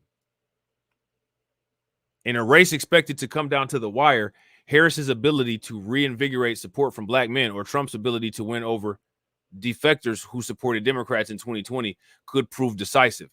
Harris' tour with running mate Tim Walz will target black voters along with rural communities and disaffected suburban Republicans weary of Trump. The tour culminates with a rally Thursday in Savannah, a Democratic enclave in a heavily Republican part of the state. The schedule highlights the campaign's belief it will need to expand its reach beyond just heavily blue cities such as Atlanta. The vice president has prioritized winning back black voters since President Biden withdrew from the race earlier this summer. using early support from, look at this, using early support from historically Black fraternities and sororities to energize the initial donations and support behind her campaign. Okay. At last week's convention, the party celebrated the legacy of Reverend Jesse Jackson while giving prime speaking slots to prominent Black Democrats, from Senator Raphael Warnock of Georgia to Barack and Michelle Obama. We cannot afford for anyone in America to sit on their hands and wait to be called, Obama said in her August 20 address. Don't complain if no one from the campaign has specifically reached out to you to ask for your support. There is simply no time for that kind of foolishness. This is crazy. So she basically, like, I mean, we really appreciate you. We really need you, but don't be sitting around waiting for nobody to come get. Man, what, are you crazy? You ain't getting my vote. What? Man, don't talk to me like that. If you want something from me, you better act like you want it.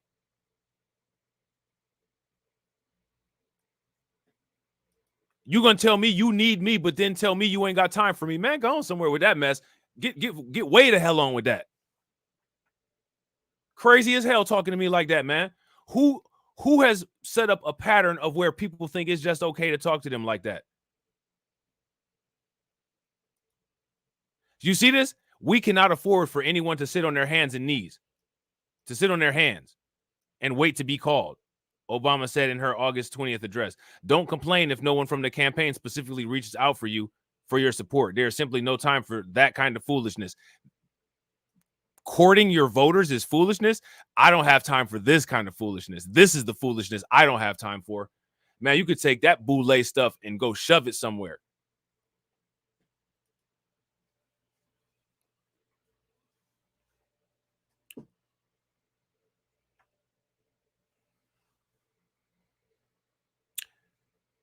Shout out to NY State of Mind. What's good with you, bro? You see how, I mean, that's wild.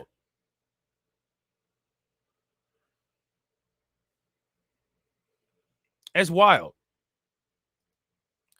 That rallying cry will be put to test in Georgia, a bellwether where Black voters comprise about a third of the electorate, the largest share in any battleground. Biden carried the state in 2020 by less than a quarter of a percentage point. Camping in southern Georgia is critical as it represents a diverse coalition of voters, including rural, suburban, and urban Georgians, with a large proportion of Black voters and working class families. Portia White, Harris's Georgia state director, said in a memo. Trump inroads. Republicans have made a concerted effort to chip away at Black voters, a bedrock of the Democratic support. Trump has deployed high-profile Black surrogates, held rallies in minority communities, and addressed conservative Black groups. I'm gonna throw something out here for you guys and ask you how you guys feel about it. The Black people that Trump sends to talk to Black people, I actually think that if Trump went and talked to those people, he would do better than sending a Tim Scott.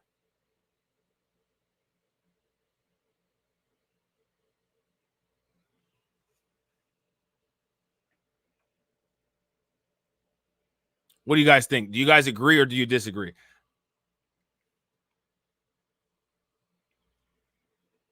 I think that if Trump just went and talked to Black people, it would be better than was the old boy named Byron Donald, Tim Scott, Tiny Tooth Tim.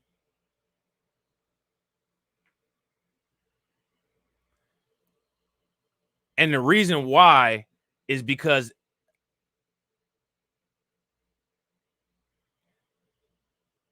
you ain't really gonna do nothing but turn Black people off sending a coon out there to talk to them. You're sending a coon. A coon is the same as a racist white person. So you're sending a coon out there.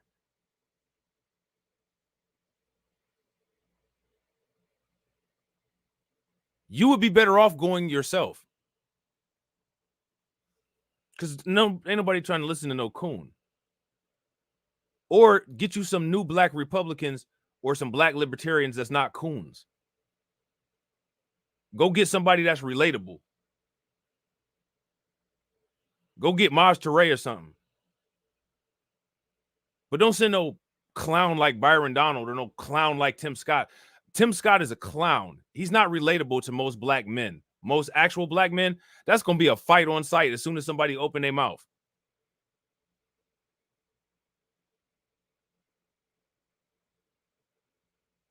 Don't send me no white person in black skin to come talking to me.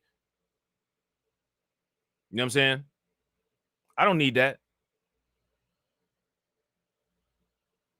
Shout out to Torian. What's good with it, bro? They got it. To me, one of the things that one thing, if people want to see black people move more towards the right, they got to clean up. They got to clean up some of the trash. They got to clean up some of the trash. You got to get rid of them coons.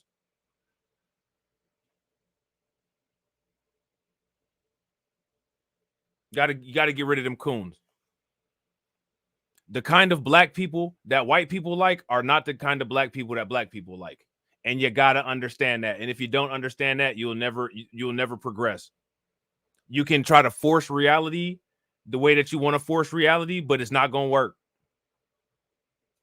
Yeah, right. Facts, Torian. Some of the trash is an understatement. Facts. If you guys agree with Torian, give me a thumbs up. If y'all disagree, give me a thumbs down. There ain't nobody on that, man. I'm not about to sit there and I grew up with a father. I'm not about to sit there and listen to funny face South Central Larry Elder sit there and tell me about fatherless families because I don't relate to no fatherless family just because you was a bastard. You know what I'm saying? I'm not. You know what I'm saying? So I don't relate to that. And I'm not really down to listen about what you got to say about your experience. I want to know why I should vote for the party that you support. Not just psychological pitfalls of growing up an unwanted child. I didn't. Sorry. One of the issues that a lot of conservatives, especially black conservatives, have is that they come from messed up, screwed up, weird backgrounds, and they project that onto everybody. They call their shameful family histories and shameful life failures a community problem. It's not a community problem. It's a you problem. You some type of schizophrenic. I wasn't with you when you was robbing cars when you was 10 years old. What are you talking about, we? You weirdo. You're the very felon Pookie that you talk about all the damn time. You the little bastard child running around that you talking about, complaining about all the time. What are you talking about? That's the problem with black conservatives. Stop sharing your weird experience. That's your experience.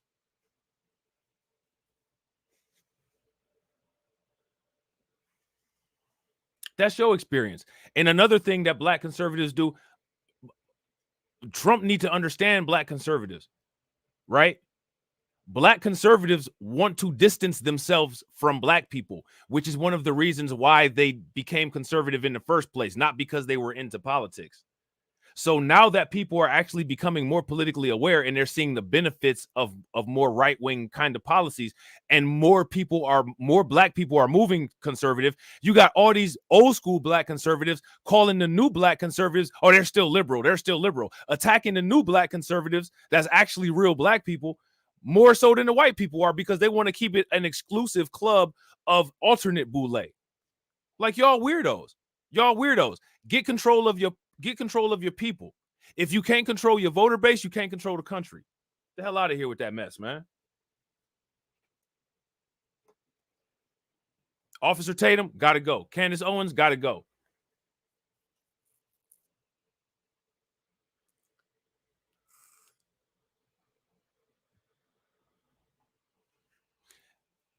There will never be any activity that I do where berating black people is a rite of passage that I'm looking to gain. Get out, man. That's part of a country club I don't want to be a part of. I don't want to be a part of that.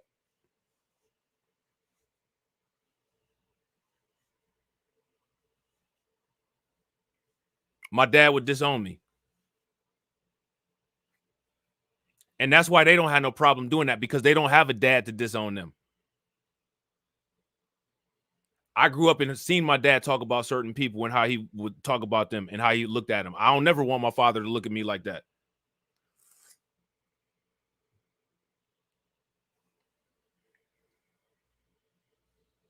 Shout out to Torian. Torian said the book The Grift literally just said what you stated, Rob. I believe it, bro.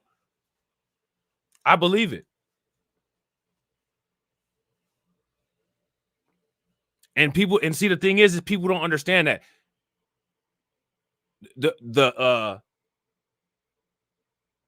And the thing is, I don't know whether a Trump would understand that or not. I don't know if he would or wouldn't. I wouldn't expect him to.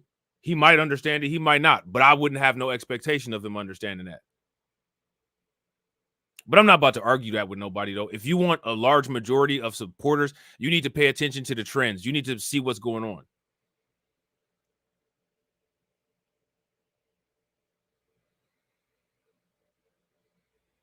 Shout out to Cindy. Cindy said, I've never seen those men punked or sissified. Democrats demonize men and punk them into apologizing all the time for trying to stand. I think that Ron DeSantis, by saying slavery was vocational school, I think that he demeaned black men.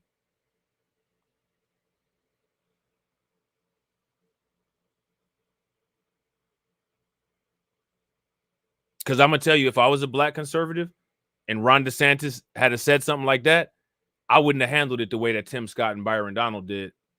And I don't care what kind of Navy, Marines, whatever you was a part of. You're not about to say something crazy like that and poke your chest out and think I'm about to be standing on the same side of the fence as you. You out your damn mind. You know what I'm saying?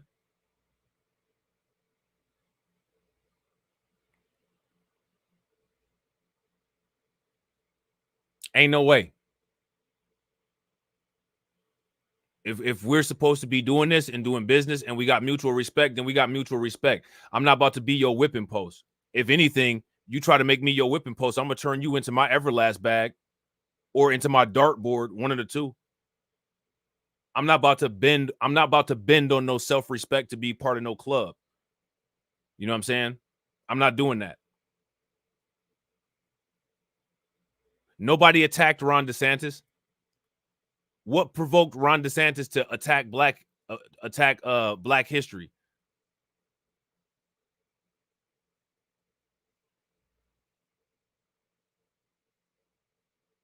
What's that other dude?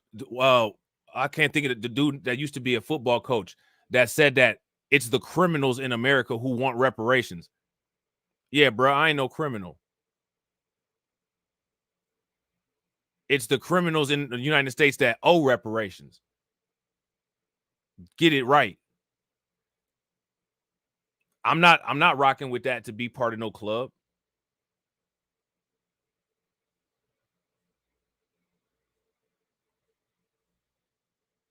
Yeah, fact. Shout out to Torian. JD Vance said that the black farmers getting that $2 billion was disgraceful and anti-white in so many words. Facts. Yeah, I ain't with that, man. I'm not with that. Yeah, Tuberville. That's his Tommy Tuberville. Shout out to Ed Berry. That's him. Yeah. Tumorville. I'm not now. If I can sit up there and call you a Neanderthal a bunch of times and say it smells like wet dog and every doggone thing else, you know what I'm saying? How much incest does it take to make a blue eye? I mean, you know what I'm saying? Like, okay, cool, let's do it, let's get it, because I can do it too. And I guarantee you, as much as you think, all of the generations of racism that your family has, as much as you think that you have, I guarantee you, I'm 10 times worse. If you make me open that can of worms. But I ain't even trying to go down that route. But it's always them trying to microaggress to try to exert some type of dominance or some type of authority. And I'm not going. I'm not going. A team ain't that important to me. I play by myself.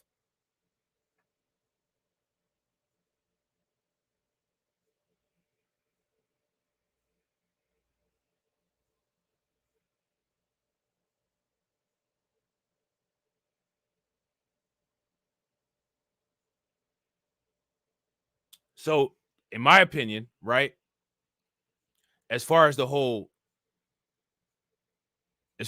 Trump thing goes, Trump got to clean up the trash as far as his supporters go. and winning these votes is not as important to him as he claims that they are, because otherwise he would get them together so that they could create a concentrated coalition to win the vote. But it's not that important to him. It's not that important. They want their racial covenant. That's what's more important. So since that's what's most important, then they have to understand that puts them at a higher risk of losing, and that's just it.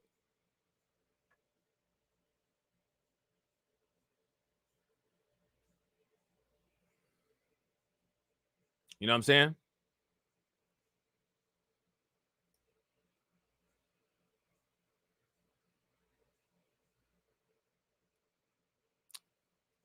Yeah, I gotta agree. Shout out to Patrick. Patrick said Trump playing. Yeah, he playing. Oh yeah, shout out to Jabbat. Yeah, I listen, man. Like I said, I'm cool. I'm nice. I'm open-minded. You know what I'm saying? Whatever it is, what it is. But see, like I had to deal with racism at a very young age. At a very young age, like in kindergarten, at this school that I went to. So I kind of got like I'm kind of different. You know what I'm saying? Like I'm kind of different with it. You know what I'm saying?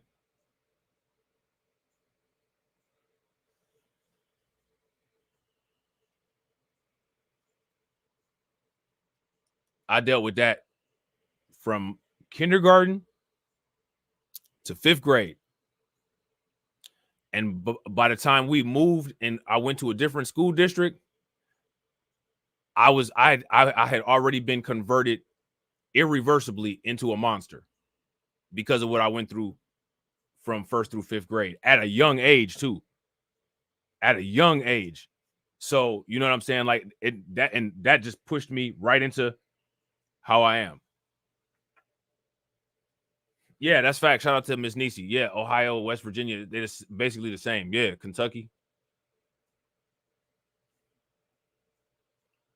And West Virginia and Kentucky are ridiculous.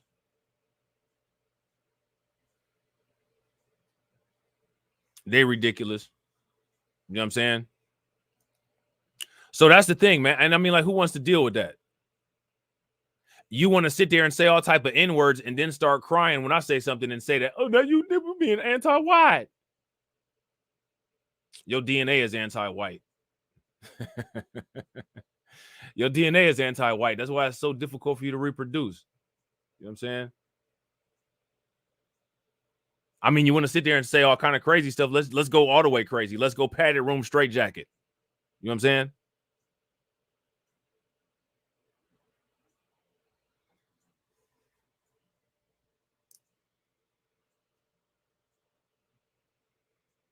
Oh, man. And it's so funny, man, because like all of a sudden they become the victim.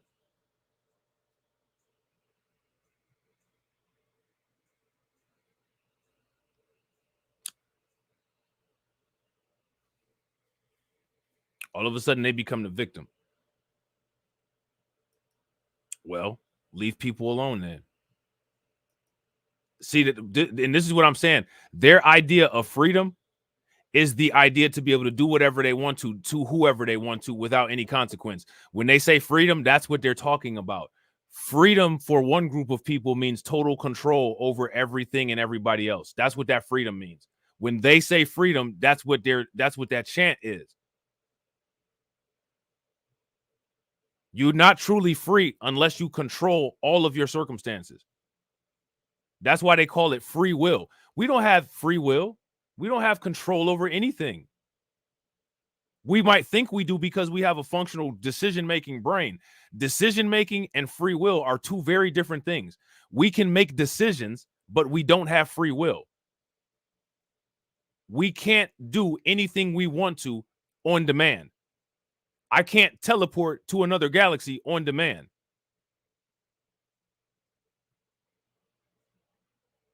Now, I do have a large field of decisions that could possibly be made, right? But I don't have free will. They're different. Free will is unlimited opportunity and unlimited ability to be able to complete every opportunity. That's impossible. Nobody has that. At least nobody here. You know what I'm saying? Shout out to Brooklyn Queen. Make sure y'all show Brooklyn Queen some love. Throw some flames, some radiation emoji, and some ducks in the chat for Brooklyn Queen funding the organization. How do you think that we fund this organization, huh? We're not exactly the March of Dimes.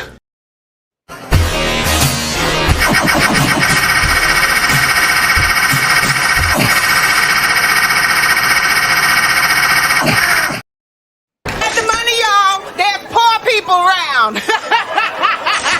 I'm rich, bitch. Cash rules everything around me. Queen, get the money. Dollar, dollar bill, yo.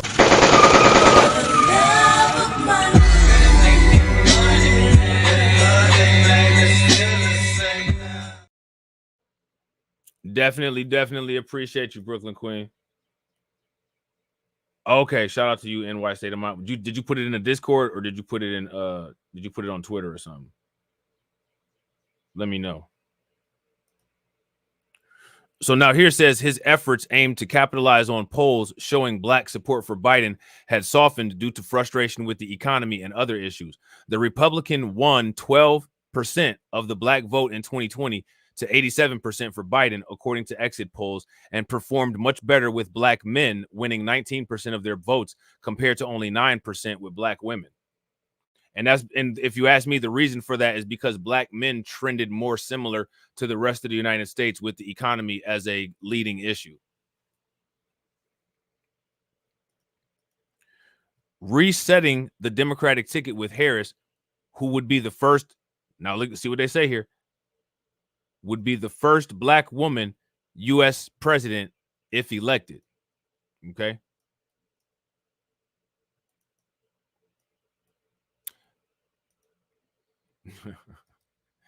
They said she'll be the first black female president in the United States if she's elected. Yeah, I gotta agree. Shout out to Patrick. Patrick said 87%. My God, that's embarrassing. It is. Watch some of my videos from the last election cycle, bro. I was flipping out.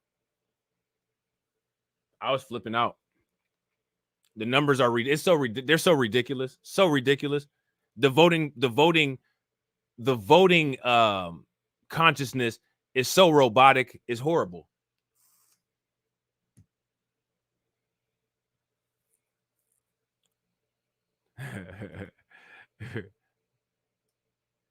See, like, why does it do this?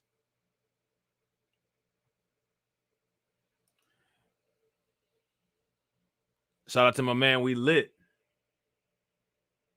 Somebody tell we lit what she looking for. Tell we lit what she looking for.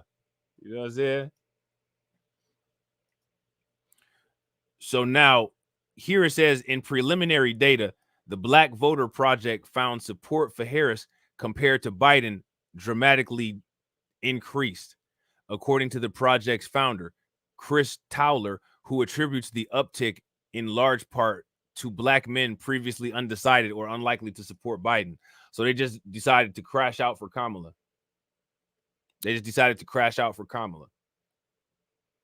We are on an upswing right now, former Cincinnati Mayor Mark Mallory said, but he cautioned there was more to do.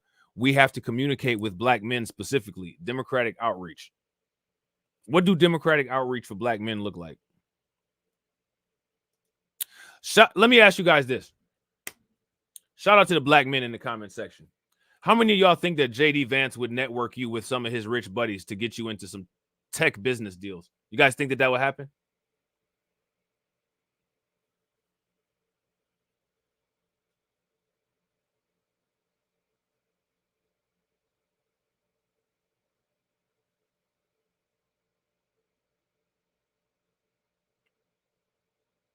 You think that Elon Musk would let a black man use a Twitter space to get a message out?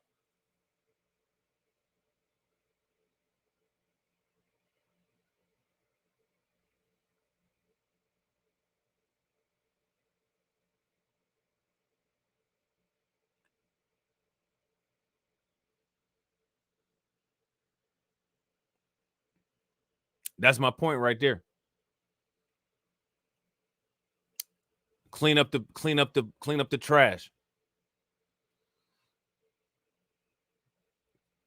clean up the trash. You know what I'm saying?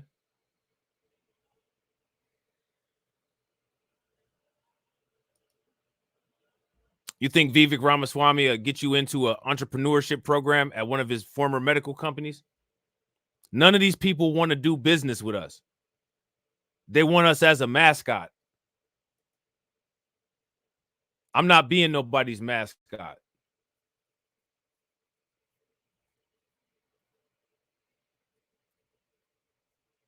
I'm not being nobody's mascot.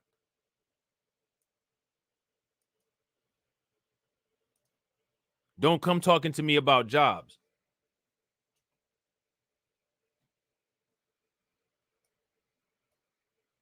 And I got to agree. I do not disagree with you, bro. Shout out to Torian. Torian said they love the trash because they are the trash. Facts.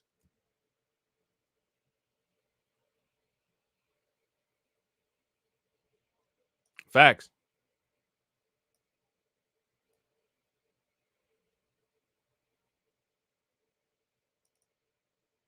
None of these people would extend any elements of their value chain to us, or either help us build our own. Kamala Harris rather build a value chain in Central America than build a value chain here in the United States with us. We saw the evidence of that last night. We'll see more evidence of it soon. Jaya Thomas, Trump's director for Black media, said his message resonates because Black men and the community have been taken for granted by Democrats. And Republican Byron Donald, a U.S. representative from Florida and Trump ally, says Harris faces real challenges. Black men are looking at the facts. They're not looking at the vibes, Donald said. They are saying, what does this all mean for me in building generational wealth and having safe communities? Democrats last week. Now, here's my, let me see. This is complicated. This is complicated. This is why these things take so doggone long. Real quick, shout out to everybody that's watching, man. I appreciate you guys rocking out with me. If you guys haven't smashed the like button yet, please take a moment, smash that like button. Also, if you guys haven't hit the bell, please take a moment, hit that bell, and also please share the stream to your social media.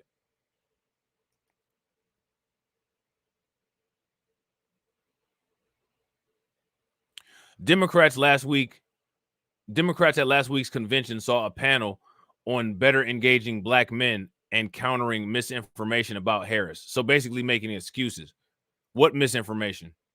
Everything is misinformation if it's something that people don't like. There's a lot of mis and disinformation targeted specifically to Black men. Dominic Whitehead, Senior Vice President of Campaigns and Mobilizations for the NAACP, said, urging allies to go back into our communities directly and actually talk about what the Biden administration has done directly for Black men. And that'll be a very short conversation because it's not much. And if you try to have Biden do it, it'll be a short conversation because he won't even be able to remember anything.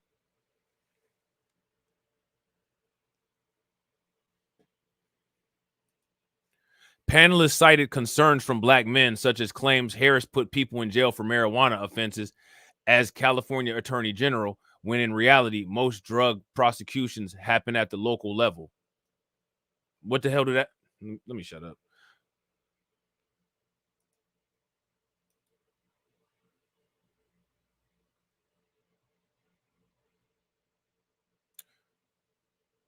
Still, other Democrats have waved away concerns about Harris's support within the group. Kevin Tolbert, the Michigan Democratic Party's 12th district chair, said there was renewed interest from Black men on organizing calls for Harris, whom he said flipped many voters who were leaning towards Trump. Democratic, now, how would they? Okay, this is what I want to know. How would somebody flip a voter that was leaning towards Trump to Harris? How would that happen? Follow me here. What has Kamala Harris presented that would say, you know what? I was going to vote for Trump, but I'm going to vote for her. She hasn't given any presentation. She hasn't presented any policy. She hasn't interviewed anybody. She hasn't talked directly to people. So some people might have either gone to a Trump rally, done the Q&As, read his policies, saw something that they thought was worth voting for, and said, I'm voting for Trump. How can somebody that hasn't presented with anything give you something to cause you to flip your vote? That doesn't make any sense. I'm coming to you with nothing. Oh, okay, bet. Man, forget that. I'm about to roll with you then. That don't make no sense. And I agree. Shout out to AB Promotions. AB Promotions says, by design, she hasn't spoken yet. Facts. And by design, she's going to the interview tonight with a chaperone. You an adult. You a whole adult with a chaperone. Kevin Tolbert, the Michigan Democratic Party's 12th district chair, said there was renewed interest from black men on organizing calls for Harris, who he said flipped many voters who were leaning towards Trump. If those voters weren't really leaning towards Trump, then if they flipped him, because there's nothing to even compare yet. It would be a different story if she had some policy, but she don't even have she doesn't have anything to compare. How can you go from a package to no package? I'm choosing the no package. It would be a different story if she actually had a package, but she don't have a package. She don't have nothing. Like, I don't understand that.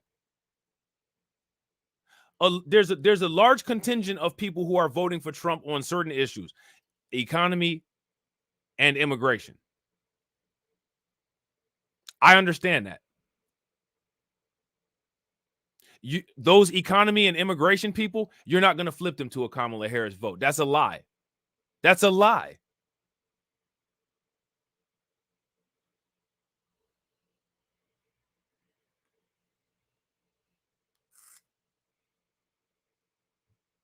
You're not going to flip couch people unless you offer specific things. You're not Kamala Harris is not pulling people off the couch. She's not flipping Trump voters. The best thing that she's doing, that she can try to do, is get misinformed people. There's a contingent of black people who are not MAGA that are voting for Trump. Then there's the couch people that are looking for a certain thing, or they're just not voting. Those people are not going to change on their positions unless they get those specific things that they want. And you're not flipping those Trump voters. You will have more luck saying, I'm going to make reparations happen in the next 4 years. If you did that, you would flip the couch, but that might not flip the Trump people. You don't know. She's not flipping anybody. All the people who are Trump are committed to Trump. The people who are couch are committed to the couch. The issues that Kamala Harris is focusing on are not even the issues that the couch people are interested in hearing. Trump people are trending with the voting trend of economy and immigration being the number one issues. Would you guys agree with it? If you guys agree, give me a thumbs up. If you guys disagree, give me a thumbs down. But in these articles here, they don't even talk about any of these dynamics. Democratic New Jersey Senator Cory Booker said polling numbers shifted dramatically as soon as she entered the race, so it's already happened. Longtime Congressman, your boy Jim Clyburn, though, hinted at the high stakes in the race. I would just say to anybody, black or white, rich or poor, young or old, this is about reality, he said during the convention last week. This is not a joke. But you are. You are, my boy. You know what I'm saying? So, how many people are subscribed to Just Talking with TD and Rob? If you guys are subscribed to Just Talking with TD and Rob, let me know. If there's anybody in here that's not subscribed to Just Talking with TD and Rob, if the mods could put the link in the chat, we're supposed to be doing a live stream today. It should be in about an hour, so we'll see. We'll see. You know what I'm saying? And if we don't end up doing a live stream today, I'm going to try to bust out some more clips, and then some other live streams that I'm probably going to do late night. And we're going to react to that Kamala Harris, Tim Walz, Dana Vash interview. And you know what else I seen? I seen that the Tulsi Gabbard and Kamala Harris debate, it's like retrending. So we might just react to that and just chill and watch that and take some notes. What y'all think? If y'all down, if y'all want to do that, give me a thumbs up. If y'all don't want to do it, give me a thumbs down. Shout out to the replay gang. Let us know in the comment section. Shout out to the stream sponsors, man. We had 20. Y'all made me rich today, man. Shout out to my man, Mike TV. I appreciate you, bro. Mike tearing it up. You know what I'm saying? Shout out to Miss Nisi. Shout out to Mike TV again. Shout out to Mike TV again. Shout out to Miss Nisi. Killing it out here. Shout out to Rick. Definitely appreciate you, bro. Shout out to my man, AB. Shout out to John Guillory because he said King Kong ain't got nothing on him. Shout out to DSB. DSB said, say hello to my little friend. Shout out to AB. Shout out to DSB. Or shout out to, DSB. Shout out to YGLTB1. Definitely appreciate you, bro. Shout out to DSB again. Appreciate you, bro. Shout out to Untried Genius. I appreciate it. Shout out to Patrick Tyler. Shout out to Patrick Tyler again. Shout out to Brooklyn Queen again. Shout out to AB Promotions again. And shout out to Alonda. Definitely appreciate it with the buzzer beater. Hold on, let me show you some love real quick. Show you some love real quick. She said, sorry, I'm late. Just like a woman. That's because some of you niggas, you be acting just like a woman. Nigga, Reaper keep it 1,000. How do you think that we fund this organization, huh? We're not exactly the March of Dimes.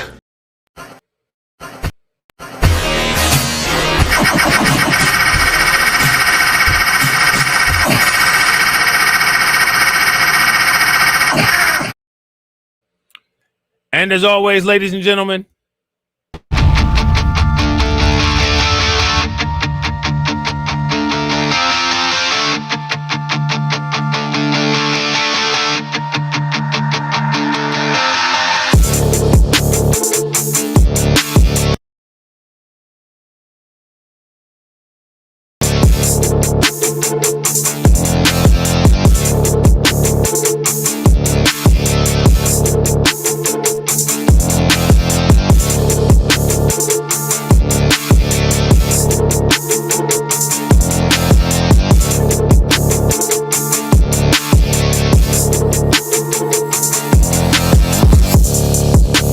just like a woman. That's because some of you niggas, you be acting just like a woman. Nigga, Reaper keep it 1,000.